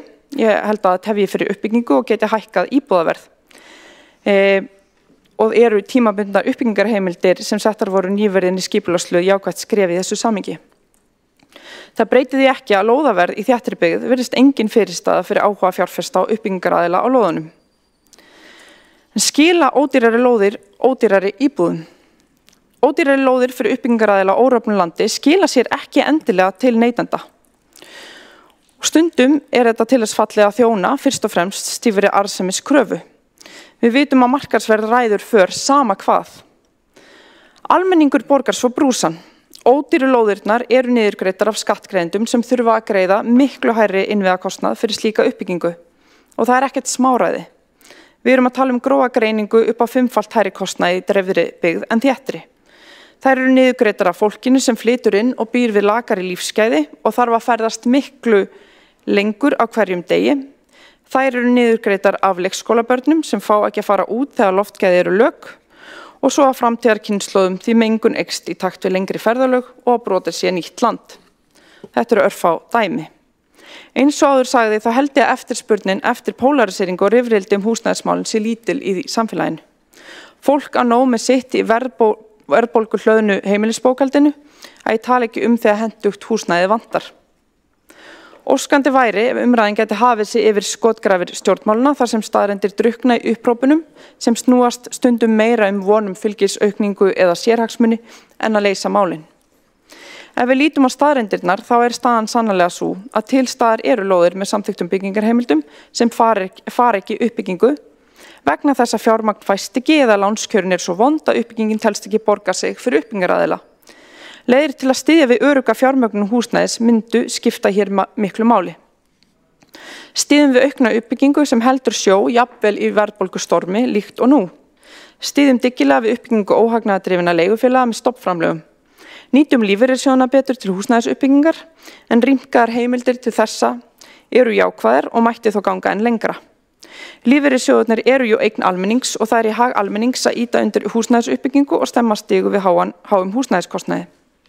Ég myndi sjálf vilja sjá félagsbústaði standa fyrir meiri uppbyggingu, jafnvel fyrir almenna markaðinn ef það myndi standast lagalega skoðun. Við vitum að framleiðni í byggingariðnaði lægri á Íslandi en í nágrannalöndum. Meðal annars vegna hagsveiflunar þar sem verktakar verða að sníða stakk eftir vexti og draga saman og bæta í þegar verkefnum fjölgar og fækkar. Það grefur undan framleiðninni.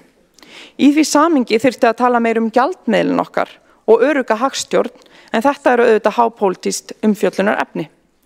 Að sama skapi hefur verið of mikið svigrúm til að halda íbúðum á markaði til notkunar skammtíma gistingu, jafnvel með því fyrir sjónum að bíða þar til enn hærri verð fást á markaði.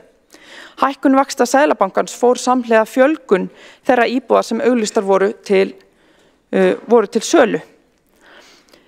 Það vitnar að líklega framleitt inn í lager sem svo gengur út þegar aðstæður breytast. Eftir þrýsting frá okkur í meirihlutanum hér í Reykjavík var heimild til heilsársgististarfsemi í íbúðabyggð aftur takmörkuð fyrir þessu ári sem frábært. Sú heimild var sett inn í reglugerð árið 2018 sem takmarkaði tól og tæki sveitarfélaga til að stýra gististarfsemi innan sinna marka og hef ég persónulega fjallað þetta ítrykkað á opinberum vettvangi. En við verðum að gera meira. Sköpum hvata svo íbúðir sé ekki nýttar eins og spilapeningar í Monopoly. 16% fullbúna íbúða í Reykjavík eru ekki með neina lögheimilisskráningu.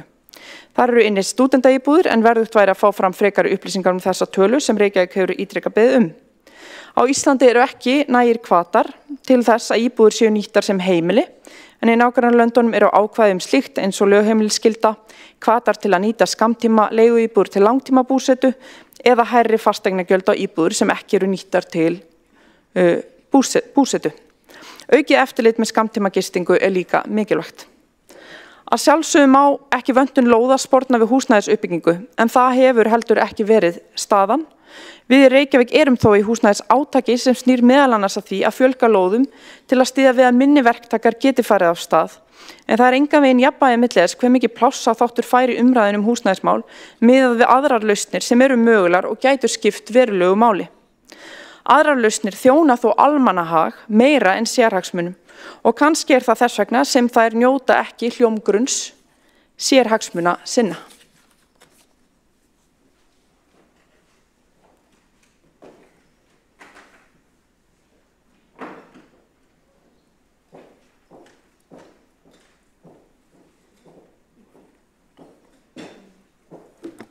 Borgarfulltrúinn hefur lokið máli sínu, tekur þá til máls Kolbrún Áslaugar Baldursdóttir. Gjörðu svo vel.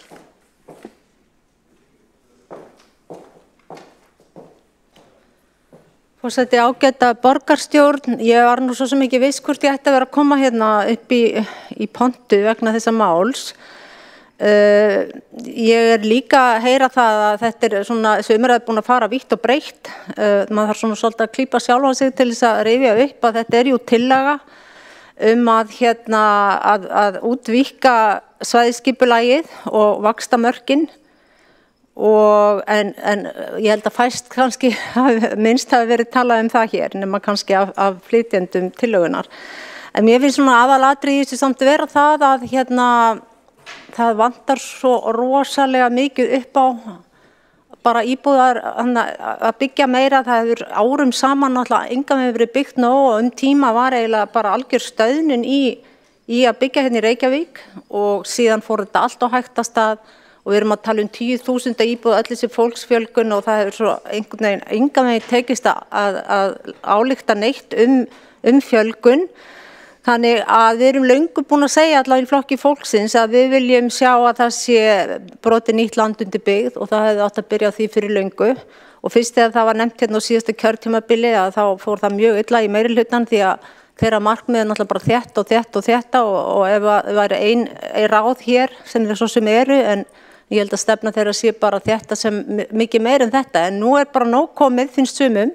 Það farið að ganga á græn svæði og það þröngt þessara hverfi eru ljót því að þarna bara einhvern veginn allt í einu kraðaki og fólk horfir út sinnglugga og beint inn í stofu til nágrannans. Ég held að það sé komið tími til að horfast í augu við það að það þarf að dreifa þessari borg aðeins meira. Við verðum bara einhvern veginn að horfast í augu við það. Ég veit þetta snýst allt í kringum borgarlínuna, þéttingareitina en þetta líka rándýrir reitir og dýrt húsnæði sem á þessum þéttingareitum. Og það einhver takmörk fyrir því hversu langt hægt að ganga. Þannig að ég vil bara sjá fyrir mér að við horfumst í augu við það að það sé mögulega bara allt í lagi að dreifa þessari borg eitthvað meira. Hvort það þurfi hins vegar að víkka út þessi vaxtamörk ég ekki alveg vissum. Það getur vel verið að það sé nægilegt rými með eins og þetta Það farið svona tönnum sögum það eftir því ákvæmt mann hlustar hér að það sé hægt að byggja hvað Kópavog og jafnvel Hafnarfjörð og svona eitthvað að halda þó þessum bara vaxtamörkum sem eru. En það hins vegar bara þessi tregða við að horfast í augu við það að borgin megi mögulega ekki dreifast meira. Við getum bara ekki endalaust leyft okkur að þann munað að hafa bara allt á einu bletti. Eigandi von á kannski ótrúlegum fjölda fólks hérna næstu 10, 20, 30 árin. Og hvort að borgarlínan þurfa bara útvíkkast samhliða þegar það kemur, það bara seinni tíma mál. En það sem í rauninni aðeins að byrja þó að koma vottur fyrir, það að þétta eins og í Grafarvoginum og kannski Úlfarsárdal. En þetta bara dropi í hafið. Þetta svo pínu lítið og bara einhver pínu breyta í agnarstóru samhengi því að við erum að tala 10.000 íbúða sem vantar til ef vel ætti að vera. Þannig að þetta bara dropi í hafið það sem uppbyggingin til dæmis í Grafarvogi. Þetta bara ekki neitt, en samt munar þetta hverja íbúð.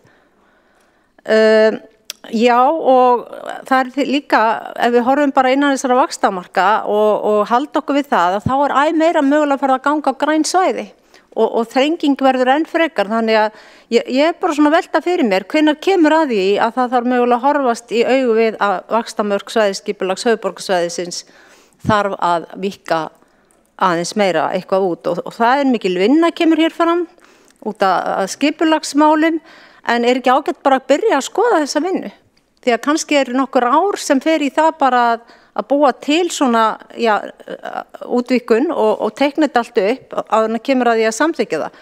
Þannig að ég held kannski að tillagan sé að mörguleyti góð, ég kannski orða hana eitthvað öðru segja, hefja viðræður, jú, það má byrja að skoða þetta.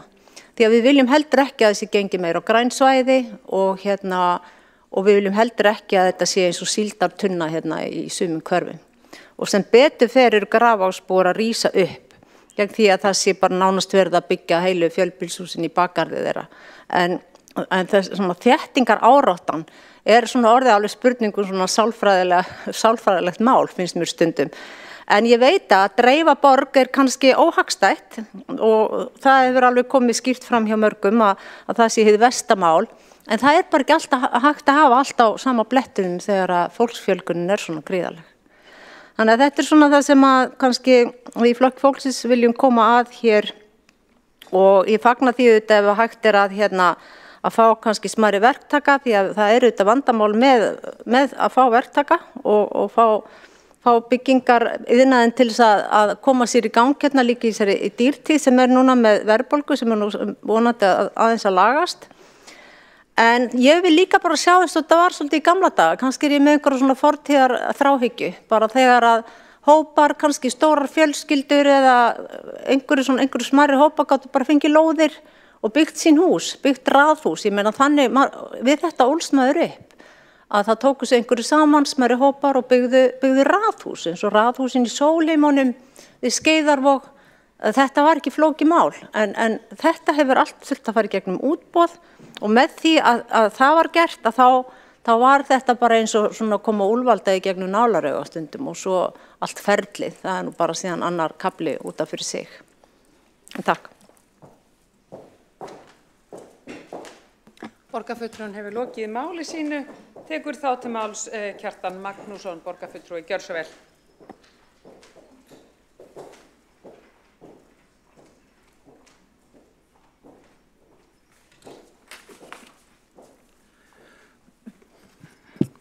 Forseti, góðir borgarfulltrúar.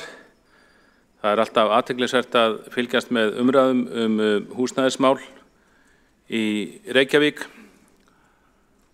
hér í borgarstjórn. Skipulagsmálin eru þetta nátengd húsnæðismálunum og það hefur eitt og annað verið sagt að viti þessari umræðu, til dæmis í ræðu formanns umhverfis- og skipulagsráðs þá kom fram að hún viðurkennir fúslega að það sé húsnæðiskrísa svokölluð í Reykjavík og það auðvitað gott og það kom fram í máli miklu fleiri borgarfulltrúa. Þannig að það gott að horfast í augu við vandann og við virðumst vera nokkuð sammála greininguna að miklu leyti og við hljótum öll að vera sammála það að við ásamt öðrum sveitarfélögum eigum að leggja okkur fram það að skapa nægt framboð af landi í Reykjavík undir lóðir sem síðan vera byggðar á íbúðir og leysa þannig húsnæðisvandann. Við vitum að það engin fixíti í þessu, þetta ekkert sem hægt að gera á einu ári. Uppsafnaður vandi orðinn svo mikill að það jafnvel ekki hægt að leysa hann á einu kjörtímabili, þetta tekur langan tíma, en það þá þeim mun meiri ástæða til þess að hefjast handa sem fyrst. Og ég hefði haldið að þegar við leggjum þessa tillögu, þá sé þessi tillaga í grunninn mjög hófsamlega orðuð. Hún ber ekki með sér að sá sem hana skrifar eða sá sem leggur hana fram ætli sér að leysa vandann á einu misseri eða einu ári eða jafnvel einu kjörtímabili. Heldur það hugsað svolítið fram í tímann og tillagan felur í sér skoðun á endurskoðun vaxtamarka, rauninni skoðun á því hvar við getum bætt við lóðum til þess að fleiri geti byggt. Og ég hvet meirihlutann til þess að horfa að líta sér nær og velta því fyrir sér af hverju þessi húsnæðiskrísa hefur skapast. Það ekkert sjálfgefið að húsnæðiskrísa skapist í borg sem á mikið ónumið land. Það er lúxus sem sennilega engin önnur höfuðborg á Vesturlöndum hefur, að hafa í rauninni nægtir byggingaland. Hins vegar ákveðin tregða við að taka nægilega mikið af byggingalandi þráttur að það sé alveg tiltakt undir lóðir til þess að það sé hægt að eyða þessari lóðakrísu á einhverjum árum. og það slæmt. Við borgarfulltrúar Sjálfstæðisflokksins höfum lagt til að menn líti víðar, til dæmis að það sé lokið við skipulag Úlfarsárdalsins, ekki samkvæmt upphaflegum áætlunum sem var ráðist í að töluverðum metnaði þegar Dagur B. Eggertsson var formaður skipulagsnefndar á sínum tíma. Þá var gert ráð fyrir miklu meiri byggð í Úlfarsárdalinn síðast hefur orðið. 20–30.000 manna byggð ef ég man rétt, jafnvel yfir 30.000 manns. Það hefur verið endurskoðað nokkur sinnum síðar. Nú hverfið komið í 9.500 íbúa ef ég man rétt, Grafarholt og Úlfarsárdalur. Það samt en þá sóknarfæri. Það þarna Stórreitur í Hall- og Hamrahlíðarlöndum þar sem hægt að koma nokkur þúsund manna byggð á til viðbótar. Og það mælir margt með því. Íbúar sjálfur óska eftir því. Það ekki þannig eins og í sumum hverfum þar sem íbúarsamtök berjast á hæl og hnakka gegn því að það komi viðbótarbyggð í bakagarðin þeirra. Íbúar í þessum hverfum, aðliggjandi hverfum, þeir óska beinlínis eftir því að þarna komi meiri byggð, þannig að þeir fái meiri þjónustu. Þetta þá svokallað win-win dæmi. Við lögðum tillögum þetta síðasta vetra hér í borgarstjórn og henni var í sjálfu sér vel tekið og ég þakkláttur fyrir það og henni var vísað til nefndar, vona nú að koma eitthvað út úr því. En borgarstjóri tók jafnan fram í leiðinni, leið og hann rauninni tók nokkuð jákvætt í tillögunum fannst mér, að þessi tillaga yrði ekki neinu forgangi og það olli mér vonbrigðum. Mér finnst einmitt að svona tillögur ætti að vera í forgangi, þarna var hægt að útbúa lóðir bara með nokkrum fljótlegum ódýrum hætti og Keldnalandið í vinnslu vissulega ágætt í sjálfu sér. Ég óttast þó að þar verði töluvert mikla ofurþéttingu að ræða. Það hefur líka verið sagt hér í borgarstjórn að það megi ekki spila út of mörgum lóðum í einu vegna þess að það þurfa að selja lóðurnar í Keldnalandinu nægilega dýrt til þess að þær geti nýst þess að fjármagna svokallaða borgarlínu. Þarna finnst mér nálgast utanum með röngum hætti því að ég held að það geti ekki verið röksemd fyrir því að ég halda lóðaverði uppi og halda lóðum dýrum til þess að fjármagna einhver opinber verkefni. Við höfum frekar að, það voru oft verið sagt að við höfum að hugsa fólkið, verið í tengslum við almenningin í dag og ég held að við höfum frekar að horfa til þess að almenningur vill ódýrar íbúðir, ódýrar lóðir eins og við og þeir sem undan okkur komu gátu keypt sér á lóðir ódýr lágu verði. Þannig að ég held því miður að meirihlutinn þyrfti að endurskoða þessa afstöðu sína að það haldist í hendur lóðaskortsstefna og þéttingarstefna og einu sem var uppboðsstefna sem gerði það verkum að húsnæðisverð hækkaði mjög mikið í Reykjavík og það bara hækkar og hækkar. Það alveg ljóst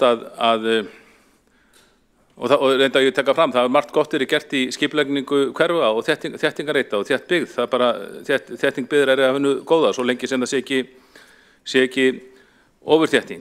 En það hefur samt ekki gengið, íbúðaverð hækkar, hefur hækkað á mikið og það er ljóst að það dugi ekki smáskammtalækningar. Það þarf að taka stærri hverfi. Ég hef meiri trú á atvinnulífinu en svo að það ráði ekki við einhverja stærri bita heldur en hafa komið fram að þessu. Það er bara þróun og það finnur sinn gang. Og ég hvet borgarfulltrúa til að hlusta á ákall almenning sem heyrir í rauninni í fjölmiðlum í hverja einustu viku þar sem kvartað yfir of háu íbúðaverði og það verður ekki leyst með smáskammtalækningum, það verður ekki leyst með endalausum takmörkunum á lóðum í nafni þéttingar byggðar. Auðvitað verður að halda áfram að þétta byggð með einhverjum hætti en það þarf líka að bjóða fram gnægð nýra lóða sem munu þá vera til þess fallar að lækka íbúðaverð til barnanna okkar í sömu tilfellum barnabarna. Og það heyrast oftar áhyggjur að ódýr lóð sé ekki leiði ekki til þess að það verið byggð á ódýr íbúð, það er alveg rétt. Verktakarnir, ef við seljum einhverjum verktaka eða fasteignasala lóð á lágu verði, hann mun ekkert selja á lægra verði ef hann gerst upp með það. En það eru til svo margar aðferðir, auðvitað verið best að eins og var gert 1982, þá var henni bara lóðaskortinum 1 á einu ári og þá voru allar lóðir ódýrar og þeir sem sættu sig ekki verð frá verktökunum, þeir gáttu bara að fara og byggt sjálfir sem menn gerði í mörgum tilvikum. Það er erfiðara að gera það núna því að nú er svo algjörlega langvarandi miklu meiri uppsöfnuð þörf, en það samt hægt með ýmsum móti að sjá til þess að lóðir séu seldar ódýrt og byggðar ódýrt og seldar ódýrt til almennings. Við sjáum bara það líkan sem Félagsstofnun stúdenta til dæmis miðar við. Þeir fá lóðir frá borginni ódýrt síðast yfirvissi, byggja ódýrt og leigja síðan ódýrt, og það eru bara ákveðnir menn þurfa verið félagi, stúdentar auðvitað til að fá það. Þetta var auðvitað hægt að færa út og auka, því hér á árum áður þá voru mjög margar íbúðir í Reykjavík, sennilega helmingur íbúð á tímabili, byggður á svonefndum byggingarsamvinnufélögum, þar sem lóðum var úthlutað ódýrt hjá borginni með ákveðnum skilyrðum, að það eru bara félagar í viðkomandi byggingarsamvinnufélagi sem fengju aðgang, og svo voru byggðar þúsundir íbúða með kennarablokkum, símamannablokkum og svo framvegis, íbúð sem var reynst mjög vel, og það var tryggt vegna þess að þeim var úthlutað ákveðna félaga. Það var tryggt að þeir sem keyptu síðan þessar íbúðir voru að kaupa þær nánast á kostnaðarverði, kannski með örlítilli álagningu innan 1%. Og þetta kerfi gekk mjög vel, og þarna nefndi ég bara eina leið sem fær til þess að sjá til þess að selja lóðir ódýrt, en tryggja samt að þeir sem flytji inn í íbúðun á endanum, þeir fái að kaupa viðkomandi íbúð eða leigja viðkomandi íbúð mjög ódýrt. Þannig að þarna svona mjög gamalt og þrautrænt módel sem reyndist vel, sem væri sjálfsagt að grípa til, en lykillinn auðvitað að sjá til þess að framboð lóða í Reykjavík verði nægt, og samþykkt á þessari tillögu gætur fyrsta skrefi í þá átt að við viðurkennum að vandinn er meira en svo að það verið ráðið við að leysa hann innan núverandi vaxtamarka, og þess vegna mælir allt með því, ef við bara hvort sem við horfum á þessi máli í samhengi við 1 ár eða 10 ár eða 30 ár, að víkka út þessi vaxtamörk sem fyrst.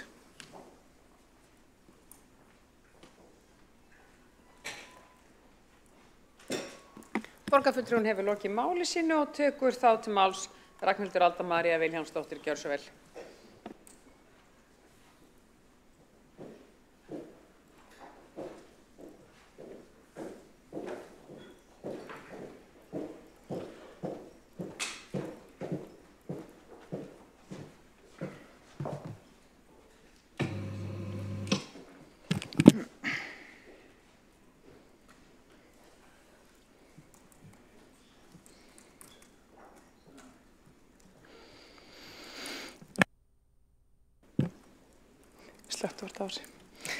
Já, ágæti forseti og borgarstjórn, hér hefur verið rædd fólksfjölgunin á síðustu öld og áhrif hennar á skipulag og stærð borgarinnar, og það rétt að borgin breyti vel úr sér á síðustu öld, og undir stjórn Sjálfstæðisflokksins risu hér fjöldinn allur af nýjum og fjölbreytilegum hverfum með það í fyrirrúmi að hafa næg græn svæði allt kring.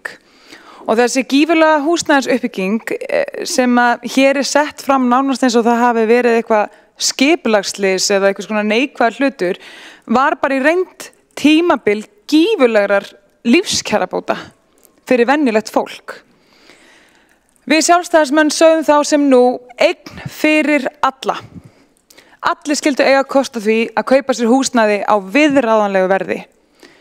Af því að það að eiga sína eigin íbúð ekki bara öryggi og meira sjálfstæði, það líka valdeflandi, og ein besta leiðin fyrir venjulegt fólk til að byggja upp sparnað. Og fyrir 100 árum, áður en að Sjálfstæðisflokkurinn tók við borginni, að þá var hér alveg herfilegur íbúðaskortur og ástandi var virkilega slæmt. Það var bara miklu meiri fátækt og miklu meiri stéttaskipting, og það var eitt helsta verkefnið að koma þaki yfir höfuðið af fólki og að venjulegt fólk geti keypt sér húsnæði. Að því á sama tímabili þá var fólk að streyma úr sveitinni í borgina á bara algjörlega, hraða sem við höfum aldrei séð áður. Og það var jafnvel hernám, og ég held að það útskýri aðeins líka þéttleikan sem kom fram í tölum borgarfulltrúans Dags B. Eggertssonar árið 1940, að það var náttúrulega hernámsár. En að það er líka ágætt að muna í þessu að mikill íbúaskortur heldur þeim fátækum og þeim ríkum. Og núna síðan að vinstri meirihlutin tók við borginni hefur náttúrulega herfilegur íbúðaskortur ríkt í Reykjavík. Og hann bara versnar og versnar. Og þær íbúðir sem eru byggðar hér í borginni eru bara einfaldlega það fáránlega dýrar að venjulegt fólk hefur ekkert efni á að kaupa þær. Og það er ekki þá nema að það hafi sterkt bakland og fjölskyldu sem getur hjálpað þeim. Og þeir sem eiga ekki það, eiga ekki einhvern fjölskyldumeðlim sem getur lánað þeim pening eða eitthvað álíka, þeir eiga bara engan séns á þessum húsnæðismarkaði. Ungt fólk á bara engan séns. Og þessi húsnæðismarkaður, gífurlegur skortmarkaður, er líka einn stærsta orsök verðbólgunar sem heggur nú þungt í flesta launaseðla. Og hefur neytt fólk til að færa sig, neytt þá sem jafnvel eiga þá í íbúð, að færa sig yfir í verðtryggð lán. Þannig höfuðstóllinn bara hækkar og hækkar. Og ég geti raun og verið ekki skilað öðruvísi þessuna þegar að borgarfulltrúinn Dóra Björt Guðjónsdóttir var að tala einhverja varmenn sérhagsmuna sinna, hún sé að tala í reynd þennan vinstri meirihluta. Af því að það er svo sannarlega ekki sjálfstæðismenn sem hafa verið að tala fyrir því að hér megi ekki byggja nema bara á þéttustu svæðunum. En í nafni hvers og til hvers, af hverju má ekki byggja á nýju landsvæði fyrir utan einhverja línu sem einhver ákvað hérna fyrir einhverjum árum eða áratugum. Og er það vegna þess að meirihlutin vill ekki byggja nýja vegi, vill hann ekki stækka rekstrarsvæði strætó, vill hann ekki hafa fleiri svæði til að dreifa stóru vinnustöðum og jafna þannig umferðarálag í borginni, eða vill hann bara einfaldlega ekki byrja að undirbúa sig tímanlega fyrir áformhaldandi fólksfjölgun, af því að það hlýtur að vera við sem alltaf reiknum með því að fólki fjölgi hérna í borginni. Við erum alltaf undir því að það gerist. Og ég verð að segja að það að fólk hafi hérna viðurkennt fyrir í dag að það sé að halda lóðaverði háu viljandi, það þykir mér bara mjög sorglegt. En ætli það sé ekki þá bara líka gott fyrir íbúa að vita hver er munurinn á sjálfstæðismönnum og þessum meirihluta. Og ég ætla að segja fyrir mitt leyti, ef ég réði hérna, þá myndi ég setja íbúa og lífskjör þeirra í fyrsta sæti. Fyrir mér er bara einfaldlega mikilvægara að fólk eigi kost á því að koma þaki yfir höfuð á sér en að halda einhver ímyndaðri línu sem að einhver setur sér bara til þess að spara aðeins í rekstri og rekstri vegakerfisins og strætó og kannski í einhverjum götum. Ég myndi bara gera allt sem er mínu valdi stæði til þess að hætta að næra þessa verðbólgu. Og ég myndi bara taka stöðu með íbúum og með almenningi, af því að erum við ekki hér fyrir þau. Hvað erum við að gera hérna? Af hverju er fólk að berjast fyrir því að það megi ekki byggja ódýrara húsnæði fyrir fólk og það megi ekki leyfa borgina að stækka? Hvaða vegferð er þetta eiginlega? Það er eiginlega sem ég spyr mig, ég verð bara að segja að það er alveg herfilegur íbúðaskorturinn í Reykjavík. Og það að hér sé sett svona rosaleg áhersla á að það megi alls ekki brjóta nýtt land, alls ekki skoða einhver svæði, einhver tún fyrir utan þessa línu og jafnvel einhver aðra möguleika og það sé aðal áherslu og atriði, allt sett þar undir. Það finnst mér bara að vera galin áhersla, galin baráttumál. Þannig ég myndi segja, og ég held að það hafi komið frekar ljóst inn að málið þeirra sem að tala undan mér, að ef að sjálfstæðisflokkurinn væri hérna við völd, að þá myndum við ekki láta einhver ímyndaða línu stoppa okkur. Við myndum bara setja íbúa í fyrsta sæti, setja venlegt fólk í fyrsta sæti, koma eign fyrir alla aftur í gang. Allir geta byggt sér sparnað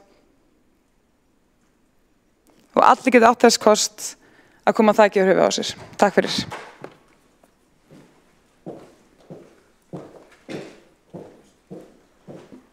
Borgarfulltrúinn er lokið máli sínu. Tveir hafa óskað eftir að koma upp í andsvar, annars vegar borgarstjóri Dagur B. Eggertsson og Hjálmar Sveinsson. Gjörðu svo vel, Dagur. Forseti, ágæta borgarstjórn, hér er spurninga af hverju ekki að fara út fyrir vaxtamörkin. Mér finnst verða að svara spurninguna af hverju á ekki að byrja að byggja fyrir innan vaxtamörkin. Við vitum að innviðakostnaður samfélagsins við að fara út fyrir vaxtamörkin er að minnst 24 milljónir per íbúð en á þéttingarreiturum það 5 milljónir per íbúð. Og þá teknir lykilinviðir eins og götur, veitur og skólar. Við vitum að það ekki gengið á græna trefilinn ef það verið að fara inn á við, en það gengið á náttúruna eins og borgarfulltrúi nefndi. Þannig að spurningin ekki svo af hverju á ekki að fara út fyrir, heldur af hverju ekki að nýta hagkvæmustu kostina þar sem eru innviði fyrir. Af hverju að efna til kostnaður upp á 25 milljónir per íbúð, því að sá kostnaður fer ekki neitt. Við borgum hann í gegnum orkugjöldin, veitugjöldin, samgöngukostnaðinn og skattan okkar. Spurningin nefnilega öfugt. Af hverju ekki að byrja á þessum 20.000 íbúða sem eru fyrir innan vaxtamörkin? Borgarstjóri hefur lokið við að veita andsvar og svara þá andsvari Ragnhildur Alda María Vilhjálmsdóttir, gjörðu svo vel. Já, ágæti forseti, skemmtileg spurning. Það nefnilega máli. Við viljum alveg byrja hér og halda áfram hér innan skynsamlegra marka. Við sjálfstæðismenn viljum ekki heldur gefa afslátt af grænusvæðum og við teljum ekki endilega nauðsynlegt að fylla upp í hvert einasta frímerki sem losnar hérna með blokk.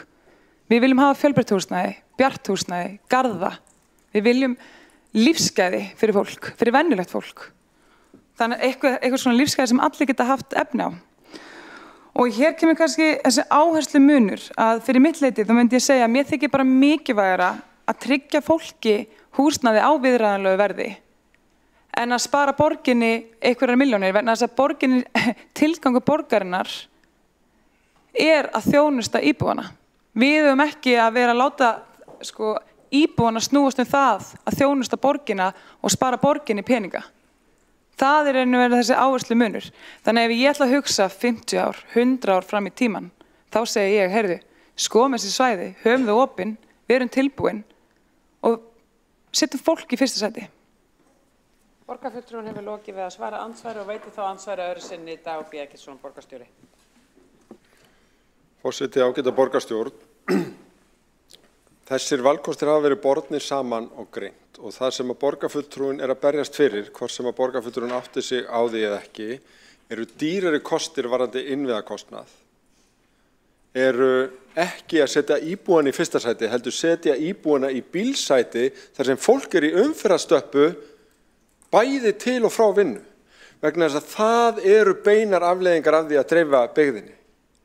Borgarfulltrúinn hélt hér hástemmdar ræður að innviðakostnaðurinn sem fælist í samgöngusáttmálunum væri hár bara fyrir einum fundi síðan, en berst núna fyrir því að ofan á þann innviðakostnað eigi að bæta reikningi við innviðakostnað vegna útþenslu byggðarinnar þar sem ekki hefur verið áætlað fyrir innviðum í samgöngur eða öðrum innviðum. En eins og áður kom fram, reikningurinn 5 sinnum hærri per íbúð. Það nefnilega lífsgæði fólgin í því að þróa borgin inn á við, þannig fáum við kaupmannahotninu, þannig fáum við þau lífsgæði sem við sækjumst eftir í borgum, þannig að það verður að svara spurningunni, af hverju ekki að byrja þar? Borgarstjóri hefur lokið við að veita andsvari öðru sinni og svarar þá andsvari öðru sinni Ragnhildur Alda María Vilhjálmsdóttir, gjörðu svo vel. Já, ágæti forseti, ég fekk að heyra eina frekar skondna sögu þegar það verið að tala að spara borgin innviðakostnað og svo framvegis. Og það var það að fólk var að lenda í stökustu vandræðum þegar var verið að þétta hérna á Heklureitnum eins og hún kallaðist. Þannig að þessar pípunar undir götunni voru bara ekkert undirbúnar fyrir það að fara úr því að vera með skrifstofuhúsnæði yfir í íbúðarhúsnæði með 100-200 íbúðum. Þannig að það sem fór að skefa, það fór að flæða upp öllum klósettum. Það kemur ljósa þegar þú ert að þétta á þéttingarreitum, þá þarftu vinsulega að taka upp götuna, þú þarft að setja nýja pípur og þú þarft að gera ýmislegt sem eitthvað ekki tiltekið í þessum tölum sem hann að nefna, en eru þó sannlega raunveruleikinn. Og varðandi umferðarstöppur, lélegt vegarskipulag eins og hefur ríkt henni í borginni og það að vilja ekki gera neinar samgöngubætur, það ástæðan fyrir umferðarstöppunum, við skulum bara ekki gleyma því. Og í þriðja lagi, að því við erum að tala hérna eins og, ég bara furða mig á einu, það svolítið svona að tala eins og það standi aldrei til að færa þessi mörk, sama hversu mikið fólki fjölgar hérna. Þú veist, það planið? Ætlum við aldrei að leyfa borgina að stækka? Borgarfulltrúinn lokið við að svara andsvari öðru sinni og þá Veitir andsvar Hjálmar Sveinsson, borgarfulltrúi, gjörðu svo vel. Já, ég vildi bara svona vekja athygli á því sem að kom fram í máli borgarfulltrúans og smá plagsiður hérna þessum fundi að láta sem svo að þessi stefna vaxtarmörk og þessi svæðisskipulega stefna höfuðborgarsvæðisins að hún sé öll hérna á vegum meirihlutans í Reykjavík og það sé meirihlutinn í Reykjavík sem að ráði öllu varðandi þróun byggðarinnar. Svo ekki, en svo kom fram hér áðan að þá voru þetta 7 sveitarfélög sem samþykktu þetta. Þau samþykktu líka í byrjun þessa kjörtímabils að fara ekki í heildarendurskoðun á vaxtamörkunum og í svæðisskipulagsnefndinni eru jú allmargir sjálfstæðismenn sem einfaldlega sammála þessari stefnu. Og við fengum líka dæmi það þegar að eitt sveitarfélag vildi fara aðeins inn á vaxtamörkin, inn fyrir vaxtamörkin að þá voru nágrannar í Kópavogi alfarið á móti því. Þannig að þetta dálítið mikil einföldun og það ríkir hér ágætt þverpólitískt skynsamlegt samkomulag vaxtamörk eins og í öllum borgum. Borgarfulltrúinn hefur lokið við að veita andsvar og svarar þá andsvari. Ragnhildur Alda María Vilhjálmsdóttir, gjörðu svo vel. Já, ágæti forseti. Já, núna ég bara nýlega búin að vera með kollegum okkar í öðrum sveitarfélögum og þeir eru allir sammála að það sé skynsamlegast núna að byrja að huga því að færa þessi vaxtamörk og byrja að plana fyrir framtíðina. Það er það sem það gengur út á. Þannig að ég get huggað borgarfulltrúan Hjálmar Sveinsson, hann þarf ekki að leggja á sig að gera fólki upp skoðanir. Ég get bara sagt honum hvað aðrir sjálfstæðismenn eru að hugsa og segja, af því ég held ég hef talað við þá aðeins fyrr. En það meirihlutinn í Reykjavík sem ég reyndir að berjast hvað harðast gegn því að það sé fari í það að endurskoða þessi vaxtamörk. Þannig að það þarf ekkert að fara neitt fínuna með það. Borgarfulltrúinn hefur lokið við að svara andsvari og veitir þá andsvar öðru sinni. Hjálmar Sveinsson, gjörðu svo vel. Já, munurinn á okkur borgarfulltrúanum Ragnhildi Öldu kannski sá ég tek fullt mark á þeim fulltrúum sveitarfélagana sem að sita í svæðisskipulagsnefnd. Þau vinna mjög vandað vinnu sem að byggir öll á vönduðum gögnum og mér finnst engin ástæða til að gera lítið úr skoðunum þeirra sjálfstæðismanna sem að sitja í þessari mikilvægu nefnd. Borgarfulltrúinn hefur lokið við að veita andsvar öðru sinni og svara þá andsvari öðru sinni. Ragnhildur Alda María Vilhjálmsdóttir, gjörðu svo vel. Já, ágæti forseti, það ákveðið þema hjá borgarfulltrúnum Hjálmari Sveinsinni að þegar að ég segi eitthvað sem að honum hugnast ekki að ég segi að þá fer nú að tala ég segi gera lítið úr hinum á þessum en ég alveg þokkalega viss að ég sé ekki vera að mæta hann með öðrum sjálfstæðismanni í þessu sveitarfélögum og ég muni finna þá móka, ég held bara að það sé alls ekki staðan. Þannig að hann þarf heldur ekki að hafa ágjör á því að tilfinningalíf kollega minna í öðrum sveitarfélögum sé einhvern hátt raskað vegna orða minna hér í dag.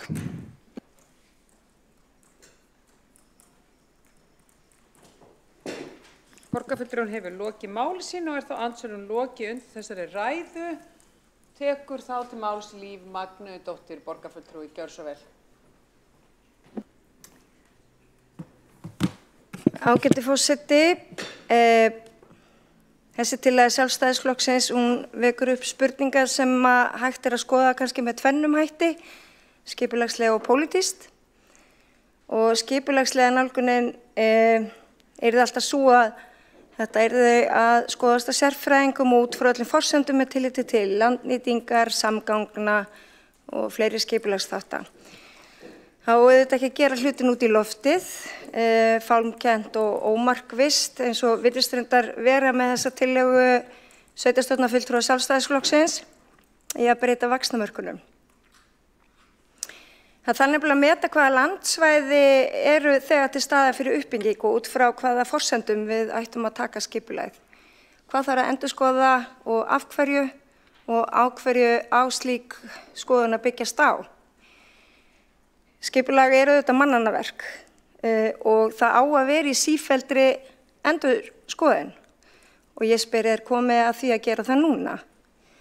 Og kannski þið svarið að það sé allt í lagi að hefja undirbúning við endurskoðun svæðisskipulagsins og þá yrði sú vinna væntanlega unnin á næsta kjörtímabili. Það sem skipulagslýsingin yrði fyrsta skrefi til að fara í margs konar greiningar og breyting á svæðisskipulunum þá næsta skref og það taki 2 ár hið minnsta og getur tekið 4 ár. En þá geti líka kannski verið einboðið tækifæri í að útvíkka samstarfið og skoða stærra svæði, kannski allt suðvestuhornið með samfelli við höfuðborgarsvæðið, með tengingar við almenningssamgöngur og eða lesti Keflavíkur og þar fram undir götunum. Hins vegar liggur fyrir að í núverandi gildandi aðalskipulagi sveitarfélagana á höfuðborgarsvæðinu eru yfir 50.000 íbúðir og hvað erum við þá að ræða? Gæti verið að Sjálfstæðisflokknum í Reykjavík finnist bara allt í lagi að leyfa Kópavogi að byggja á vatnsverndarsvæði, okkar höfuðborgarbúa, með tilheyrandi íbúafjölda og bílaumferð. Og það í rauninni pólitíska spurningin sem opnað á með þessari tillögu og svarið við henni í mínum huga nei. Aftur á móti ekki loku fyrir það skotið að endurskoða svæðisskipulag höfuðborgarsvæðisins en það verður ekki gert á þeim forsendum sem lagðir eru fram hér í dag. Og við höfum líka séð í viðtölum við bæjarstjóra í nærliggjandi sveitarfélögum í fjölmiðlum. Þær forsendur eru rangar og ég ekki tilbúin að halda áfram í samtali á þeim grunni. Ég aftur á móti opið fyrir samtali betri nýtingu land sem ég tilreyndar að þegar ekki samstaða og við berum sannarlega ábyrgð á og eins og því að fá fleiri að borðinu eins og sveitarfélögin á suðvesturhorninu og skoða hvernig við getum bætt flæði og gæði íbúa á þessu stóra svæði. Hraðarsamgöngur til Keflavíkur, öflug almenningssamgöngur, góðri landningu og svo lengi mætti telja. En þetta orðið gott í bili og tökum við þessa tillögu til afgreiðslu, þá mun ég kjósa gegn henni og eins mun ég kjósa gegn einhverju vísunin í einhverja vinnu sem síðan aldrei verður. Takk.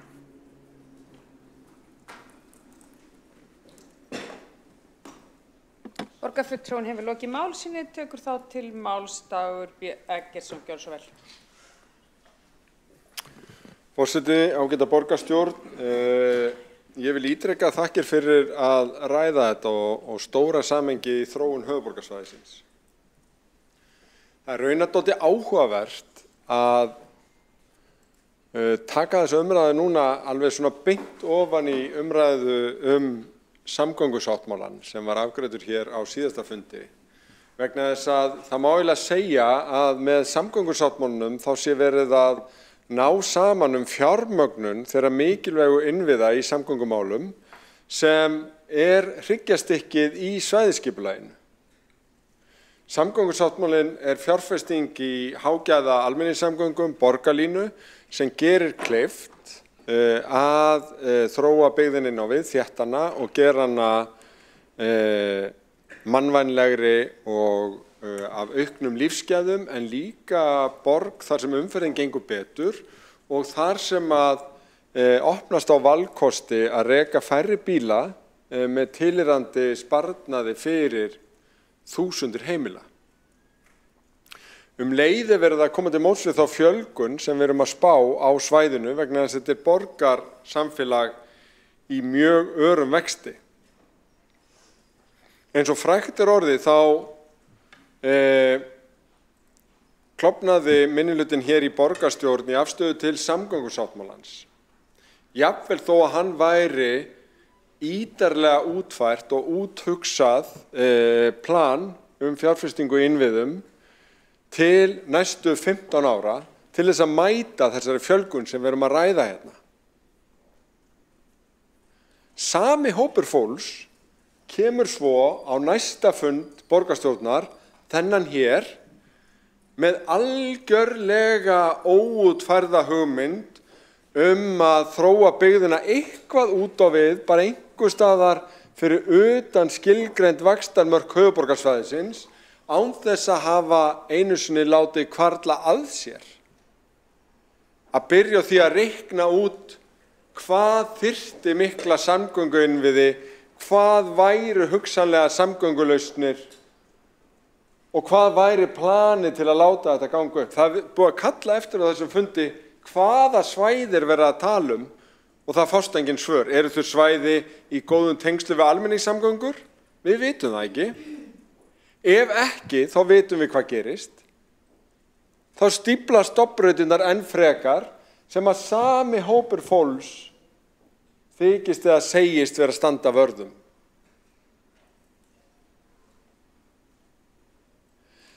Mér finnst þetta ekki mjög vandað og ekki trúverðugt og í raun dregur þetta ekki mjög mikill lærdóm af þessu sameiginlega lærdómsferli sem allt þetta höfuðborgarsvæði fór í gegnum sem leiddi til þessa svæðisskipulags. Þegar við vorum að skoða reynsluna af síðasta vaxtarskeiði fyrir hrun, hvað gekk vel, hvað gekk miður og hvernig við getum samstillt okkur og hvað þyrfti að tryggja. Eitt af því sem öll voru sammála að þyrfti að tryggja væri nauðsynlegar fjárfestingar í innviðum sem núna er komið á hreint og óvissu eitt með samgöngusáttmálanum. Samgöngur, skipulag, húsnæðisuppbygging, þetta þarf nefnilega algjörlega að haldast í hendur og gerir það til næstu 15 ára með svæðisskipulaginu, með uppbyggingaráætlunum sveitarfélaganna í aðalskipulagi og samgöngusáttmálanum. Er Sjálfstæðisflokkurinn að reyna að sameinast eitthvað þar sem að flokkurinn getur gengið í takt með að hætta að tala veruleikann og þróun byggða næstu 15-20 árin og reyna svona þjófstarta umræðinni hvað gerist eftir það? Má skilja spurningar oddvitaflokksins Vatnsmýrina og Ragnhildur Öldu Vilhjálmsdóttur einhver önnur svæði og borgarfulltrúa Friðjóns Friðjónssonar Miklubrautarstokkinn þannig að það sé í raun verið að flýja úr viðfangsefnum svona samtímans og inn í þetta til þess að reyna að finna eitthvað sameiginlegan flöt innan hópsins.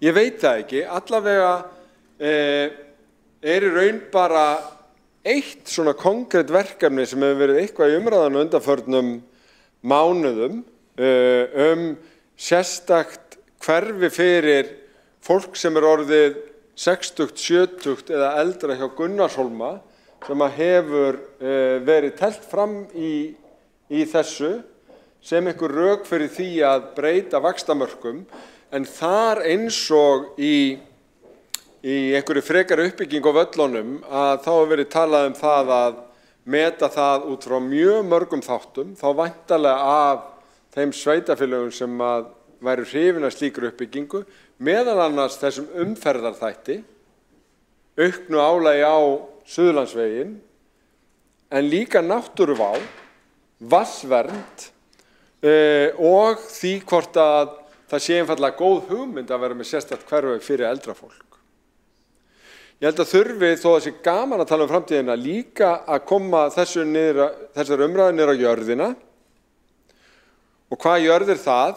Það er svo staðreynd hvað það er hægt að koma ótrúlega mikilli byggð vel fyrir innan vaxtarmarka, ekki bara í Reykjavík, þó stærstu svæðin og öflugustu séu hér, heldur líka í öðrum sveitarfélögum. Innan nokkura daga munum við fá uppfæra þróunaráætlun höfuðborgarsvæðisins og getum þá tekið þessu umræðu hérna aftur með nýjar tölur hvað hvert og eitt sveitarfélag getur gert í þróun sinnar byggðar innan óbreytts aðalskipulags og svo finnst mér persónulega en líka bara pólitískt spennandi að ræða núna þegar við erum komið með traustan grundvöll samgöngusáttmálann innviðafjárfestingu að velta upp og ræða hvaða tækifæri leiða því fyrir Reykjavík, hvaða svæði við eigum að setja í þróun og ef við tökum þetta bara svona upplýst og heiðarlega þá hef ég sterka sannfæringu fyrir því að svæðin innan vaxtarmarka séu bæði fleiri og fjölbreyttari heldur en fólk kannski almennt gerir sér grein fyrir og að þau, ef við metum þau bara svona á eitthvað málefnalegan hlutlægan hátt, muni alltaf skora miklu hærra hvað varðar hagkvæmni, umhverfismál, umferð, samfélag, nálægð við hugsanlega skóla sem að gætu haft rými fyrir fleiri börn og svo framvegis. En það þá svona einhver uppbyggileg umræða sem að við ættum að geta tekið og gæti bara verið spennandi að gangast fyrir henni. En að lokum legg ég til að tillögunni sé vísað til borgarráðs. Þá fáum við umsögn frá svæðisskipulagsnefndinni, við fáum umsögn frá umhverfis- og skipulagssviði og umhverfis- og skipulagsráði og horfum þá bæði í kostnað og þessar skipulagstölur og getum rætt málið þar áfram og næstu skref. Borgarstjóri hefur lokið máli sínu. 3 hafa óskað eftir að koma upp í andsvar í þessari röð. Það Kjartan Magnússon, Ragnhildur Alda María og Hildur Björnsdóttir. Kjartan, gjörðu svo vel. Forseti, góði borgarfulltrúar, ég vil leiðrétta borgarfulltrúa Dabi Eggertsson varðandi það að hann sagði að Sjálfstæðisflokkurinn væri með þessa tillögu í einhverju tómarúmi og hefði ekki... Forseti gerir athugasemd. Dagur B. Eggertsson í dag í stóli borgarstjóra og borgarstjóri. Gjörðu svo vel. Já, maður reyndar líka borgarfulltrúi. En ég vil leiðrétta varðandi fullyrðingu hans að tillagan var í tómarúmi og Sjálfstæðismenn vissi ekki hvað þetta að byggja. Sjálfstæðisflokkurinn hefur ítrekað, bæði sagt í ræðu og riti og líka með tillögum, að það eru næg byggingasvæði eins og við höfum bent á. Við höfum nefnt Úlfarsárdal, ég gerði það í ræðu mín áðan, Keldur, Keldnaholt, Geldinganes, Kjalarnes, pluss auðvitað ýmsir þéttingarreitir og það má auðvitað líka til eigina á Sundinu. Þannig að það er alveg rakalaust að Sjálfstæðisflokkurinn hafi ekki hugmyndum og hafi ekki bent á svæði þar sem gott að byggja. Og Sjálfstæðisflokkurinn er líka með alls konar hugmyndir það hvernig sé þetta byggja upp innviði í þessum hverfum, til dæmis mun ódýrari hátt með bara venjulegum almenningssamgöngum heldur en svokallari borgarlínu. Því miður virðist vera þráhyggja hjá vinstriflokkunum að reyna að sannfæra menn að úthverfi séu alltaf óhagkvæm og þeir lögðust gegn byggingu Grafarvogsins. Ég held að enginn haldi því lengur fram að það hverfi sé óhagkvæmt. En þó gerði þegar L-listinn komst í valda sínum tíma reiknaði hann út sérstaklega að Grafarvogurinn hefði ekki staðið undir sér, sem var auðvitað vitleysa. Borgarfulltrúinn hefur lokið við að veita andsvar. Svara þá andsvari, borgarstjóri, gjörðu svo vel. Forseti, ágæta borgarstjórn, þetta var fínt að fá fram, en spurningin snýst þetta keldur eða þau svæði sem að hér voru nefnd, ég held ekki.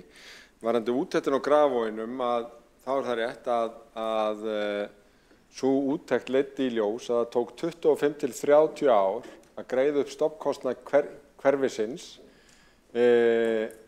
vegna þess að lóðunum var úthlutað bara á gatnagerðargjöldum en innviðakostnaðurinn sem hverfi kallaði eftir var töluvert meir en það og það auðvitað bara niðurstaða og það val en þá það önnur hverfi sem í millitíðinni eru að greiða fyrir það ef það ekki borga fyrir úthlutun lóðana eða uppbyggingu innviðina í upphafi en þó var gleymt að gera ráð fyrir almennilegum íþróttamannvirkjum og sundlaug í upphaflegri útfærslu Grafarvogsins.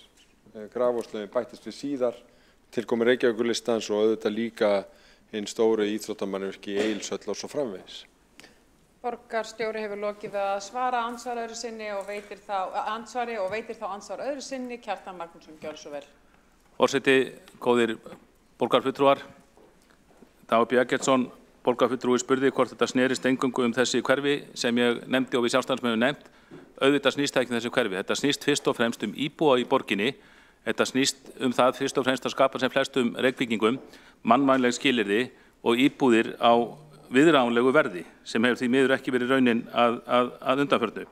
Varðandi þessa úttekt Grafarvoginn sem var vitnað í, þá voru fjölmargir gallar í þeirri úttekt og tilgangur var fyrst og fremst sá held ég af R-listanum sem var nýkominn til valda að sýna fram á það að hann hafi haft rétt fyrir sér það hefði ekki átt að byggja Grafarvoginn. Ég held að enginn haldi því fram lengur að Grafarvogurinn hafi ekki staðið undir sér, hann hefur gert það og gott betur, skapar mikla tekjur og enn vil ég vinna á það viðskiptalíkanurinn í borgarinnar, menn segja að það hafi verið rangt að selja lóðir á gatnagerðargjaldið eða gefa þær, en með ekki gleyma því að langmestu tekjur borgarinnar koma í gegnum útsvarið. Það má vera að lóðirnar hafi verið seldar ódýrt, svo flyst fólk á besta aldri sívinnandi inn í þessi hús og skapar gífurlega miklar útsvarstekjur. Það það líkan sem keyrt var á og hefur reynst borginni mjög vel. Borgarfulltrúinn hefur lokið við að veita andsvar öðru sinni og svara þá andsvari? Nei. Þá veitir andsvar Ragnhildur Alda María Vilhjálmsdóttir. Gjörðu svo vel. Já, ágæti forseti, það var svo margt í ræðunni hjá borgarstjóra sem var nú eiginlega kannski einbeittur útúrsnúningur, ég ætla ekki vera að þylja það upp. Það sem ég hins vegar verðilega að benda á þessi svona einstaka þráhyggja fyrir atkvæðagreiðslum Sjálfstæðisflokksins sem ég finnst svo merkilegana, en sem kemur svo oft fram í ræðum hjá meirihlutanum. Þessi svona áhersla á Sjálfstæðisflokkinn og hvernig hann kýs og hvað hann finnst, og mér finnst það svolítið magna hvað við erum leigufrítt, búum mikið í hugum margra hérna í meirihlutanum.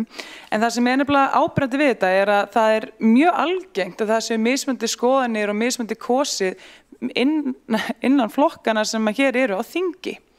En það sem hins vegar áhugavert að Sjálfstæðismenn eru ekki að þylja það upp í annarri hverri ræðu hér.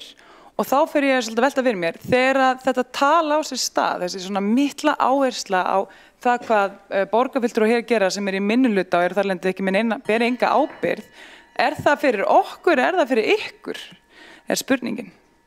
Borgarfulltrúinn hefur lokið við að veita andsvar og svara þá andsvari borgarstjóri.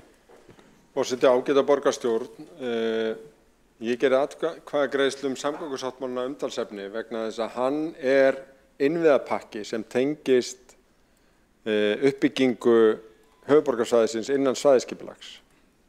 Hann þótti dýr, 310 milljarðar, og Sjálfstæðisflokkurinn meðal annars klofnaði vegna þess að hún fannst hann dýr. Við erum hér að ræða tillögu Sjálfstæðisflokksins og hugmyndir að þenja út höfuðborgarsvæðið með miklu meiri tilkostnaði heldur en felst í samgöngusáttmálanum. Þess vegna eðlilegt að spyrja, ef Sjálfstæðisflokknum fannst samgöngusáttmálinn dýr, hvernig dettur honum í huga að koma 2 vikum seinna og leggja til uppbyggingu án þess að hafa greint hana nokkuð fjárhagslega sem miklu dýrari? Þetta spurningin. Sjálfstæðisflokkurinn ekkert að pæla í peningum þegar hann talar fyrir útþenslu, heldur bara innviðum sem styðja við þétta og skemmtilega þróun borgarinnar? Borgarstjóri hefur lokið við að svara andsvari og veitir þá andsvar öðru sinni. Ragnhildur Alda María Vilhjálmsdóttir. Gjörðu svo vel. Já, ágæti forseti, borgarstjóri veit fullvel að það voru fjölmargar og miklu fleiri og aðra ástæður fyrir því af hverju mörgum hérna hugnaðist ekki samgöngusáttmálinn, hvorki nú né síðast. En þetta nefnilega áhugavert, vegna þess að ef maður spáir svolítið í því út frá því hversu mikinn afslátt margir af flokkunum í meirihlutanum hafa þurft að gefa af sinni stefnu.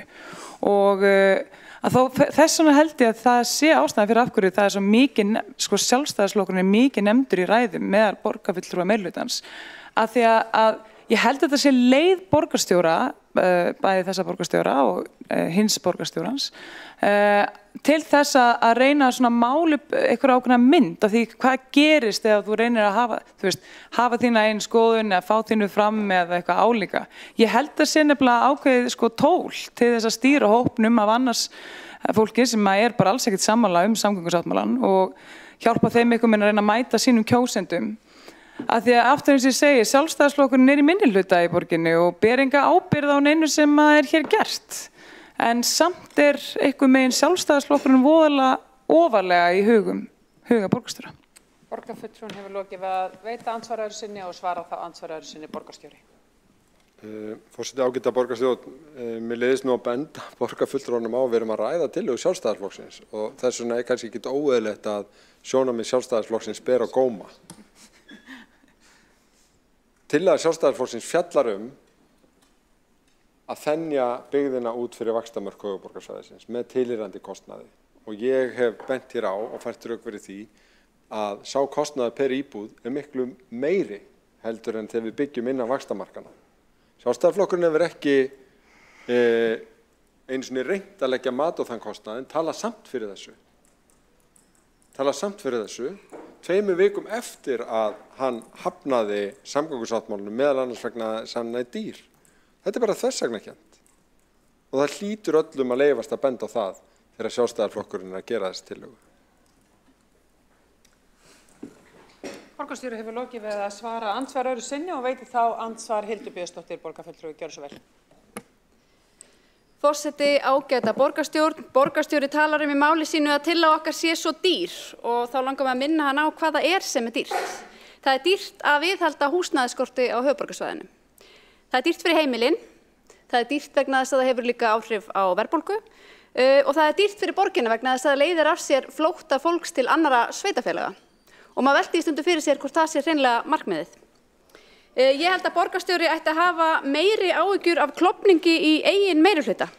En hvar er framsóknarflokkurinn í þessari umræðu? Það vekur athygli að í hverri einustu ræðu frá borgarfulltrúum Samfylkingar, Viðreisnar og Pírata tillaga okkar hefur verið gagnrýnd og töluð niður. Það vekur athygli að Framsókn hefur ekki látið í sér heyra. Það vekur athygli að borgarstjóri vék af fundinum þegar málið kom á dagskrá, borgarstjóri Framsóknar. Og það vekur athygli að þrátt fyrir alla þessa umræðu þá að vísa máli okkar til borgarráðs. Og ég ætla bara að benda á það sjá það allir að þetta er það sem meirihlutinn gerir þegar þið eru klofin og lendið í vandræðum þá vísið málum inn í borgarráð til svæfingar. Borgarfulltrúin hefur lokið máli sínu og veitir þá andsvar borgarstjóri Dagur B. Eggertsson. Forseti, ágæta borgarstjórn, það er rétt að ég lagði til að málinu eru vísað til borgarráðs en ekki til svæfingar og svo leiðilegir er nú fundið borgarráðs ekki. Heldur þvert á móti vegna þess að henni fylgir engin greinagerð, henni fylgir engin kostnaðaráætlun, hvorki kostnað við að vinna heldur endurskoðun á svæðisskipulagi né nokkuð annað, henni fylgir engin rökstuðningur. Og þess vegna töldum við einfaldlega rétt vegna þess að Sjálfstæðisflokkurinn hefur efnt til mikillar umræðu vaxtamörkin í fjölmiðlum að undanförnu að kalla eftir uppfærðri þróunaráætlun höfuðborgarsvæðisins, að kalla eftir kostnaðaráætlun heildarendurskoðun svæðisskipulags, að kalla eftir sjónarmiðum skipulagsins og draga fram hvað er hægt að byggja í Reykjavík og hvaða hugsanlegu tækifæri leiða af samgöngusáttmálum innan vaxtamarkana. Til þess að upplýsa þessa umræðu þannig að við getum þá tekið hann á grundvelli gagna og það þarf ekkert að gera tortryggilegt þó að Einar Þorsteinsson borgarstjóri hafi orðið að fara í flug. Það hefur legið fyrir og var tilkynnt það á síðasta fundi borgarráðs. Borgarstjóri hefur lokið máli sínu og veitir þá andsvar öðru sinni Hildur Björnsdóttir, borgarfulltrúi. Gjörðu svo vel. Forseti, ágæta borgarstjórn, ég ætla að mótmæla því að tillagan hafi verið illa rökstudd og henni ekki fylgt nægilega ítarleg gögn en frummælandi fór í ítarlegu máli yfir rökstuðninginn að baki tillögunni í ræðu sinni hér í dag og það höfum við borgarfulltrúar Sjálfstæðisflokks jafnframt gert í okkar ræðum. Ykkur hefur nú almennt ekkert verið neitt að vanbúnaði að fella tillögur okkar eða vísa þeim frá ef þær eru ófullkomnar. Og það er öllum ljóst að þessari tillögu vísað til borgarráðs vegna þess að einn flokkur í meirihlutanum vildi ekki fella hana og það er Framsóknarflokkurinn. Þið eru þverklofin í þessu máli alveg eins og í flugvallamálinu og þetta sjá allir. Og ég hugsa að borgarstjóri ætti að hafa örlítið meiri áhyggjur af því heldur en einhverjum meintum klofningi í flokkum minnihlutans. Borgarfulltrúin er lokið við að veita andsvar öðru sinni og svara þá andsvari öðru sinni Dagur B. Eggertsson, borgarstjóri. Forseti, ágæta borgarstjórn, meirihlutinn mun að sjálfsögðu standa sameiginlegur að afgreiðslu þessa máls eins og allra annara hér í borgarstjórn en mér dettur ýmislegt í hug en ekki það að fara að deila oddvita Sjálfstæðisflokksins klofning því að í því er oddvitinn algjör sérfræðingur. Borgarstjóri hefur lokið við að veita andsvar öðru sinni. Komið er að lokum og lokar umræðunni í þessu máli frummælandi Friðjón R. Friðjónsson. Gjörðu svo vel.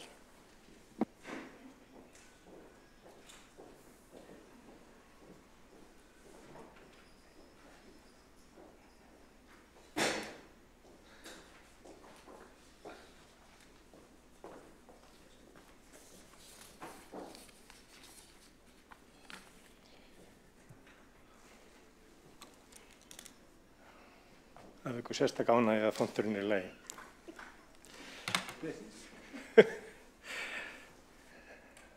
Forseti, ágæta borgarstjórn. Mér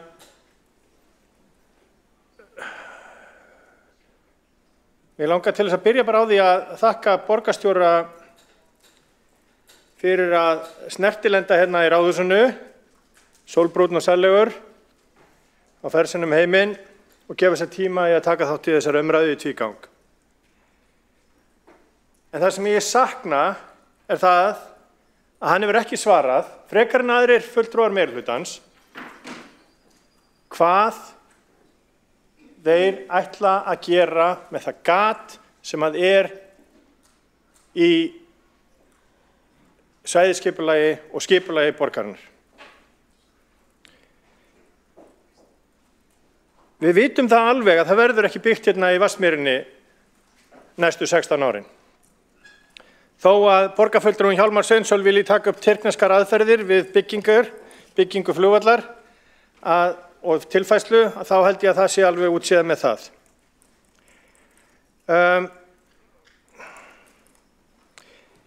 Hér var gagnrýnt að tillagan væri tóm og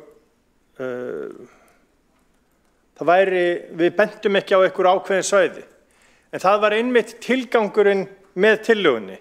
Við viljum ræða forsendurnar en ekki rífast það hvort að við eigum að byggja meira upp hér eða þar.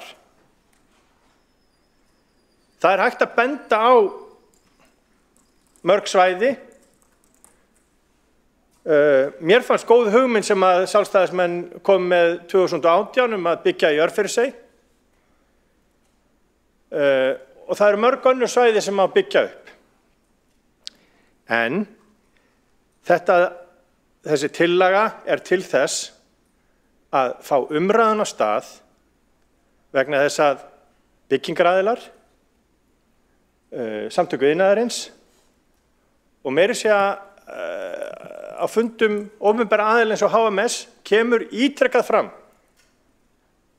að það er lóðaskortur og það gengur ekkert að byggja í borginni.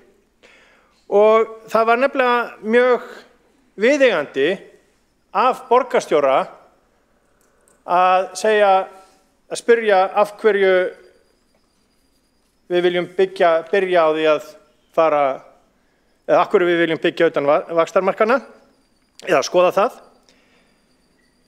Því að hann spurði líka af hverju ekki byrja að byggja inn á við. Og ég spyr bara á móti, af hverju eru þið ekki byrjað að byggja? Vegna þess að það er ekkert að gerast í þessari borg.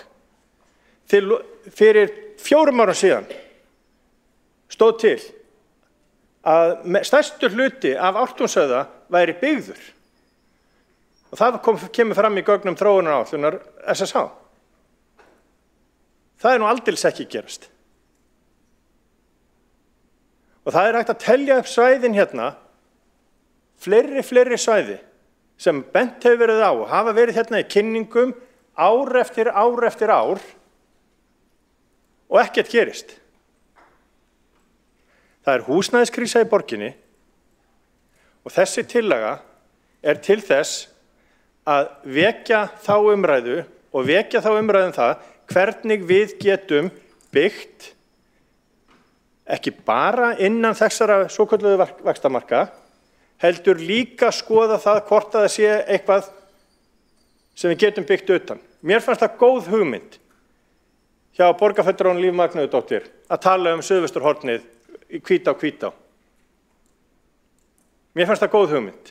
Það er með Vinstri græna að þeir fara oft vitlausar leiðir að góðum hugmyndum, en það koma samt stundum. Staðan er bara þessi. Það er húsnæðisskortur í Reykjavík og höfuðborgarsvæðinu öllu. Það er gríðarleg mannfjöldaaukning, hefur verið undanfarin ár og stefnir áfram að vera áfram. Þess vegna þurfum við að skoða forsendur þess skipulags og þeirra vaxtarmarka sem að við höfum sett okkur, vegna þess að þau duga ekki til.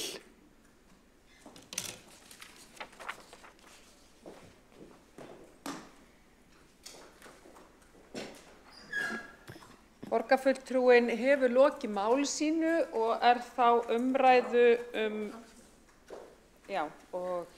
hefur óskað eftir að koma upp í andsvar við þessa lokaræðu. Það er Alexandra Brím, gjörðu svo vel. Forseti, ég vil bara aftur mótmæla því að þessi tillaga geri eitthvað í því að laga húsnæðisvandann sem við stöndum frammi fyrir. Vandamálið er hávaxtaumhverfið, vandamálið er hvernig aðilar á markaði haga sér, vandamálið er kannski að einhverju leyti að við erum ekki nógu fljótt að afgreiða eða eitthvað í okkar kerfum, vandamálið er ekki vaxtamörkin. Í versta falli myndi það slá umræðan á dreif og taka fókus og bara nýta það afl sem við höfum til uppbyggingar verr. Við getum, borgarfulltrúar Sjálfstæðisflokksins tala svolítið mikið það að það sé verið að byggja of dýrar íbúðir, málið er að markaðsverð á íbúðum bara hátt. Það er rosalega erfitt að byggja íbúðir sem ekki of dýrar, eina sem maður getur gert til þess að lækka verðið er að byggja íbúðir og með tímanum þá lækkar það verðið. Við getum byggt vissulega íbúðir sem eru fyrir fólk með lágar tekjur eða fyrir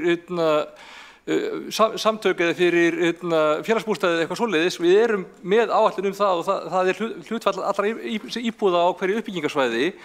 En eina leiðin til þess að berjast til lengri tíma er bara að byggja meira og það er það sem við erum að gera. Við erum að byggja af öllu þeim krafti sem er til staðar og það sem við getum gert til að gera betur er að finna leið til að fjármagna betur eða slá á vextina.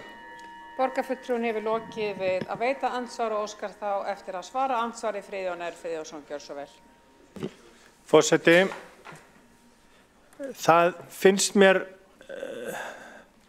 aumt að skýla sér á bak við vaxtakostnað þegar að það er ljóst að húsnæðisliðurinn er eitt stærsti þátturinn í verðbólgu og við erum stödd í einhvers konar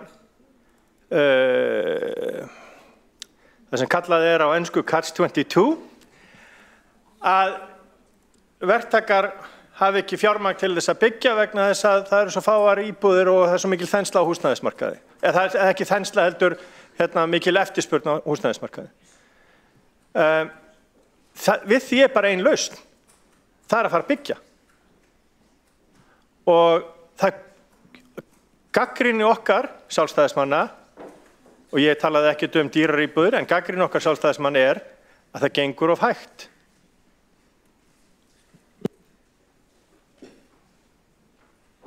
Borgarfulltrúinn hefur lokið við að veita andsvar öðru sinni. Alexandra Brím, gjörðu svo vel. Forseti, já, við erum sammála það að vandamálið er þetta svokallaða grípa 22, með leyfi forseta. Vextirnir eru of háir út af skorti á húsnæði og það er ekki hægt að byggja meira út af of háum vöxtum og það útfærsla vaxtamarka breytir engu það. Verð húsnæðis myndast á markaði. Vandamálið er líka að þeir sem eiga uppbyggingarheimildirnar að sitja á þeim í staðinn fyrir að byggja þar til að umhverfið skjánar og þeir sem eiga tilbúnir íbúðir að sitja á þeim þar til að geta fengið betra verð fyrir þær. Þetta er erfitt vandamál. Ég leyfi mér að fullyrða að það mun ekki leysa þetta að fara út vaxtamörkin, það mun ekki eins og taka þátt í að leysa þetta. Við gætum mögulega farið einhverja leið eins og að beinlínis bara bjóða út að byggja blokk eða eitthvað, en þá verðum við komin í samkeppni við aðila á markaði og ég veit ekki hvort að Sjálfstæðisflokkurinn væri til í eitthvað svoleiðis, en eða þá getum farið í að veita lán í samkeppni við bankana, ég veit það ekki, en fjármagnið er vandamálið akkurat núna. Borgarfulltrúinn er lokið við að veita andsvar öðru sinni og svara þá andsvari öðru sinni, ekki satt Friðjón R. Friðjónsson. Gjörðu svo vel. Forseti, það væri skemmtilegu vingill á fjárhag borgarinnar ef að borgin fær að veita lán, að taka lán til þess að veita lán, en ég tel að það væri ekki ráðlegt.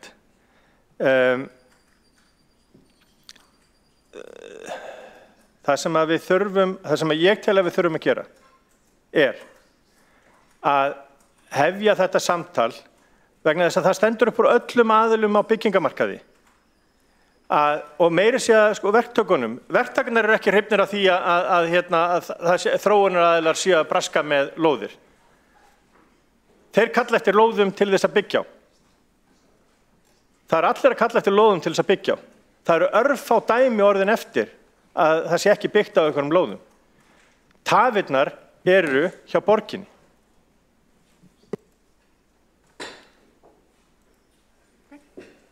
og borgarfulltrúinn hefur lokið við að veita andsvar öðru sinni og þá andsvörum lokið undir þessari ræðu og þá umræða mál 2 á fundi borgarstjórnar í dag sem tillaga borgarfulltrúa Sjálfstæðisflokksins auki framboð til lóða til íbúðaruppbyggingar lokið.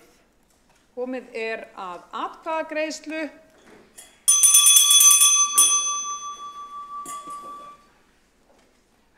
Forseta hefur borist málsmeðferðartillaga að vísa málinu til borgarráðs.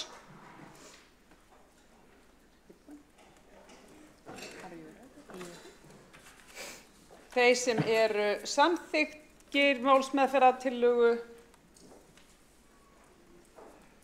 Andartak, við erum aðeins að leyfa forseta að klára. Ég að fá loka hópinn í salinn.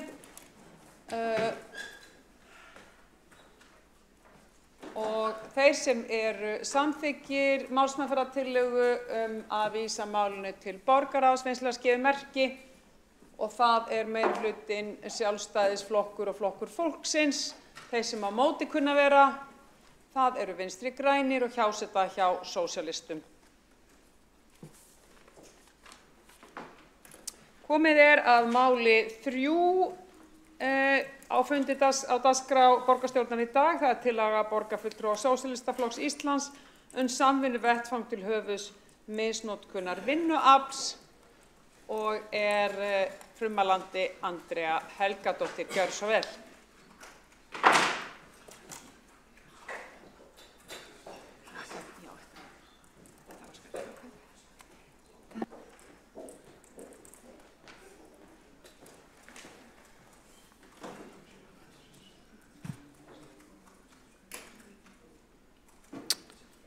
Forseti, borgarstjórn. Í síðustu viku var haldin glæsileg og mjög fjölsótt ráðstefna sem fjallaði vinnumansal í Hörpu. Mjög mikilvæg samkoma, þar var ógrynni erindaflutt og mikilvægt samtal fór fram milli þeirra ótalmörgu sem sóttu ráðstefnuna. Það algjörlega skammarlegt að mansal skuli viðgangast hér. Í svo litlu samfélagi að manni finnst ótrúlegt að hægt sé að komast upp með það sem þó hefur verið flett ofan af, án þess að viðvörunarljós kviknuðu fyrr. Það samt raunin og þar mörgu að kenna. Meðal annars að að ræða erlent verkafólk sem hefur komið hingað á vegum þess sem að brjóta á þeim, fólk sem hefur ekki upplýsingar réttarstöðu sína frá öðrum en gerandanum og einangrað frá íslensku samfélagi. Þar að ræða bíræfni og einbeittan brotavilja gerandana, refsileysi og oft á tíðum mjög lítil eftirköst þegar upp kemst launaþjófnað, brot á kjarasamningum, slæmar, hættulegar eða heilsuspillandi vinnuaðstæður eða önnur kjara, mannréttinda eða lögbrot gegn vinnuaflinu. Og sömuleiðis að kenna sinnuleysi eða værukærð stjórnvalda eða þeirra opinberu aðila sem eiga að halda utan íslenska vinnumarkað. Það að hafa af starfsfólki sínu fleiri mánaðarlaun sem hefur haft þau áhrif að líf manneskja hefur mjög einfaldlega verið lagt í rúst, hefur sjaldnast annað í för með sér en skyldu til að greiða upphæðina sem starfsmaðurinn hefur kröfu tilbaka. Stundum fást dráttarvextir á hana og stundum, bara stundum, fylgir lítil skömm í hattinn. Það gerist líka ítrekað að endurgreiðsla til starfsmannsins ekki einu sinni greidd að fullu. Þegar starfsmaðurinn hefur staðið í málarekstrinu lengi og haft að því mikinn aukakostnað sem óraunhæft að halda til streitu, eða þá að krafan hefur hreinlega fallið niður vegna íþengjandi reglna aðgerðaleysi. Þar að auki fá síbrotamenn sem hafa haft það í sínu viðskiptamódeli að sækja hagnað með því beinlínis að ræna starfsfólk sitt, ný starfsleyfi að því virðist án nokkurra vandkvæða, jafnvel þó að það liggi á bakvið á löng saga slík brot. Þó svo í lögum veitingu leyfanna sé tekið fram að umsækjandi megi ekki skulda, með leyfi forseta, skatta, opinber gjöld eða iðgjöld í lífeyrissjóð sem nema samanlagt hærri fjárhæð en 1 milljón króna, tilvitnun lýkur. Þá að ræða upphæð sem það há og flestir smáir vinnuvitendur, svo sem margir í veitingarekstri, þar sem kjarasamningsbrot eru mjög útbreidd, gætu hlunnfarið allan sinn starfsmannahóp án þess að ákvæði næði til þeirra. Launaþjófnaður af einhverjum stórfenglega undarlegum ástæðum virðist ekki vera brot á hegningarlögum, þó það að ræna sömu mannesku veskinu sínu með smáupphæðum út á götu sé það. Brot á hegningarlögum kæmi í veg fyrir útgáfuleyfis en stórfelldur launaþjófnaður upp á marga milljónir þykir ekki næg ástæða. Þetta allt saman veldur því að það þrífst frjálst brotaumhverfi á hluta vinnumarkaðins, beinlínis menning fyrir því að brotavinnuafli sé sjálfsögð leið til þess að stunda viðskipti og draga sér arð. Í slíku umhverfi glæpa sem litið í gegnum fingur sér með, þrífast vel alvarlegri brot. Menn þjálfast í brotastarfseminni og ganga æ meira á lagið. Árið 2016 voru sett lög keðjuábyrgð sem fela í sér ábyrgð þeirra sem bjóða í verk, sem og opinberra aðila sem að bjóða verkin út. Að tryggja að kjarasamningar og réttindi alls launafólk sem kemur á verkinu séu virt. Samkvæmt þeim leiðbeiningum sem gefnar voru út af fjármála- og efnahagsráðuneytinu með lögunum það tekið fram að opinberri aðilar beri, með leyfi forseta, sérstaka ábyrgð á því að stuðla að ábyrgum vinnumarkaði á Íslandi, tilrundin lýkur. Og það inntak þessara tillögu að standa undir því. Lögin hafa aðeins fullt gildi sitt ef full yfirsýn og eftirlit með allri viðræðiskeðjunni. Reykjavíkurborg hefur því miður verið viðriðin vinnumansalsmál og óheiðarlega verktaka sem hafa misnotað sitt vinnuafl á þennan hátt. Það nokkuð sem við ættum að gera allt sem í okkar valdi stendur til að koma í veg fyrir.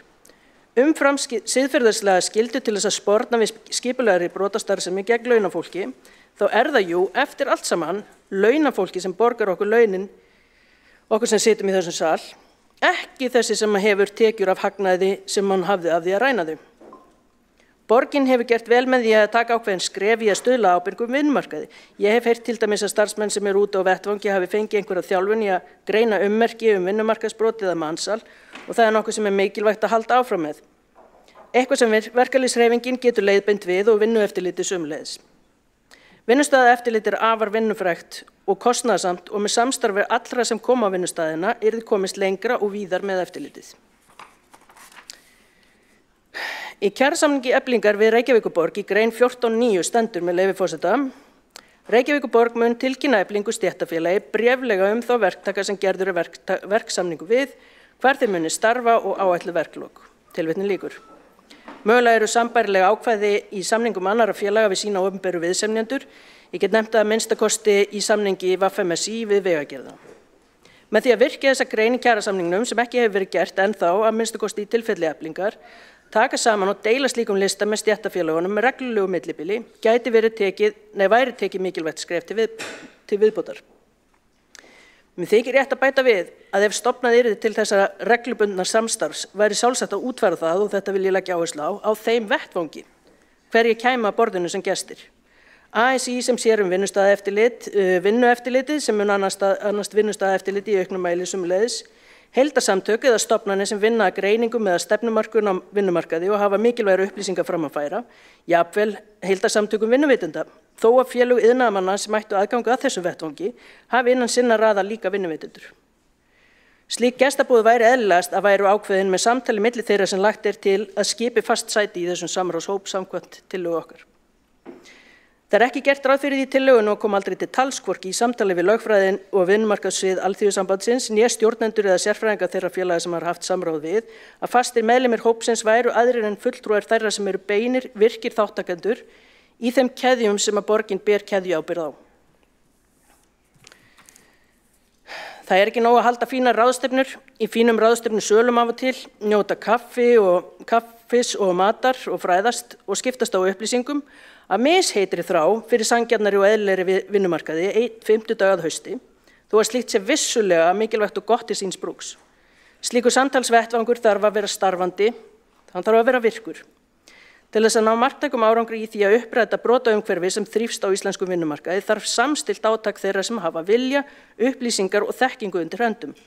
Með því að stofna til þessa samvinnuvettvangs, borgarinnar sem hins opinbera aðila sem ber keðjuábyrgðina, við félögin sem eru með beinan snertiflöt við félagsmenn sem lagt til hér, hægt að hefja þetta samstillta átak í okkar horni vinnumarkaðins. Takk fyrir.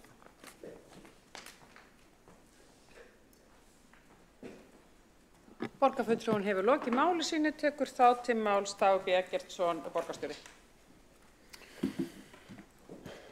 Forseti, ágæta borgarstjórn, ég vil nú byrja á því að þakka fyrir þessa tillögu og tilefnið ærið.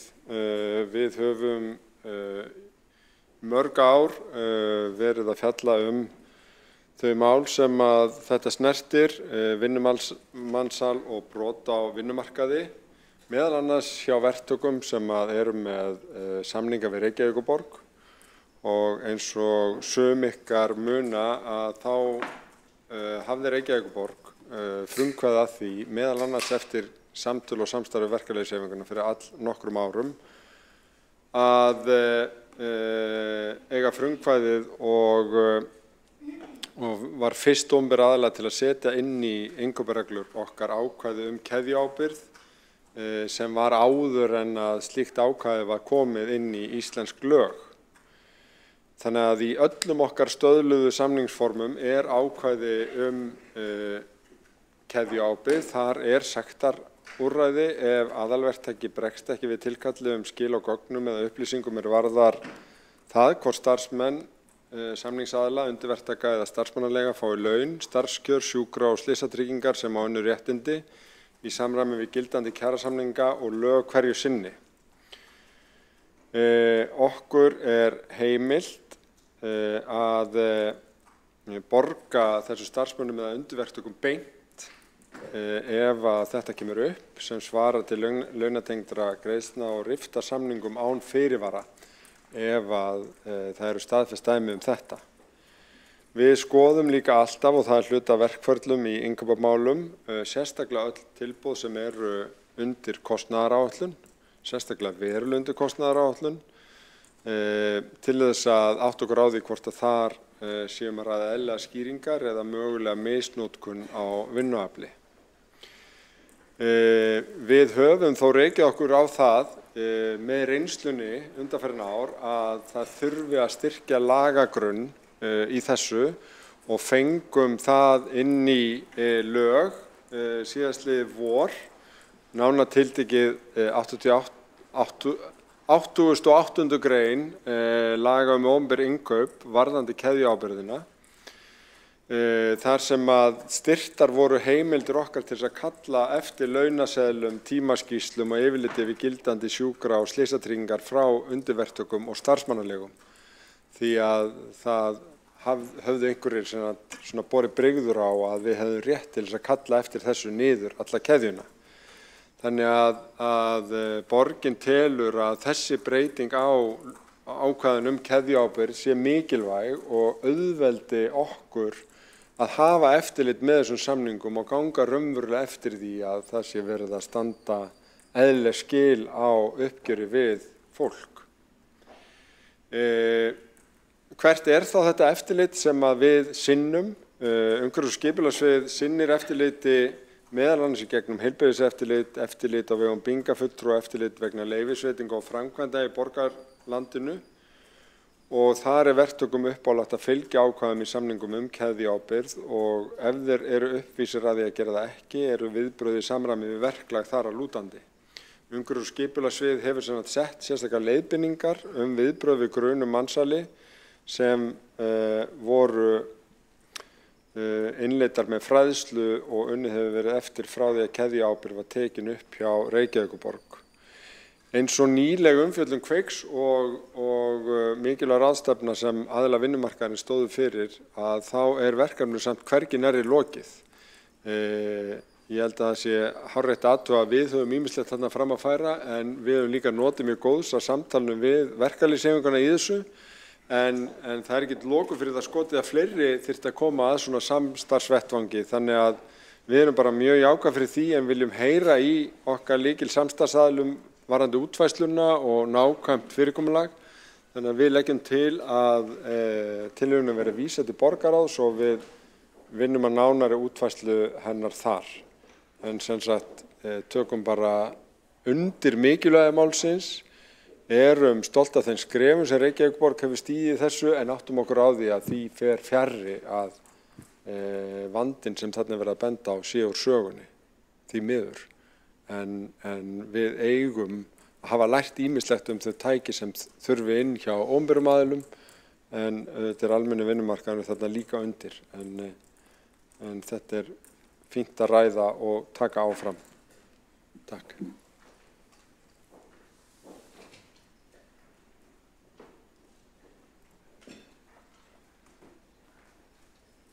Borgarstjóri hefur lokið máli sínu, tekur þá til máls Friðjón R. Friðjónsson.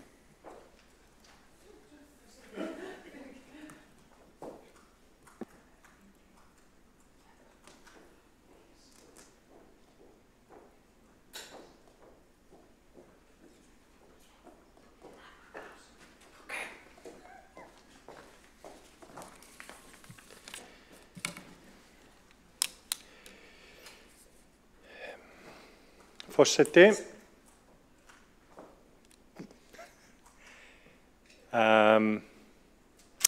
Ágæta borgarstjórn. Mig langar til þess að þakka borgarfulltrúanum Andreu Helgadóttur fyrir að koma með þessa tillögu og mig langar til þess að þetta er mikilvæg umræða.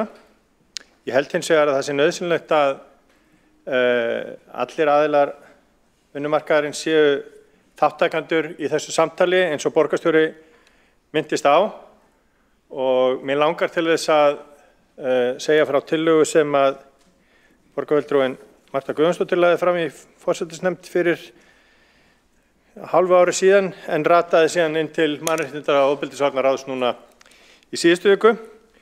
Þar sem að við lögðum til að samþykkt yrði að settur verða á laggirnar stýrihópur til að skoða leiðir og koma með tillögur til að bregðast við mansali og koma í veg fyrir það. Stýrihópurinn samanstandi af 3 kjörnum fulltrúum og kalli til sín samstarfs og til ráðgjafar, fulltrúa ferðaþjónustunnar, verkalýðsfélaga, lögreglu, fulltrúa skrifstofu borgarstjóra og mannauðsstjóra Reykjavíkurborgar. Og það má auðvitað möndla með þetta eins og annað. Alveg eins og borgarstjóri lagði til að tillögu sósíalista yrði vísað inn í borgarráð til þess að einmitt að vinna betur með hana vegna þess að þetta er ekki bara samtal við verkalýðshreyfinguna, þetta er samtal við alla aðila sem að koma að málinu. Ég átta mig á því að tillaga sósíalista nær lengra að mörgu leyti vegna þess að það er ekki bara fjallað um mansal en þetta er af sama meiði og það er samhljómur með þessum tillögum. Þannig að við styðjum það og ég tel mér óhætt að tala fyrir hönd annarra sjálfstæðismanna í þetta skipti að þessari tillögu verði vísað áfram til frekari vinnslu og þökkum fulltrúum sósíalista til þess að vekja máls á þessu alvarlega og mikilvæga máli. Friðjón Friðjónsson, borgarfulltrúi, lokið máli sínu og næsta mælendaskrá Þórdís Lóa Þórhallsdóttir, borgarfulltrúi.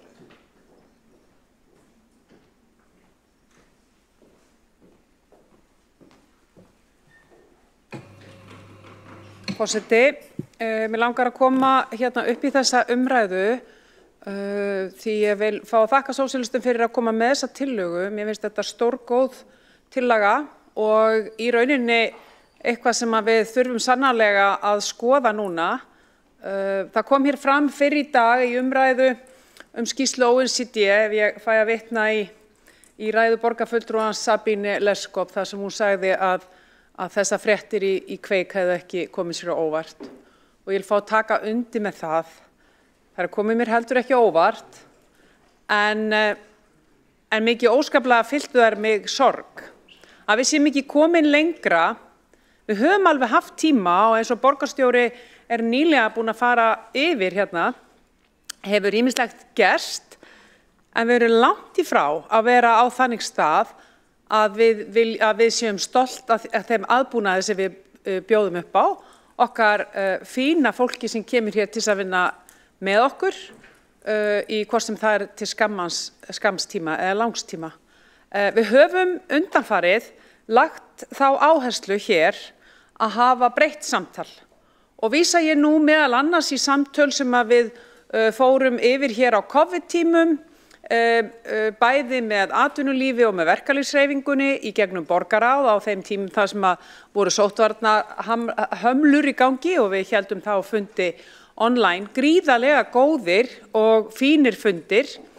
Við sem erum í atvinnulífi, berum ábyrgð á atvinnulífi hér fyrir hönd borgarnar, höfum farið fyrir ákveðni aðgerðaáætlun þar sem verið að taka auki samtal við atvinnulífi og það er partur af aðgerðaáætluninni og fyrir tæplega ári síðan var haldinn fundur með forystu fólki atvinnulífs, verkalýðshreyfingu, háskóla, samfélags og klasa, þar sem við vorum að ræða einmitt umgjörð borgarnar og atvinnulíf. Þannig að mig langar að taka undir það að ég er sammála því að tillagan henni verið vísað til borgarráðs.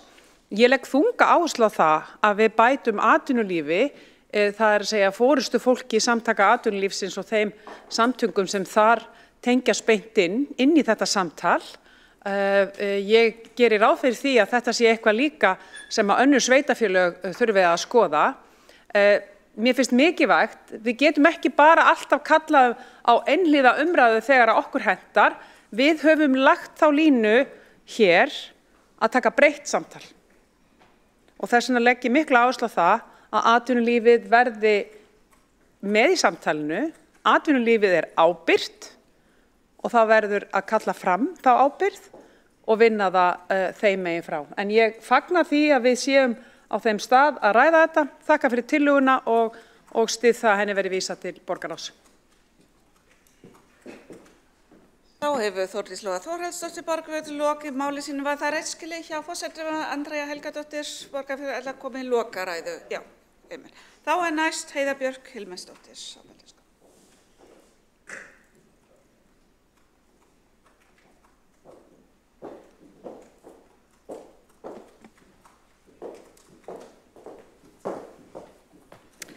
Já, forseti ágæta borgarstjórn, ég ætlaði nú að koma bara rétt upp til þess að í rauninni segja að við höfum nokkur sinni fjallað mansal hér áður og þá oft í víðara samhengi heldur en bara vinnumansal því að auðvitað eru stærstu brotaþolar mansals konur og börn.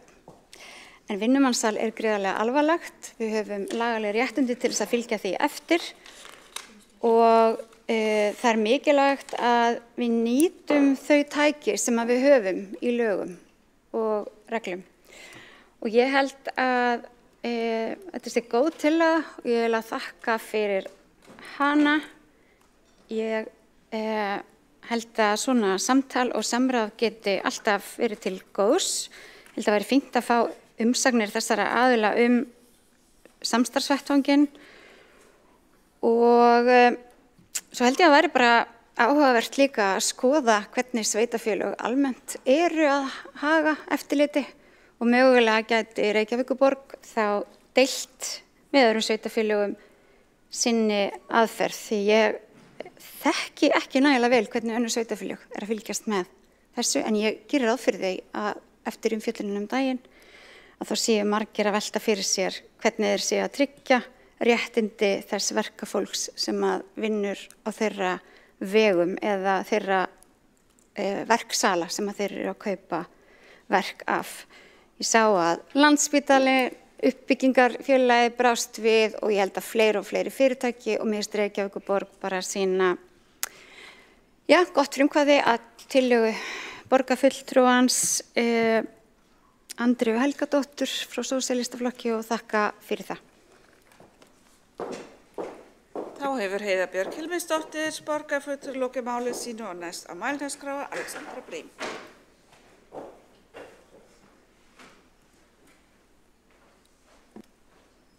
Forseti, borgarstjórn og góðir áheyrendur.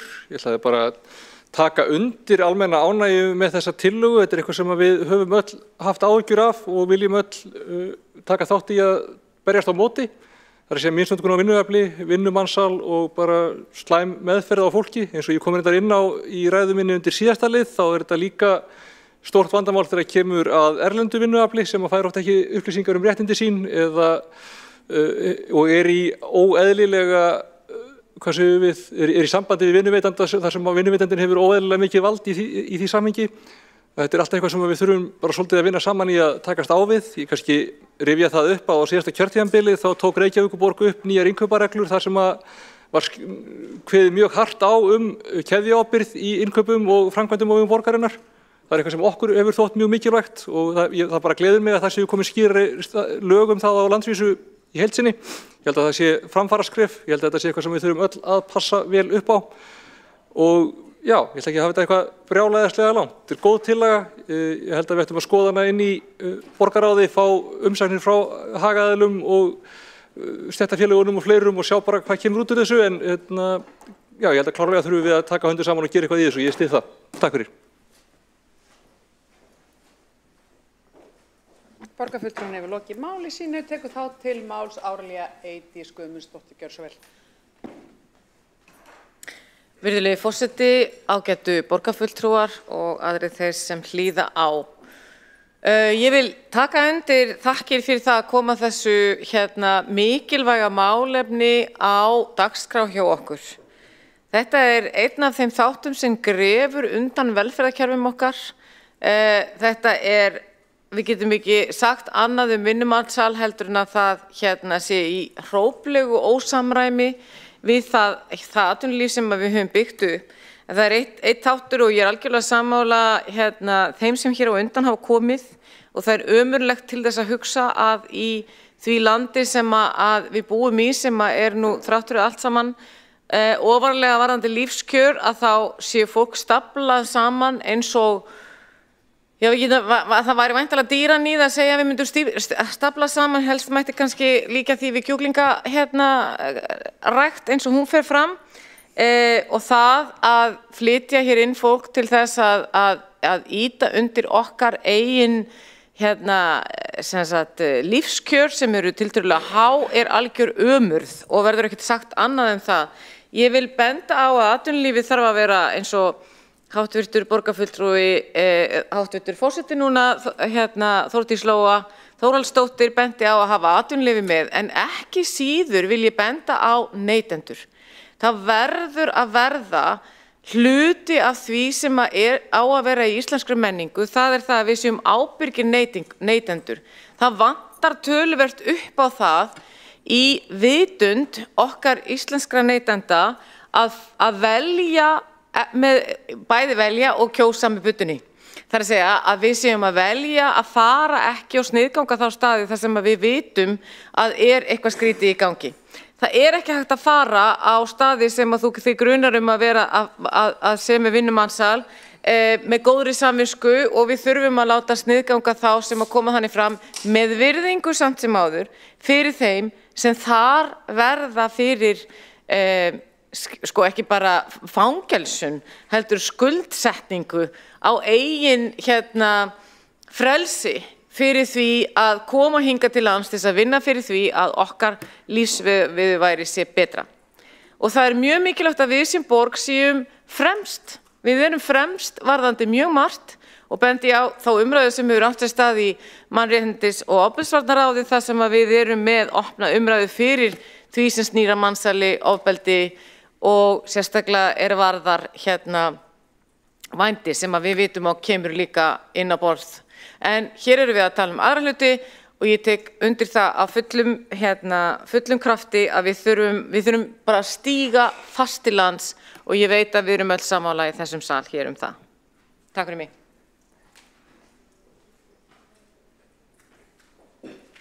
Borgarfulltrúinn hefur lokið máli sínu, tekur þá til máls Andrea Helgadóttir, gjörðu svo vel.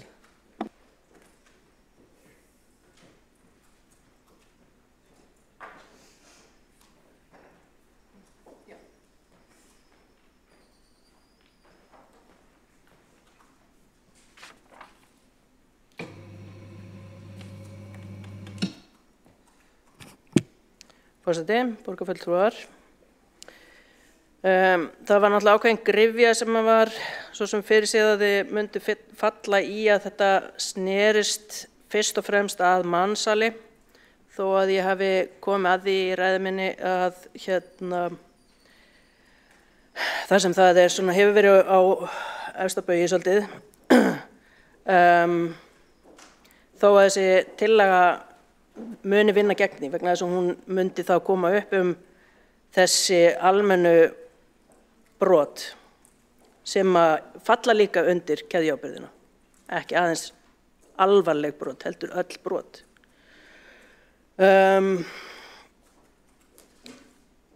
Það skiljanlegt að fólk hafi verið hneykslað yfir Kveiksþættinum en í sjálfu sér spratt upp hugmyndin tillöguna áður, hún spratt upp af mótmælum Eflingar fyrir utan veitingastaðinn Ítalíu þar sem að fór fram og fer, eftir því sem ég best veit, ennþá fram stórfelldur launaþjófnaður þar sem að fólk bara í alvarlegum málum og það er líka eitthvað sem ætti að vekja jafnmikla hneykslun þar sem það er mun útbreiddara brot heldur en mansal. Og mér finnst það svona svolítið sorglegt að einblína svona á þetta orð. Og að sjálfsögðu er það náttúrulega hryllilegt þegar að fólk er blekkt og fengi hingað til lands á fölskum forsendum og látið leggja út úr launum sínum kostnaðarliði sem það fær ekkert val sem kom náttúrulega fram þarna í þættinum. Mennirnir voru samt voru að fá greitt laun eftir kjarasamningum í launaflokki sem hefur bara þurft átök til þess að fá þernur á hótelum til þess að komast upp í. Svo það er svona umhugsunarefni allavega. Það er mjög gott að heyra að það sé svona mikill vilji og áhugi fyrir því að uppræta brot á vinnumarkaði. Ég er mjög spennt fyrir því að þetta verði í anda þess sem að því var ætlað að þetta væri virkur samráðsvettvangur því að allir þessir hagadalir sem hafa verið nefnt hérna og fulltrúar atvinnulífsins, þeim er boðið á þessar ráðstefnur og þar er samtalið, þeir hafa risastóran lúður til þess að blása í þegar þeim svo sýnist allt milli himins og jarðar, þannig að þessi hugmynd átti í rauninni bara að skapa vettvang fyrir þá sem eru beinir þáttakendur í þessum keðjum og snúast almenn kjarasamningsbrot í víðari skilningi.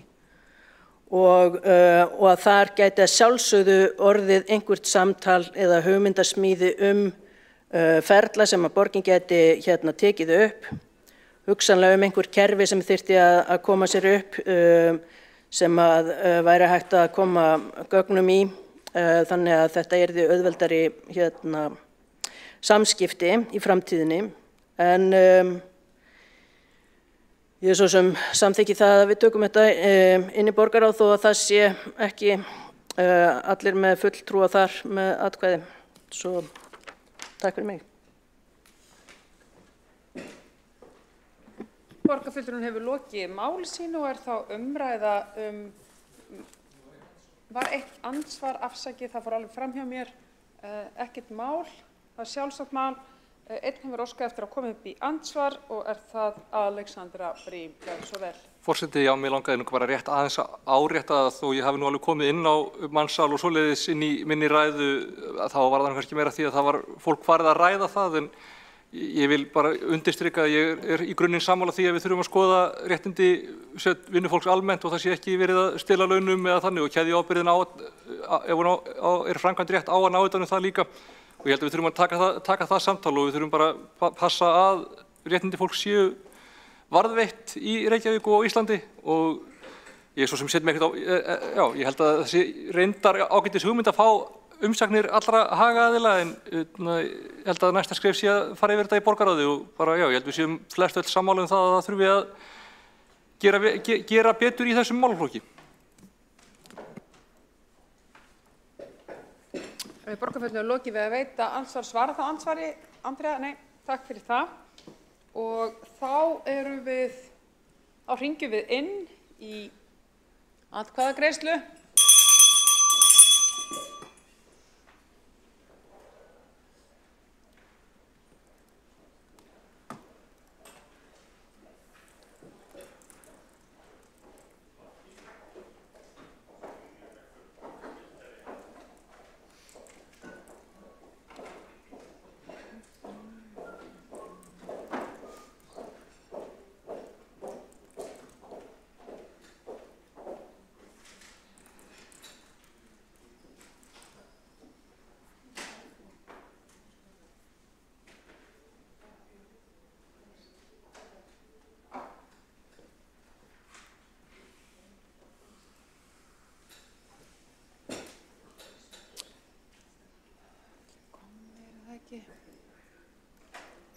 Og þá er komið að atkvæðagreiðslu í máli 3 á dagskrá borgarstjórnar í dag tillaga borgarfulltrúa Sósíalistaflokks Íslands samvinnu vettvang til höfuðs misnotkunar vinnuafls. Mér sýnist við vera fullmönnuð. Forseta hefur borist málsmeðferðartillaga að vísa málinu til borgarráðs sem eru samþykkir þeirri málsmeðferðartillögu vinsamlegast gefið merki og tillagan er samþykkt með öllum greiddum atkvæðum að vísa henni til borgarráðs. Og þá er mál númer 4 sem er umræða aukið álag á starfsfólk leikskóla eftir að stytting vinnuvikunnar kom til framkvæmdar að beiðni borgarfulltrúa Flokks fólksins. Frummælandi Kolbrúnar Áslaugar Baldursdóttir, gjörðu svo vel. Þetta ekki alveg svo mín stærð. Forseti, ágæta borgarstjórn, mér langar núna að ræða aðeins það aukna álag starfsfólks leikskóla eftir að stytting vinnuvikunar kom til framkvæmda. En styttingi vinnuvikuna tók gildi 1. janúar 2021 í dagvinnu hjá ríki og sveitarfélögum. Útfærsla vinnutímastyttingarna var sett í hendur hverrar starfsstöðvar fyrir sig. Eftir ítarlegt ferli og undirbúningsvinnu var það að lokum starfsmannanna að greiða atkvæði hvaða leið yrði farin.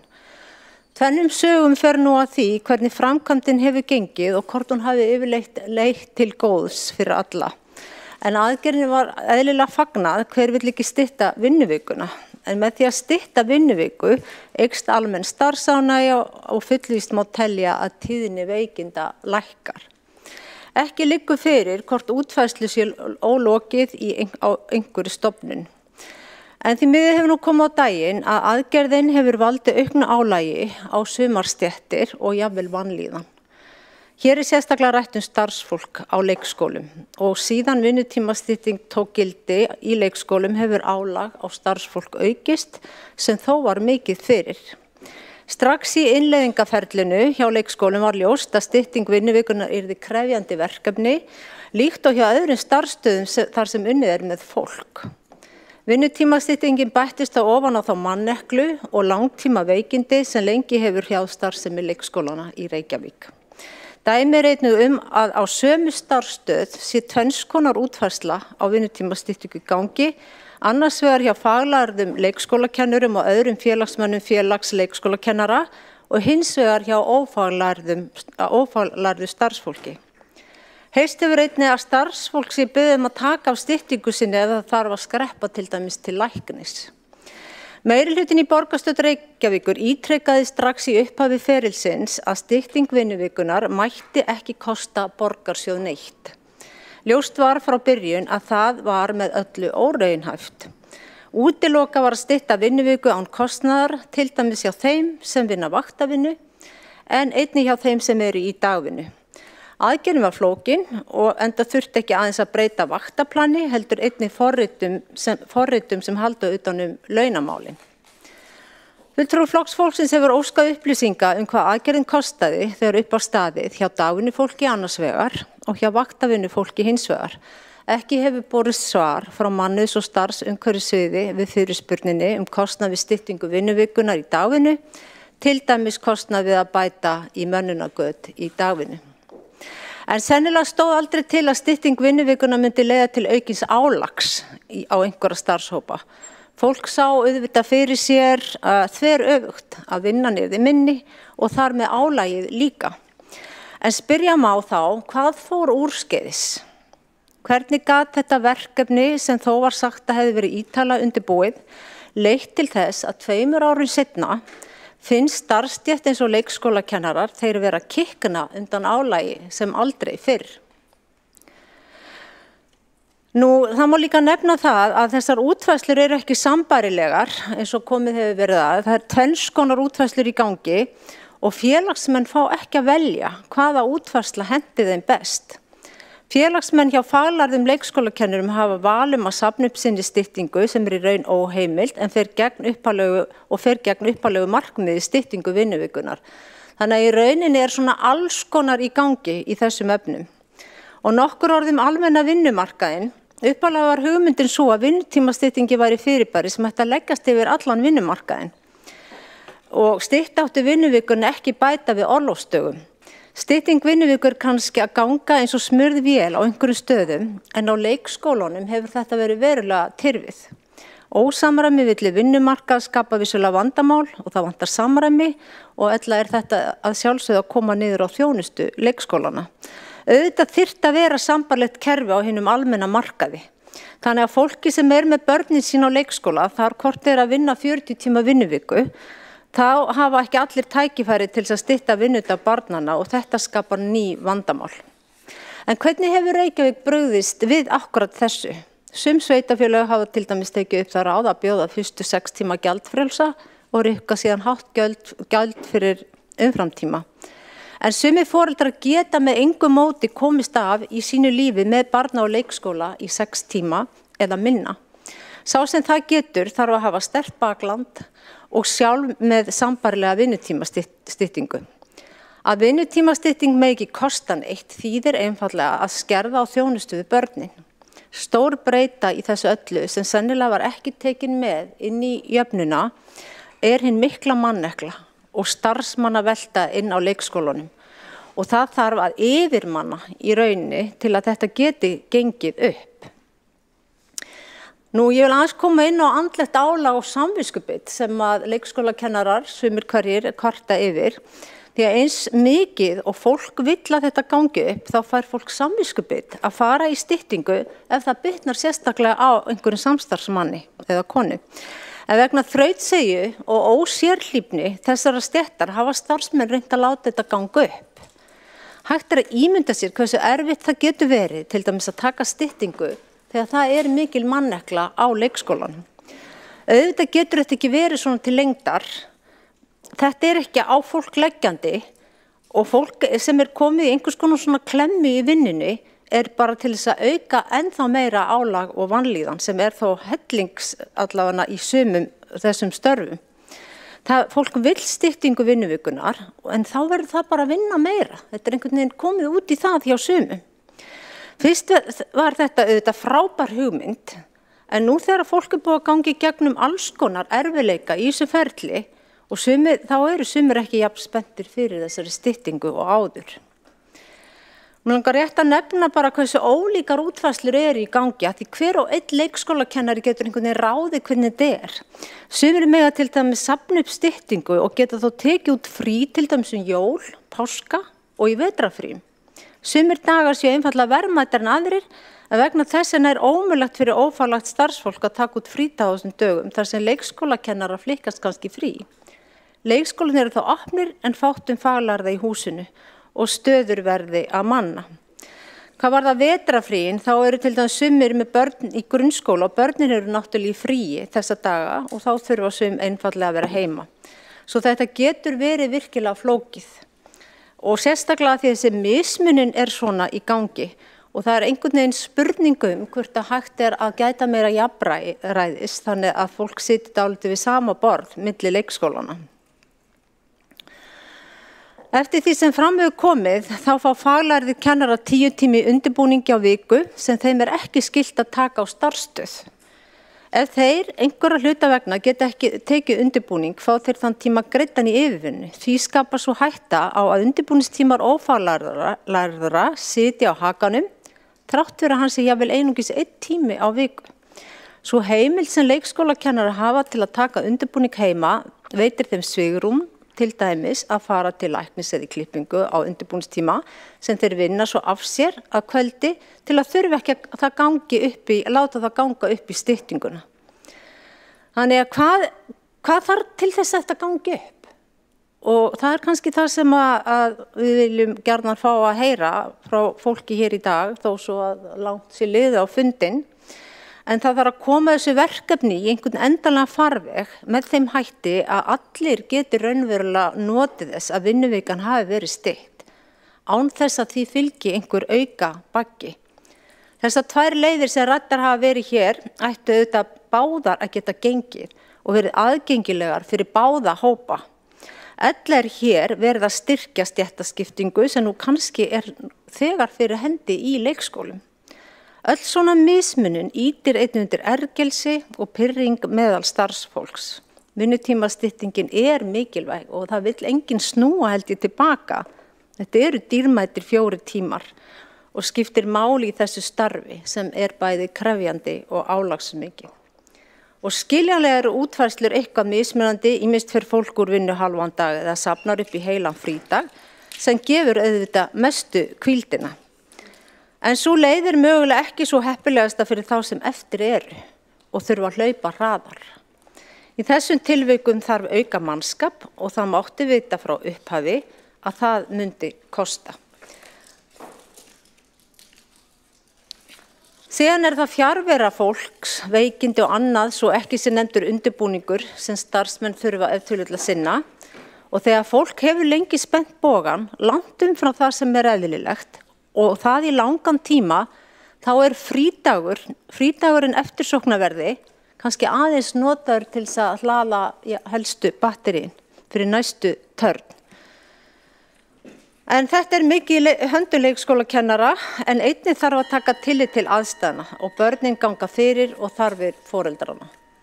En ég hlakka til að heyra frá ykkur og eins hvað við getum gert til að laga þetta, betrumbæta þetta annars góða kerfi. Borgarfulltrúinn lokið máli sínu, tekur þá til máls Dagur B. Eggertsson. Forseti, ágæta borgarstjórn.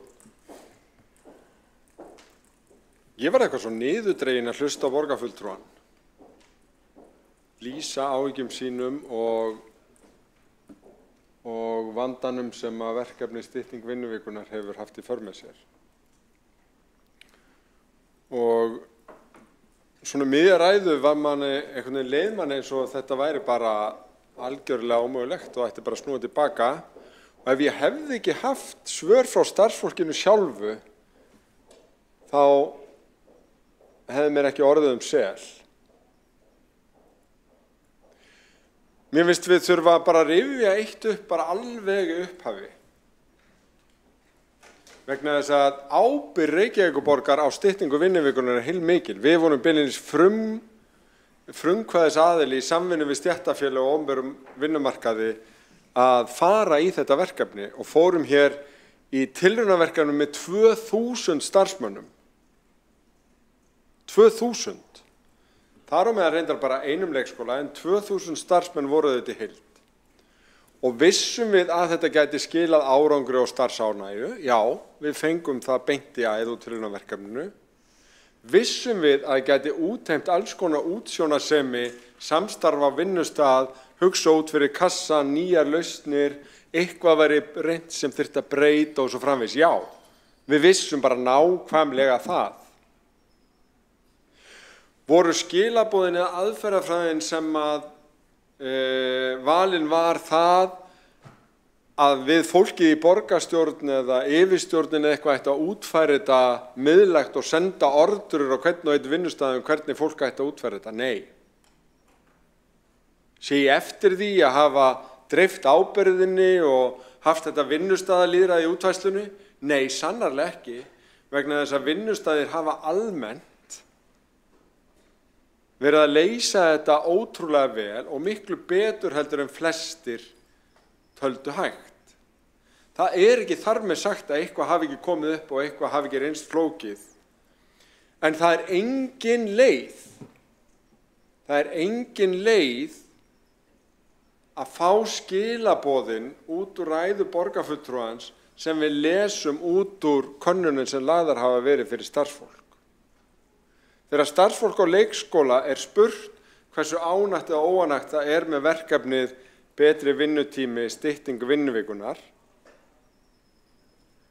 eru 90% ánægð. Það innan við 10% sem eru mjög óánægð eða frekar óánægð.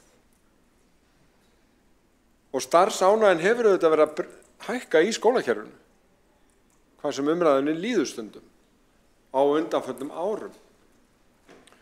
Og ég held að stytting vinnuvikunnar sé hluti af því, til dæmis inn á leikskólanum, því að þar eru líka 90% sem að eru ekki neikvæð eða mjög neikvæð, heldur og langflest telja þetta hafa haft jákvæð áhrif á gæði vinnu sinnar.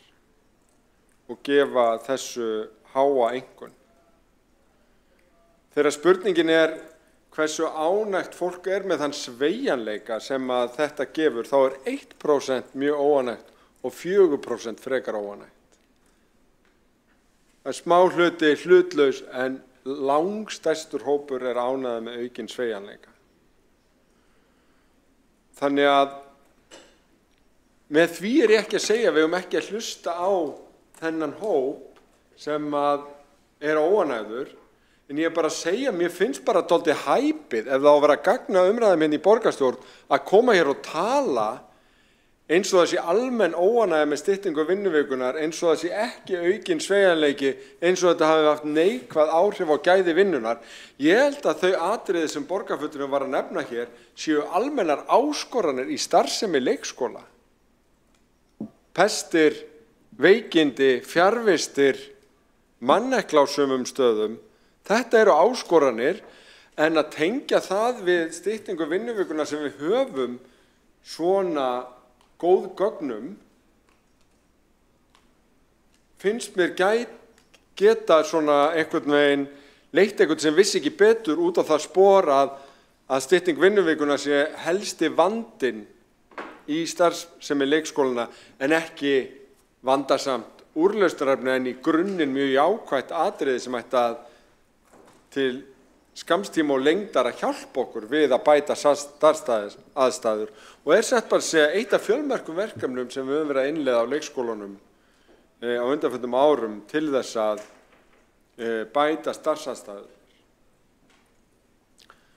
Það eru 86% starfsfólks leikskóla sem segjast eiga auðvelt með að samræma vinnu og fjölskyldulíf. Það 1% sem segir að það ekki við.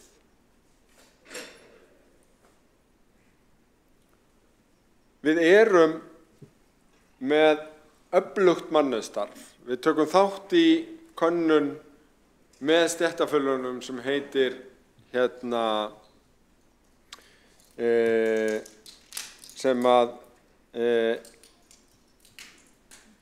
heitir Stofnun ársins og að mæla ýmsa þætti. Og við látum ekki þarfið sitja, við notum þetta virkt í okkar mannauðsmálum til þess að vinna að úrbótum á hverjum tíma. Það ekki þannig og það mun aldrei vera þannig að allt sé fullkomið. Það ekki þannig og verður aldrei þannig að það sé ekki áskoranir. En við erum pólitíkin og mér finnst við ekki gera rosalega mikið gagn ef við tökum einhver svona verkefni og að því að við erum í minnihluta eða meirihluta þá tökum við tölurnar og ýkjum það á annarkorn vegi. Við verðum að vera bara heiðarlegur sanngjörn í þessari umfjöllun, halda hinu rétta til haga, passa það sé að vera að vinna með þessu gögn og vinna því að gera betur og ég fæ ekki betur séð en að það sé verið að gera það. Við vissum að því fylgdi kostnaður að fara í þetta gagnvart vaktavinnu starfsfólkinu en ekki bara í leikskólum heldur bara almennt hjá dagvinnufólki var tilraunaverkefni þannig sett fram að við vorum að prófa hvort að það væri hægt að stytta vinnutíman án aukins kostnaðar. Hvers vegna? Vegna þess að það var bæði verið að kalla eftir styttingu vinnuvikunar og launahækkunum. Ef það hefði kostað mjög mikið að stytta vinnuvikuna, nú þá hefði þurft að draga úr launahækkunum sem því nam. Og það var vilji í starfsmannahópnum til að gera bæði. Stytta vinnuvikuna án þjónustuskerðingar og án aukins kostnaðar. Vissulega metnaðarfullt markmið, en við skulum ekki koma í dag og segja, heyrðu, þetta var alveg fáránlegt. Vegna þess að þetta var sameiginleg ákvörðun og sameiginlegt verkefni, eins snúið og það var, en ég sé ekki betur en við höfum mjög prýðilega vísbendingar það að margt hafi heppnast vel. Við erum líka með ábendingar það, til dæmis frá leikskólastjórahópnum, þar helmingur sem segir að það þurfi að gera ákveðna breytingar á framkvæmdinni. En helmingur sem segir Framkvæmdin hefur bara gengið eftir og gengið vel. Og svo eru svona 10-15 leiðir sem listaðir eru upp sem algengustu leiðirnar sem hafi verið farið til þess að útfæra þetta. Þannig að það heilmikil þekkingar og reynslusjóður sem allir leikskólastjórar geta sótt í og starfsfólk. Bæði þeir sem að telja ekki þurfa að gera frekari breytingar og hinir sem telja að það þurfi að sníða einhverja agnúa af. Og mér fannst nú glitta í það hjá borgarfulltrúunum í setningunni ég held að vilji nú enginn fara tilbaka. Að ég held að það sé mjög vægt til orða tekið. Ég held að það er bara allt vitlaust ef að við færum tilbaka miða við þau skilaboð sem við erum að fá úr þessum könnunum. En eigum við þá að fara alveg á hinreitin að segja, hefðu nei, nú skulum við athuga hvort að það eigi ekki að setja fjármagn til að borga fyrir styttingu vinnuvikunar. Það var ekki verkefnið. Í dagvinnunni vorum við sameiginlega, við og starfsfólki að reyna að leysa þetta án aukins kostnaðar og án þjónustufalls til þess að ná báðum markmiðunum. Að geta hækka laun og breytt vinnutímanum til þess að dreifa og minnka álagi. Við sjáum í könnunum að svona styttra skrepp hefur minnkað, fólk að sinna það á styttingatímanum. Það var eitt af því sem við vildum sjá. Þannig að við erum auðvitað vissuleyti í miðra á, þetta er ekki mörg ár sem eru liðin, en ég held að getum bæði verið stolt að því að hafa verið brautryðjendur í þessu, að því hvernig við gengið, en við skulum hafa opin augu gagnvart því að það er ýmislegt sem við þurfum að huga að í svona margbrotinni framkvæmd á svona mörgum og fjölbreyttum vinnustöðum. Og gerum það þá bara. Búin til betri vinnustæði áfram. Borgarstjóri hefur lokið máli sínu, 3 hafa óskað eftir að koma upp í andsvar í þessari röð. Kolbrún Baldursdóttir, Andrea Helgadóttir og Marta Guðjónsdóttir. Kolbrún, gjörðu svo vel. Já, takk fyrir. Ég hef búin að gleyma hvað var gaman að hlusta á fyrrverandi borgarstjóra, en bara skemmtilegt að upplifa aftur hans málflutning, því að talandi að ýkja á annarkotn veg, já, forseti ágæta borgarstjórn ætla ég nú að segja fyrst, að þá eins mikið og borgarstjóra fannst ég kannski vera einhverjum pólnum, þá fór hann alveg yfir á hinn pólinn. En já, það er bara, ef að borgarstjóri hefur hlusta á ræðuna alveg, á þess að vera kannski ómikið að hugsa hvernig hann ætlaði nú að bregðast við, því að sennilega fór nú púðrið dálítið mikið í það, þá kom ég oft á mörgsunum að því að þetta er fólk var mjög spennt fyrir þessu og fyrir mjög marga hefur þetta bara komið vel út. En borgarstjóri þarf líka að geta þolað að þegar koma ábendingar, þegar að kallað eftir einhverjum breytingum, þegar að einhver segir, já þetta er frábært en það þarf að laga þetta. Þannig að það má ekki alveg vera þannig að haldið að þetta væri bara endalaust gott og aldrei mætti segja neitt meira það. Borgarfulltrúi hefur lokið við að veita ansvar og svara þá ansvari borgarstjóri, gjörðu svo vel. Forseti ágæta borgarstjórn, ég ætla svo sem ekki að biðjast velvirðingar á því að ég kannski dró fram jákvæðu þættina því mér fannst áherslan hafa verið á svona áskoranirnar eða það neikvæða, en þá er kannski komin einhver balans. Þegar við spurjum leikskólastjórana síðustu áramót hvernig gengur að koma styttingu vinnuvikunar fyrir, þá eru 21% sem segja mjög vel, 42% frekar vel, 22% hvorki né, 12% frekar illa og 3% mjög illa. Þannig að það er þarna ákveðin hópur sem þarf kannski aukinn stuðning til þess að sækja í sjóði á þeim sem þetta við gengi vel hjá og svo framvegis og við skulum ekki horfa fram hjá því. En þessar tölur kalla svolítið á við starfsánægjutölurnar sem ég var líka að fara yfir frá starfsfólkinu sem segir að í meginatriðum í langstærstu dráttum gengur þetta vel og það er ánægja með þetta og þetta hefur skilað sínum markmiðum en ekki að öllu leyti og ekki alveg allstaðar og þannig að verkefnið heldur áfram. Ég ætla ekki að draga fjöður við það en heildarmyndin finnst mér svona, jákvæð í grunninn. Borgarstjóri hefur lokið við að svara ansvari og veiti þá ansvara öðru sinni Kolbrúnar Áslaugar Baldursdóttur, gjörðu svo vel. Forseti ágæta borgarstjórn, já og það var kannski það sem að við vildum kannski sjá að það kæmi ekki upp þessi pirringur, það er einmitt ákveðin hópur að kalla eftir einhverjum breytingum sem þetta er ekki að virka nógu vel fyrir að því að væntingarnar voru vissulega gríðarlega miklar og innan sama kannski, sömu starfsstöð eru 2 hópar og fyrir annan virkar þetta kannski alveg 100% og fyrir hinn alls ekki eins vel. Og þessi hópur, hann bara talsverður eins og kom fram í þessum tölum og hann að kalla núna og biðja svona einhvern stuðning og líka kannski meira fjármagn til þess að gera þetta auðveldara á þeim stöðum þar sem þetta mest krefjandi. Og þá þýðir ekkert að fara í einhverja skotgrafir og verða pirraður og verða hneykslaður á að þetta sé nú svo frábært. Sko við verðum líka að geta sýnt hérna smá hóvarð og lítillæti þó við teljum okkur vera að gera góða hluti. Og ég held að það sé alveg tímabært að viðurkenna það að þetta kosta þetta verkefni, átt að kosta og það hefði aldrei átt að vera þessi harka í því að þetta mætti ekki kosta krónu. Það setti strax þetta verkefni í svona ákveðna pressu að okkar mati. Og borgarfulltrúinn hefur lokið við að veita andsvara öðru sinni og svara þá andsvara öðru sinni borgarstjóri. Gjörðu svo vel. Forseti, ágæta borgarstjórn. Já, við skulum bara aðeins fjalla þetta með kostnað eða ekki kostnað. Það hefði alveg verið hægt að hugsa sér að það hefði verið forsenda í verkefninu að hækka laun minna en að stytting vinnuvikuna myndi kosta. Það að segja að það væri borga fyrir í raun og veru styttinguna með minni launahækkun. En það var ekki niðurstaðan. Og ég nú bara það verkalýðssinnaður að mér finnst þetta sameiginleg niðurstaða í kjarasamningum og þessu samtali vera síðan sameiginlegt verkefni að því loknu að ná þeim markmiðum bæði varðandi launaliðinn.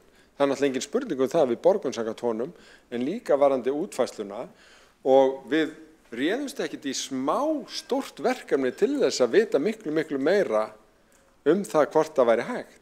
Það var 2000 manna tilraunaverkefni. Það bara ótrúlega stórt, en það lærðum við alveg gríðarlega mikið af því, meðal annars það að við treystum okkur að fara í þetta. Borgarstjóri hefur lokið við að svara andsvari öðru sinni. Tekur þá upp andsvar Andrea Helgadóttir. Gjörðu svo vel. Nú ekki alveg viss á formlegheitunum í þessu. Forseti. Forseti. Ég borgarstjóri, já. Ég gleðst yfir því að borgarstjóri Dagur B.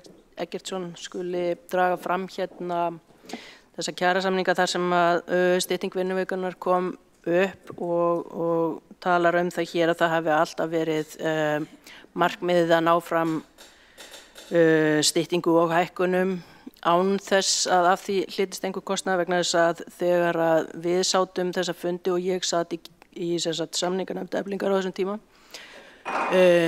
og það var langt ferli sem að hófst á því að ekki átti að ræða einu sinni styttinguna var það alltaf okkar innlegg í þetta var að það væri óeðlilegt álag á starfsfólki og að ef að stytting ætti að vera eitthvað sem ætti að ræða við okkur að þá þyrfti það að koma fram þessi í rauninni hagnaður sem myndi koma af því með tímanum að minnka álagið að fólk gæti sloppið út af vinnustaðnum fyrr eða vinnuvikan styttist og með því myndi nást fram árangur með því að viðveran batnaði og annað en það var alltaf okkar álit að álagið væri nú þegar orðið og mikið vættum ekki taka út þessa hluti með meira álagi. Borgarfulltrúinn hefur lokið við að veita andsvar. Svara þá andsvari borgarstjóri. Forseti, ágæta borgarstjórn.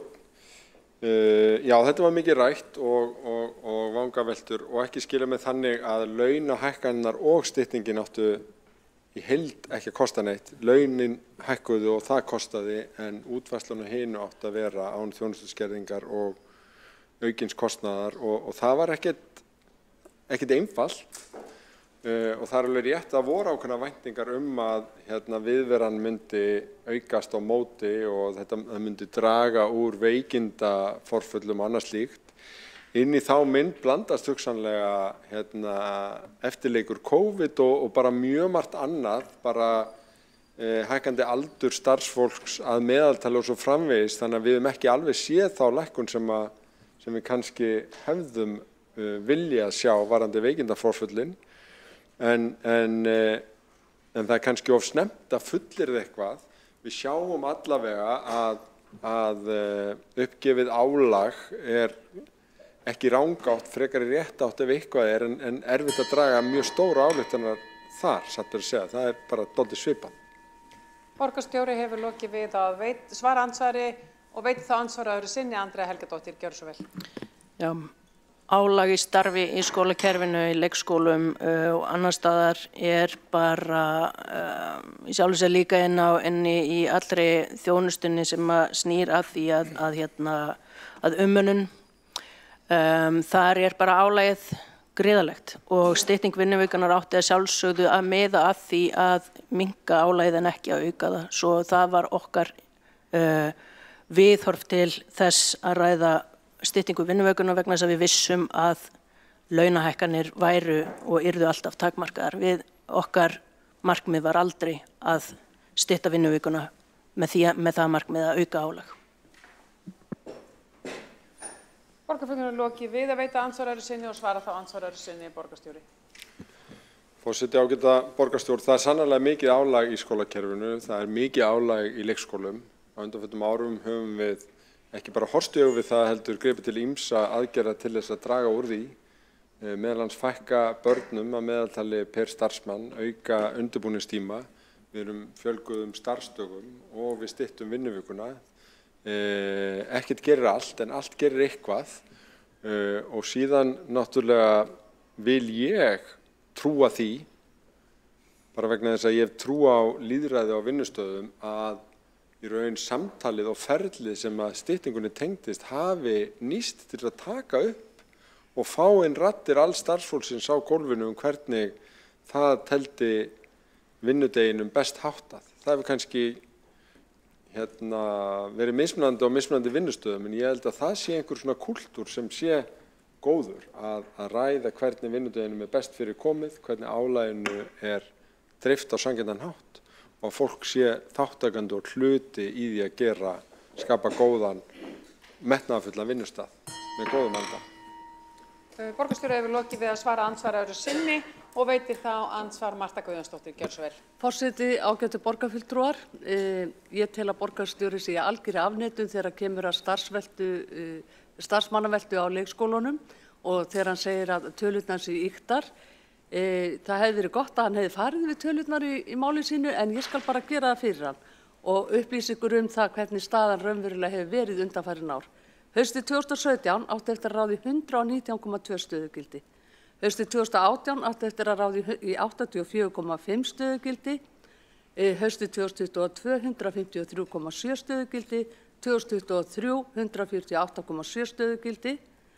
Þannig að stytting vinnuvikunar, og hún hefur ekki skilað sér í því að minnka starfsmannaveltuna.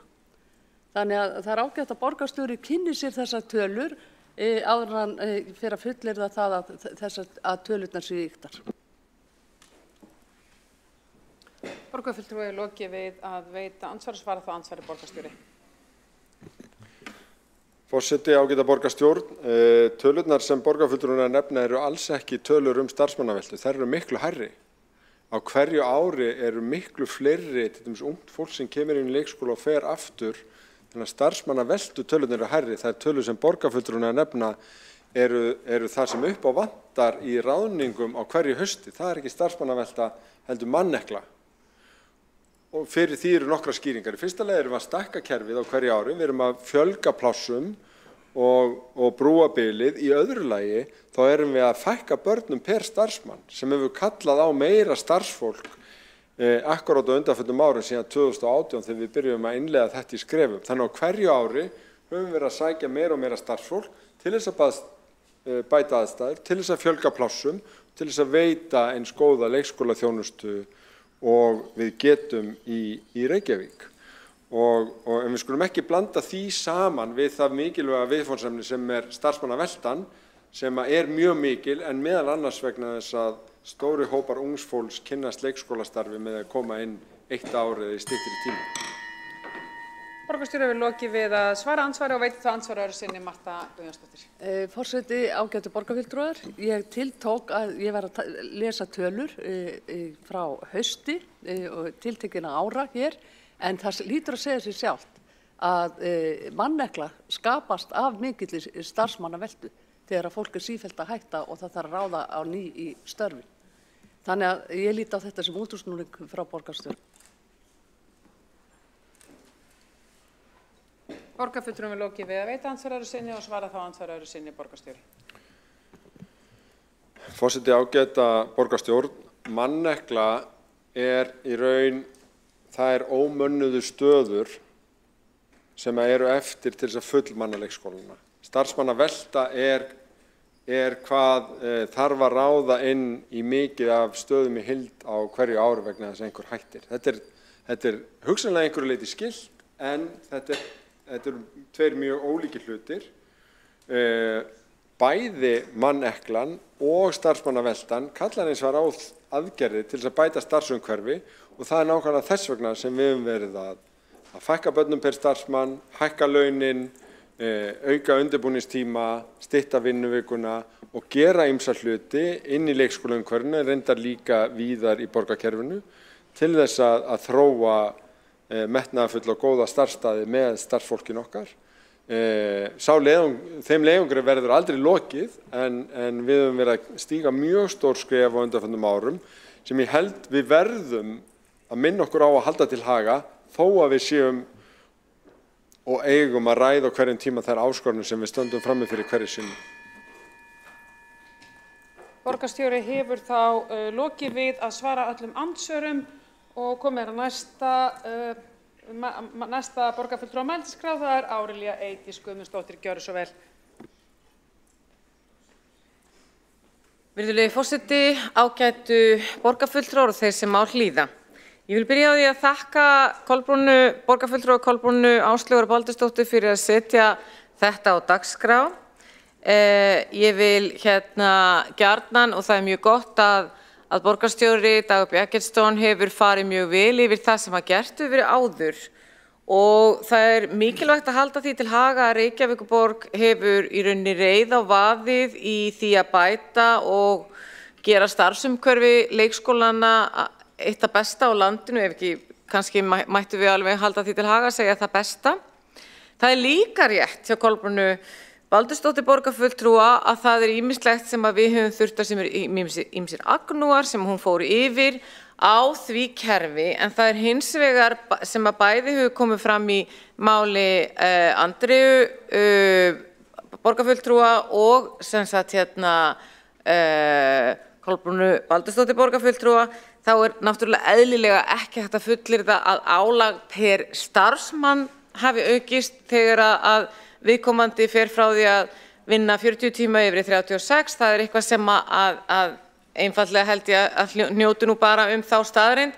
En hins vegar hefur álag á stjórnendur og álag vegna mönnunar aukist. Og það er mjög mikilvægt að halda því til haga sem að koma ágætlega fram í máli beggja þeirra sem að hafa komið hér upp, að álag á kerfið hefur aukist og við erum að bregðast við því á skóla- og frístundasviði og erum núna bara þessa dagana að halda vinnustofur þar sem að við erum að vinna með þeim skólastjórnendum og eins og borgarstjóri Dagur B. Eggertsson kom ágætlega inn á að þá er svona, gætu við sagt tæplega helmingur sem að á í erfiðleikum með það að finna út úr því hvernig þetta virkar. Ég er líka mjög ánægð með það og aftur vil ég hrósa þeim meirihluta sem undan mér kom, það er ekki einhver hluti sem ég gerði, það er það bara að vera framsýn og fara inn í styttingu vinnuvikunar og taka á þeim þáttum sem að þeir fylgdu, en það sem að skiptir verulega miklu máli að gera sig grein fyrir er að við þurfum einfaldlega að fara að horfa inn í leikskólakerfi allt saman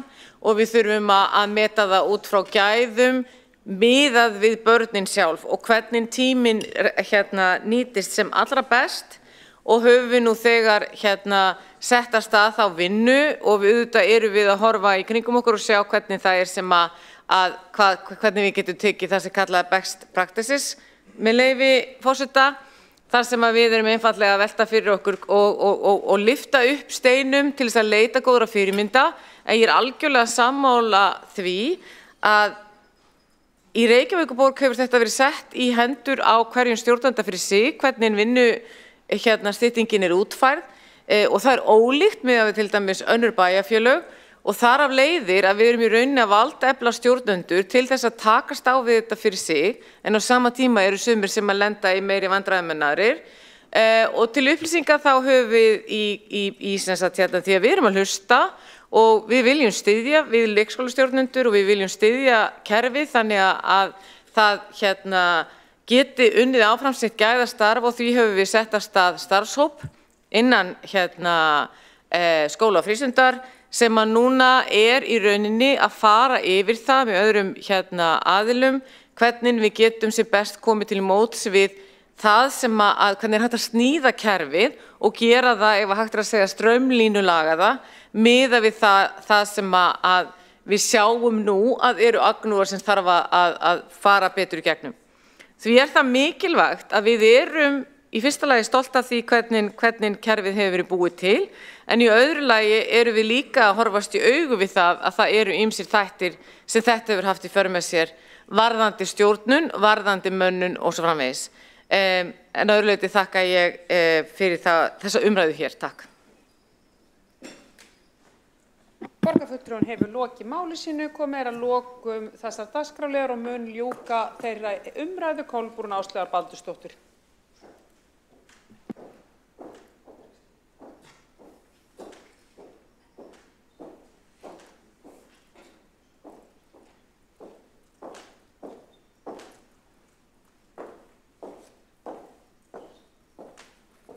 Forseti, ágæta borgarstjórn, já, ég vil gjarna koma hérna upp í aðra ræðu og fá síðan að segja nokkur orð í lokin. Ég vil bara þakka fyrir þeim sem að tóku þátt í þessari umræðu, því að mér finnst hún mikilvæg og ég verð að fylgjast með og hlusta eftir, já, bara taka eftir þegar að leikskólakennarar og starfsmenn leikskóla hafa verið að tjá sig þessi mál og það hefur verið talsvert í umræðinu núna í seinni tíð og eins góð hugmynd og styttingin og við öll fögnuðum að sjálfsögðu að létta aðeins á þessum löngum vinnudögum fólks og sérstaklega sem álagsstörfum að þá ekki þar með sagt að maður eigi bara að berja sér á brjóst og halda allt sér búið. Það fór fyrir brjóst á mér reyndar að þessi mikla klifun á því þannig upphafi að þetta mætti ekki kosta einu einustu krónu. Og mér fannst það ganga á langt vegna þess að mér fannst erfitt að byrja eitthvað svona verkefni sem var dálítið óvissa með hvernig myndi ganga. Svona stífur á því sem meirihluti sem var að það mætti ekki kosta krónu. Það var hreinlega sagt, þetta má ekki kosta krónu. Það var náttúrulega bara mjög, já, mér fannst ekki mjög skynsamlegt að segja svoleiðis því að það þurfti svolítið bara að meta og sjá hvernig þetta með hann að gengi.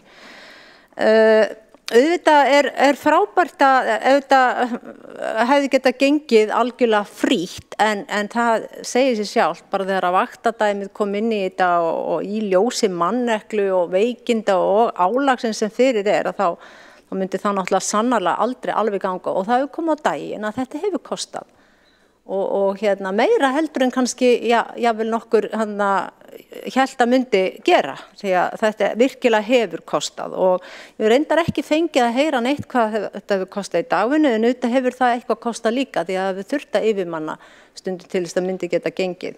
En kostnaðurinn fyrir það fólk sem að með samviskubit að fara í styttingu þegar að til dæmis mikið manneklar á starfsstöðinni, það líka dýrkeypt og við skulum aldrei gleyma því að vinna lengi undir álagi og þegar bætist við samviskubit að þú ert að leggja eitthvað á starfsfélagina því að þú ert að fara í styttingu sem þú átt rétt á. Það frekar ónotaleg tilfinning. Við getum kannski reynt hérna í borgarstjórn og borgarfulltrúar að setja okkur í þau spor.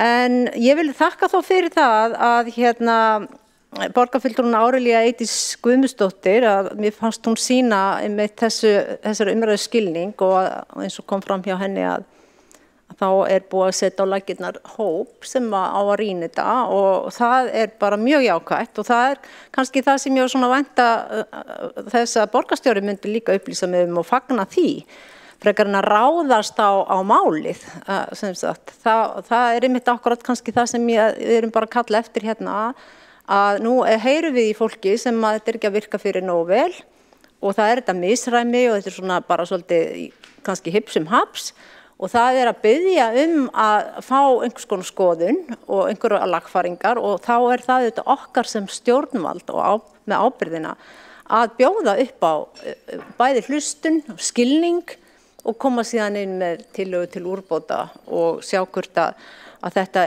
eigi ekki mitt eftir bara að verða ennþá betra.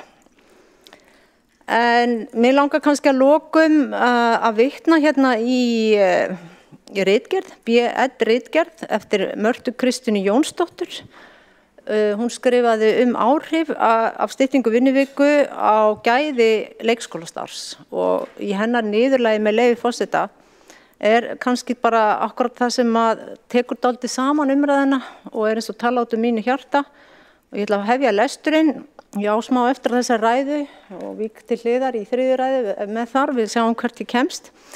En hún segir hér í lok ritgerðar sinna þegar rýnt í niðurstöður þá verður styttingin valda ákveðinni togstreitu hjá starfsfólki þar sem flestir eru fylgjandi og ánægðir með tilkomu styttingu vinnuvikunar og áhrif á líðan en að sama skapi veldur það ákveðinni vanlíðan að starfsfólk finnst það ekki ná að sinna börnunum betur, meira álag á samstarfsmenn og börnin. Margir svarenda í þeirri könnun sem að hún gerði þessi kona vilja halda í styttinguna en vilja að það verði komið á móts við leikskóla auka stöðugildi þar sem hægt sé að flétta skipulagið betur saman þannig að það komi betur út fyrir alla. Og áfram segir í þessum lokaorðum, það á ábyrgð stjórnvalda og sveitarfélaga að taka umræðuna og það var það sem Flokkur fólksins var að gera hér og nú og koma með lausnir á því hvernig halda eigi gæði náms og tryggja öryggi ef ekki kemur til fjármagn til að leysa starfsfólk af inn á deildum. Í því samhengi kemur ekkert í stað starfsfólk nema annað starfsfólk. Og með leyfi forseta vil ég að ég víki til hliðar og komi aftur upp í loka ræðu. Borgarfulltrúinn hefur lokið ræðu sinni og tekur þá til máls aftur undir loka ávarpi. Gjörðu svo vel, Kolbrún Ásta Baldursdóttir.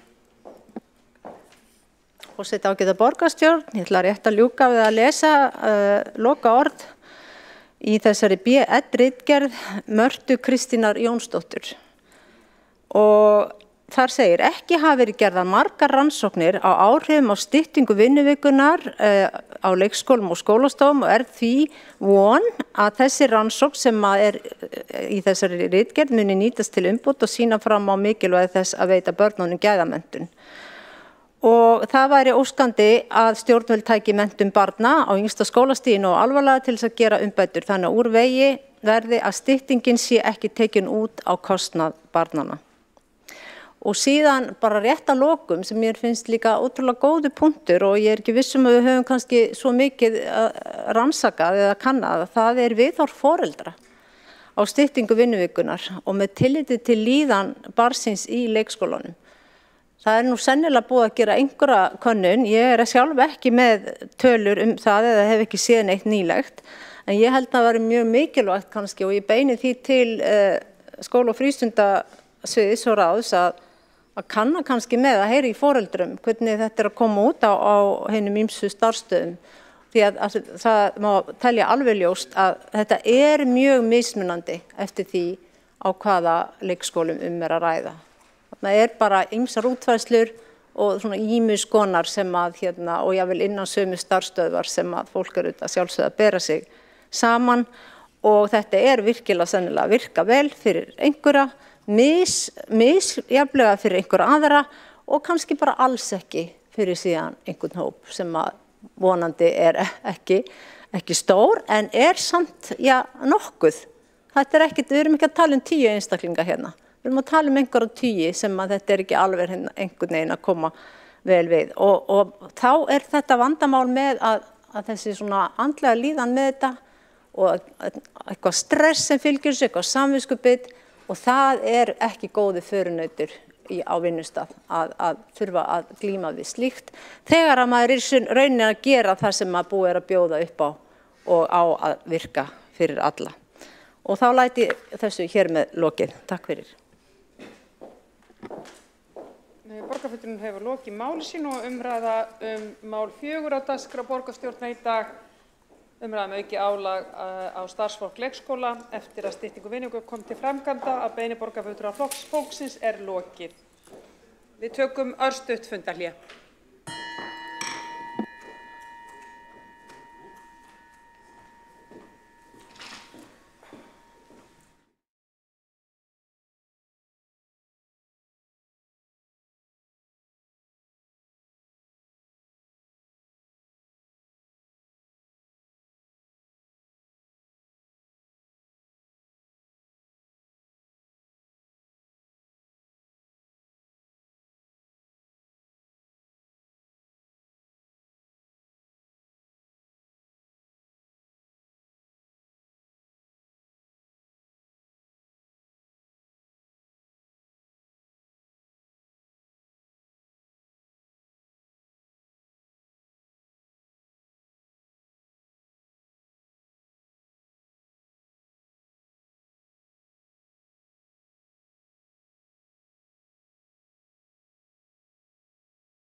Borgarstjórn.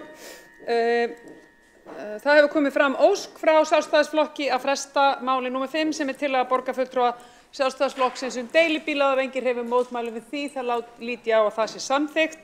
Þá göngum við til máls nr. 6 sem tillaga borgarfulltrúa Sjálfstæðisflokksins verndarmörk vegna friðlýsingar Grafarvogs.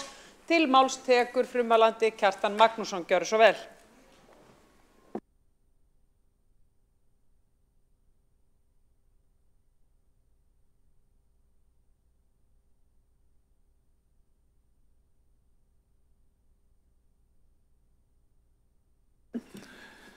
Þessi fyrirsögn á glærukynningunni sem ég vonaði sáið, hún segir halva söguna og ég ætlaði samt að segja hinn helmingin líka. En frá árinu 2021 hefur verið unnið að tillögu friðlýsingu Grafarvogs í samvinnu Reykjavíkurborgar og umhverfis-, orku- og loftslagsráðuneytisins. Við höfum nú oft fjallað friðlýsingar hér í þessum sal og mér er svona skilja að fólk sé frekar hlynntum en ekki. Markmiðið er að vernda mikilvægar fjöruvistgerðir og búsvæði fugla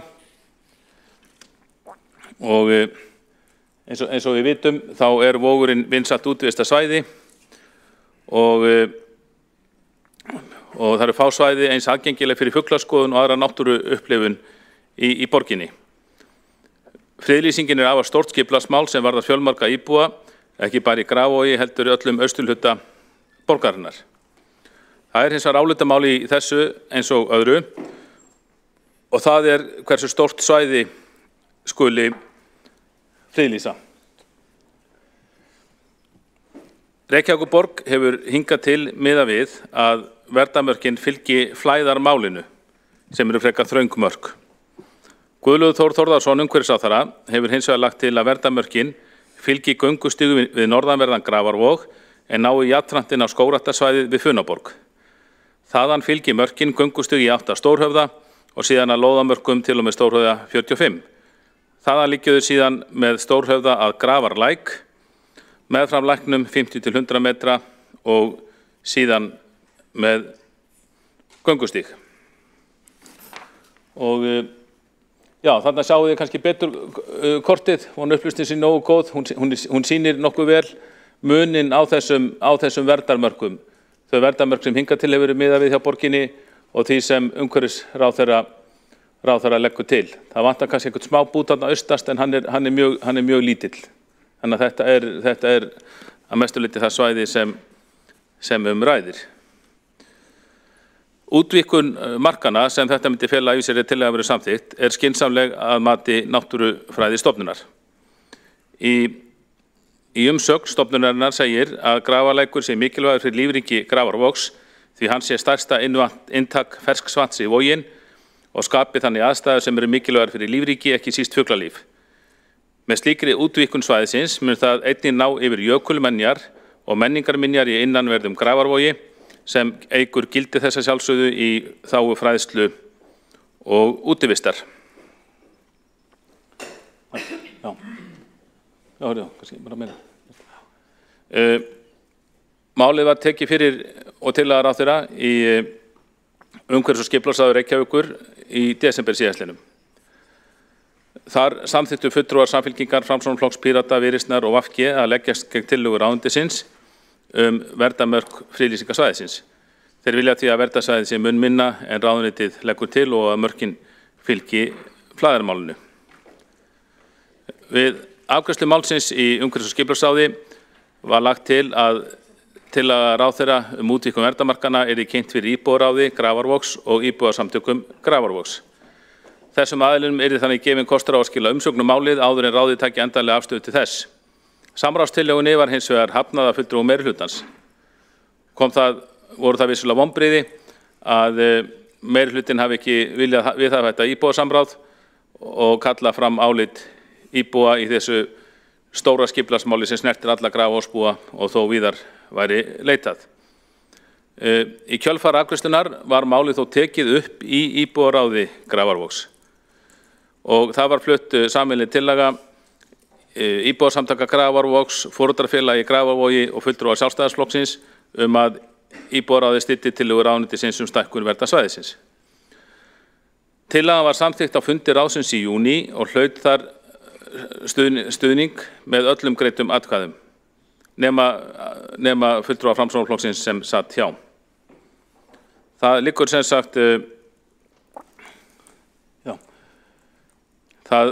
sem sagt fyrir skýr afstaða íbúaráðsins og íbúasamtaka Grafarvogs í þessu máli. Nú auk þess hafa fjölmargir íbúar í Grafarvogi og nágrenni tjáð sig málið og ljóst að yfirgnæfandi meirihluti þeirra styður tillöguna útvíkkun verndarsvæðisins. Það því rík ástæða til þess að Reykjavíkurborg endurskoði verndarmörkin. Það hefur ekki verið gengið frá þessu, það ennþá var að vinna að þeim, en Reykjavíkurborg hefur þá ákveðna afstöðu en það rík ástæða til að Reykjavíkurborg endurskoði þessa afstöðu og útvíkki þau í samræmi við ekki bara vilja umhverfisráðherra, heldur íbúasamtakana, íbúaráðsins og almennan vilja Grafarvogs búa. Og það er tillagan sem liggur hér fyrir í dag. Eins og við vitum þá verið að skipuleggja næsta nágrenni þessa svæðis en það er ljóst að ef það er miðað við þrengri verndarmörkin þá er alls engin trygging fyrir því að ekki verði með þessari væntanlegu byggð gengið inn á þetta svæði bara með einhverjum óafturkræfum hætti og það er alveg ljóst að það er ekki vilji íbúa í Grafarvogi. Við hljótum að taka tillit til þess að þegar er verið að skipuleggja nýtt hverfi sem er bara viðbót við Grafarvoginn, liggur beint að 2 ef ekki 3 hverfum Grafarvogs, þá sé áhersla lögð á að gera það í sem mestri sátt íbúa. Og að svo mæltu leggja þetta mál bara í traustar hendur borgarstjórnar.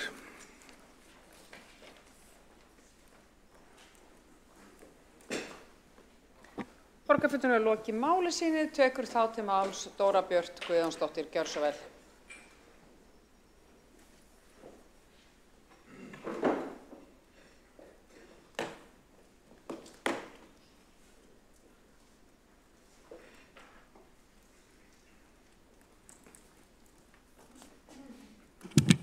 Forseti, ágæta borgarstjórn. Í mars 2021 var það innmitt að frumkvæði Reykjavíkurborgar að óskað var eftir því við Umhverfisstofnun og Umhverfis- og auðlindaráðuneytið að hafið yrði formlegt samtal friðlýsingu 3 fjörusvæða í Reykjavík. Það er að segja Blikastaðakró, Grafarvog og Þangfjörusvæði í Skerjafirði. Samstarfshópur var skipaður vinnuna og undirbúningur hafinn. Friðlýsingu er þegar lokið á Blikastaðakró ásamt Leirvogi. Á fundi Umhverfis- og skipulagsráðs þann 29. nóvember 2023 var lagt fram erindi Umhverfis-, orku- og loftslagsráðuneytis með tillögu að beiðni ráðherrans Guðlaugs Þórs Þórðarsonar að stækka svæðið í Grafarvogi sem falla ætti undir friðlýsingu vogsins. Erindinu var svo vísað til umsagnar Umhverfis- og skipulagssviðs skrifstofu umhverfisgæða. Í kjölfar barst umsögn og byggt á henni var á fundi ráðsins þann 13. desember 2023 samþykkt að mæla með að haldið verði áfram með þau áform friðlýsingu Grafarvogs sem lagt var upp með. En ráðið leggist gegn tillögu ráðuneytisins stækkun marka friðlýsingarsvæðisins upp að Grafarlæk. Á þessum fundi lögðu fulltrúar Samfylkingar, Framsóknar, Pírata og Viðreisnar fram eftirfarandi bókun með leyfi forseta. Málið hefur þegar farið í opið umsagnarferli og mun gera það aftur. Umsögn Umhverfis- og skipulagssviðs í meginatriðum samhljóða áliti Náttúrufræðistofnunar. Í umsögninni er lagt til að haldið verði áfram með þau áform friðlýsingu Grafarvogs sem lagt var upp með en ekki fallist á tillögu ráðuneytisins verulega stækkun marka friðlýsingar svæðisins. Við styðjum umsögnina og undirstrikum leið mikilvægi Grafarlæks í samhengi við skipulagsvinnu Keldnalandsins. Bókun lokið. Svæðið innan Gullinbrúar er hverfisverndað í dag. En í greinargerð borgarinnar vegna áformaðra friðlýsinga er ekki gert ráð fyrir að mörkin nái eins langt inn á land eins og hverfisverndin gerir. Við erum því að vernda þetta svæði umfram það sem við erum að tala hér að friðlýsa. Markmið með friðlýsingu Grafarvogs að vernda mikilvægar fjöruvistgerðir og búsvæði fugla, en Grafarvogur einn af fáum óspilltum leirusvæðum innan borgarmarkana og alþjóðlega mikilvægur viðkomustaður farfugla, einkum vaðfuglategunda. Grafarvogur einnig mikilvægur fæðuöflunarstaður fugla allt árið kring og þar sjást alla jafna margar fuglategundir. Enda var það svo að Reykjavíkurborg fór af stað með þetta verkefni að sínu einn frumkvæði að friðlýsa Grafarvoginn. Í umsögn Náttúrufræðistofnunar stækkunartillögu ráðuneytisins kemur fram að stofnunin telji skynsamlegt að skilgreina jaðar á friðlýsta svæðinu í Grafarvogi sem gott og gilt að gera og skoðað. Jafnvel upp að göngustígnum, það að segja kringum fjöru og strandsvæði sjálft. En telji ekki ástæðu út frá hagsmunum verndargildis náttúruminja að víkka afmörkunina út fyrir göngustíginn.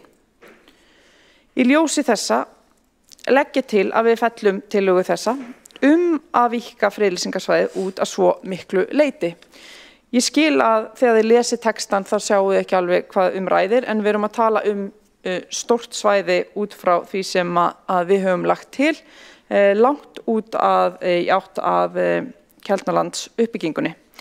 Við erum þegar að vernda stærra svæði með hverfisvernd og munum skoða verndun á grafarlæknum sérstaklega í skipulagsvinnu við Keldnalandið.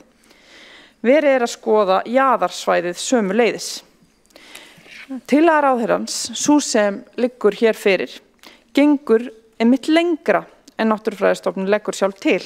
Þó hún segja að kom ekkert í veg fyrir að ganga lengra, þá sé ekki þörf á því. Þessu hefur ráðherra verið tjáð, en samt heldur ráðherran tillögunni til streitu. Hvers vegna ráðherra sem sjálfur býr þarna neðst í Grafarvogi leggur til að ganga lengra en Náttúrufræðistofnun leggur til og friða sinn eigin bakgarð og stóran hluta síns nærumhverfis veit ég eigi, en það lítur að teljast í það minnsta sérstakt að beita sér með þessum hætti. Við vitum sömuleiðis að yrði afmörkun með þeim hætti sem hér lagt til, gæti það haft neikvæð áhrif á uppbyggingu Keldnalandsins og borgarlínu á svæðinu. Það því farið að virðast sem ráðherra umhverfis- og loftslagsmála sé með þessu að gera það einu af sínum viðfangsefnum að vinna gegn einni mikilvægustu loftslagsaðgerð samtímans hér á landi sem borgarlína. Á sama tíma hefur hann í sinni stjórnartíð stimplað orkuskipti sem mikilvægustu loftslagsaðgerðina, en það ansi mikil einföldun á viðfangsefninu, en það PR-trix hefur þó virkað, jafnvel þó að standist ekki skoðun, en sé þó góður að gjalda vert af vissu mörgu leyti. Það hefur svo leitt af sér að sett hefur verið fram sú sviðsmynd að frekari virkjana sé þörf í þá loftslagsins. Sami ráðherra og reynir með eigin pennastriki að friðlýsa stærra svæði en þörf á samkvæmt fagfólki til að koma niður á uppbyggingu Keldnalandsins og þar með framgangi borgarlínu hefur skapað þann pólitíska umræðujarðveg að virkja þurfi umfram það sem sérfræðingar mæla með og að það sé hreinlega mikilvægt umhverfis- og loftslagsmál að virkja meira. Jafnvel þó að stóriðjan fái niðurgreidda orku og jafnvel þó að vanti skýran ramma sem tryggja að þessi umframorka nýtist í þá samdráttar gróðurhúsalofttegunda. Talandi ramma, en nú verið að endurskoða rammaáætlun að beiðni þessa sama ráðherra. Því núgildandi rammaáætlun skilar ekki nægum árangri í hans huga, árangur því þá án takmarkum of tækifærin til að hunsa fagfólki þegar kemur að virkjanakostum. Sami ráðherra hefur beitt sér fyrir því að gera aðhaldsafli sem kallast loftslagsráð bitlaust með því að krefjast þess að geta handvalið fulltrúa með því að biðja nokkrar tilnefningar til að velja úr frá hverjum tilnefningar aðila. Sami ráðherra hefur svo lagt fram loftslagsáætlun sem mun ekki ná markmiðum Íslands samdrátt í losun, nennir ekki hafa fyrir því að eigi samráði við fagfólkum aðgerðir sem að leggur til og virðist ekki hafa hugmyndum ábyrgð sína þegar kemur að stærsta losunarþætti Íslands. Ég held að ég velji frekar að hlusta á fagfólkið og legg eins og áður sagði til að þessi tillaga verði felld. Borgarfulltrúar lokið máli sínu óska eftir að koma upp í andsvar, það ekki rétt skilja á forseta? Einn hefur óska eftir að koma upp í andsvar og það Kjartan Magnússon, gjörðu svo vel. Forseti, góðir borgarfulltrúar, það mætti nú margt segja ræðu Dóru Bjartar Guðjónsdóttur borgarfulltrúa og væri hægt að svara henni í löngu máli, en það erfitt að gera það því að við höfðum eiginlega gert samkomulag það að hafa þessa umræðu mjög stutta þar sem fundurinn langt kominn. En ég samt að segja að það ótrúlegt með hvaða hætti að borgarfulltrúinn kýs einhvern veginn að fjalla sem minnst efni málsins en setur aðal svona púðrið í ræðunni í persónlegar árásir á Guðlaug Þór Þórðarson umhverfisráðherra og embættisfærslu hans og stefnu í alls ólíkum málum en hér eru til umfjöllunar. Við frábíðum okkur þannig málflutning og teljum að það hefði farið betur á því að það verður reynt að tína til efnisrök sem í meiri mæli sem tengjast málinu sjálfu heldur en að fara í slíkar árásir en þessi málflutningur dæmir sig sjálfur og við hörmum að það skulle vera ætlun meirihlutans að fella þessa tillögu sem margvísleg rök hafa verið færð fyrir og studd af meginhluta íbúa í Grafarvogi, íbúasamtök Grafarvogs og íbúaráðs Grafarvogs. Borgarfulltrúinn hefur lokið við að veita andsvar. Hyggst borgarfulltrúinn svara andsvari? Nei. Þá umræðu þetta mál lokið og gengið til atkvæðagreiðslu tillögu númer 6 á fundi borgarstjórnar í dag verndarmörk vegna friðlýsinga. Gjörðu svo vel. Get ég fengið, forseti, má ég fara fram á frestun málsins?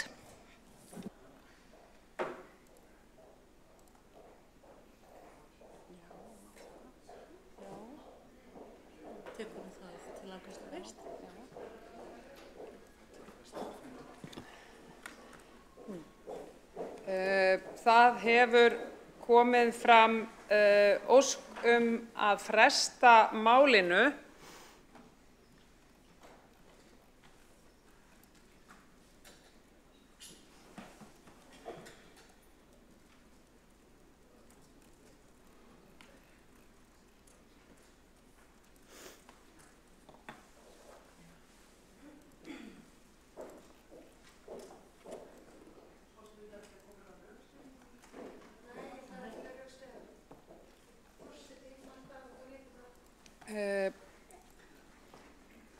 Borgarfulltrúinn getur óskað eftir að málinu verði frestað og borgarfulltrúinn þarf ekki að rökstyðja það. Það getur hver sem borið fram frestunartillögu, margoft gert hér.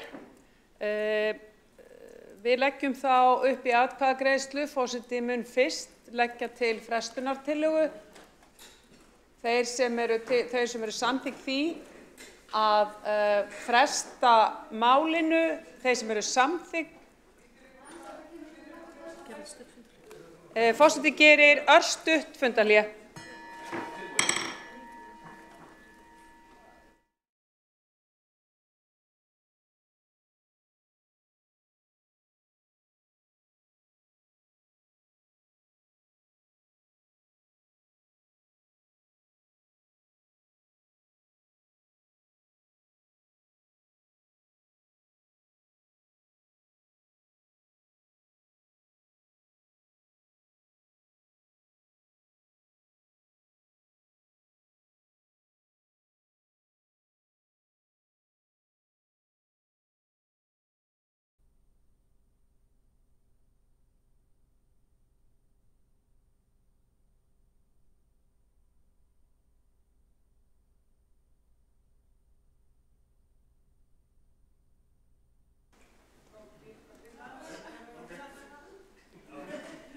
Atkvæðagreiðslu málið því ekki frestað og þá tökum við tillöguna sjálfa upp til atkvæðagreiðslu. Þeir sem samþykkja. Já, það vantar einn borgarfulltrúa í herbergið. Borgarfulltrúi Flokks fólksins hefur vikið að fundi. Búið að færa það til bókar. Og mun ekki taka þátt í þessari atkvæðagreiðslu. Þá göngum við til atkvæða tillögu borgarfulltrúa Sjálfstæðisflokksins að vernda mörk vegna friðlýsingar. Þeir sem eru samþykkt tillögunni vinsamlegast skipið merki og það samþykki frá Sjálfstæðisflokki, þeir sem á móti kunna að vera, og það eru atkvæði meirihlutans og hjásata hjá Sósíalistaflokknum og Vinstri grænum. Við höldum áfram dagskrá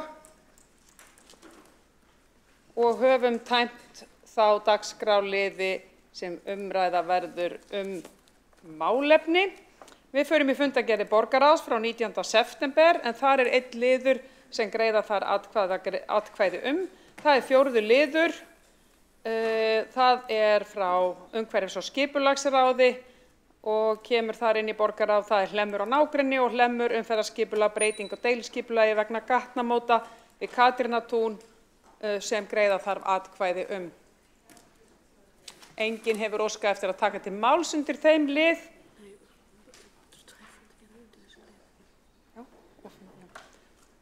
Og við erum einnig með fundargerð borgarráðs frá 27. september. Og enginn hefur óskað eftir að taka til máls undir þessum 2 fundargerðum, þá göngum við til atkvæða. 4. lið, hlemmur og nágrenni og hlemmur og umferðarskipulag, þeir sem eru samþykkir tillögunni vinsamlega skrifi merki. Og það er meirihlutinn Vinstri grænir og sósíalistar, þeir sem á móti kunna vera. Þeir sem á móti kunna vera sýnist mér vera Sjálfstæðisflokkurinn að öllu leyti. Og þá hafa verið lagðar fram fundargerðir borgarráðs frá 19. september og fundargerðir borgarráðs frá 27. september.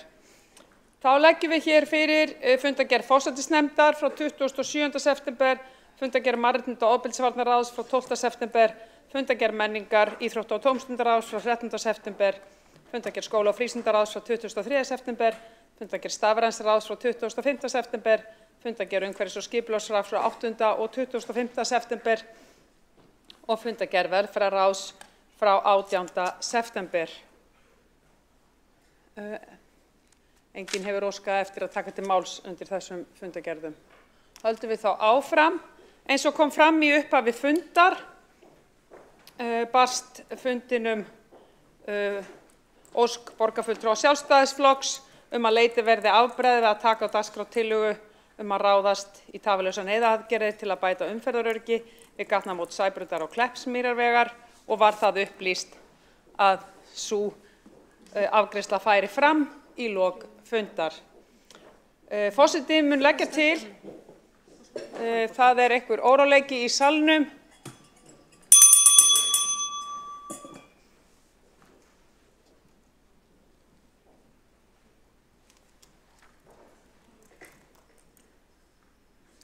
Forseti leggur til að borgarstjórn samþykki að taka tillögu borgarfulltrúa Sjálfstæðisflokksins bætt umferðaröryggi við gatnamót Sæbrautar og Kleppsmýrarvegar á dagskrá með afburðum og að málinu verði frestað. Eru athugasemdir við þessa málsmeðferð?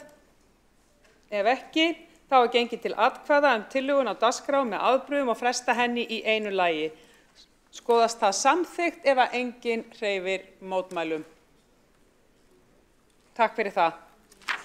Þá geri ég ráð fyrir því að allar bókanir séu komnar inn.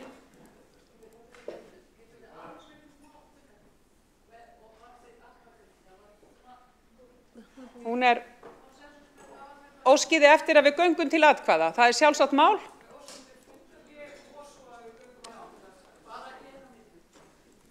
Gert er örstutt fundarhlé.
atkvæðagreiðsla en ekki ef enginn hreyfir mótmæli. Það er sjálfsagt að verða við því.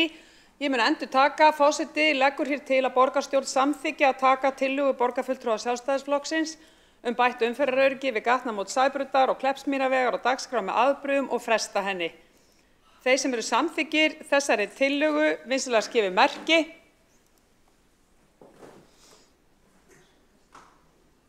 Og það er samþykkt með flestum greiddum atkvæðum.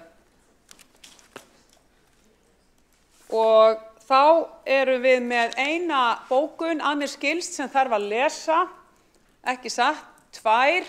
Ein er frá Friðjóni og ein er frá Kjartani. Búið er að senda þær til ritar, ekki satt? Nei. Kjartan, þú hefur 15 sekúndur. Friðjón, gjörðu svo vel, þú mátt kveikja á mikrofónunum. Hef ég 15 sekúndur til að lesa hana? Nei, þú mátt lesa, bara hægt og rólega. Borgarfulltrúar Sjálfstæðisflokksins benda á að forsendur svæðisskipulags höfuðborgarsvæðisins eru brostnar og tímabært er að endurskoða vaxtamörk þéttbýlis á svæðinu. Mannfjöldatölur að baki vaxtamörkunum eru verulega vanáætlaðar og breytt samfélagsgerð hefur leitt af sér breytt búsetuform. Lækkandi fæðingatíðni og öldrun þjóðar leiða til þess að til framtíðar verða færri hverja íbúð en áður. Forsendur að baki nýsamþykktum samgöngusáttmála gera ráð fyrir 50.000 fleiri íbúðum á höfuðborgarsvæðinu árið 2040 heldur en forsendur svæðisskipulagsins gera. Þá er ljóst að hátt í 10.000 íbúðir sem eru í áætlunum borgarinnar verða ekki byggðar fyrir lok skipulagstímans 2040. Munar þar mestu 7.500 íbúðir sem ætlunin var að byggja á Reykjavíkurflugvelli. Þá er ótalin íbúðaskuldin sem nú þegar er til staðar. Skortstefna Reykjavíkurborgar í húsnæðismálum, húsnæðisstefna Samfylkingarinnar, er einn vegamesti þátturinn í háu vaxtastígi. Úr skortunum verður ekki leyst nema með að byggja meira og ódýrar en stefna meirihlutans býður upp á. Til þess mun reynast nauðsynlegt að útvíkka vaxtamörkin og skipuleggja fleiri lóðir undir íbúðarhúsnæði í Reykjavík.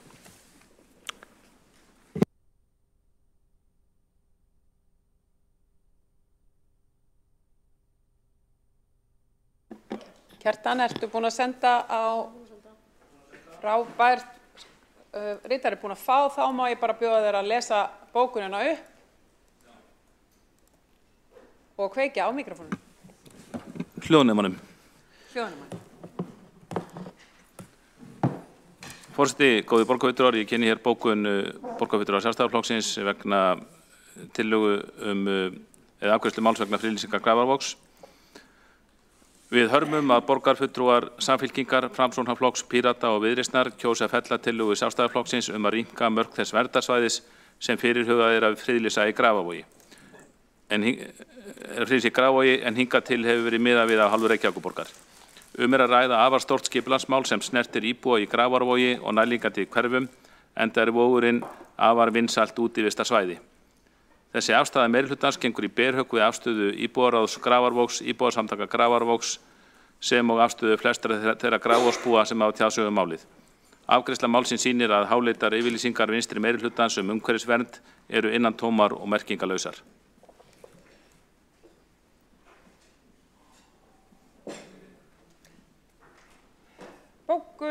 Bókanir hafa verið lesnar. Nei, stóðst með mikilli prýði, kærar þakkir fyrir það. Þá er okkur ekkert að vanbúnaði en að slíta fundi. Klukkan er 18:51, fundi borgarstjórnar 1. október er slitið.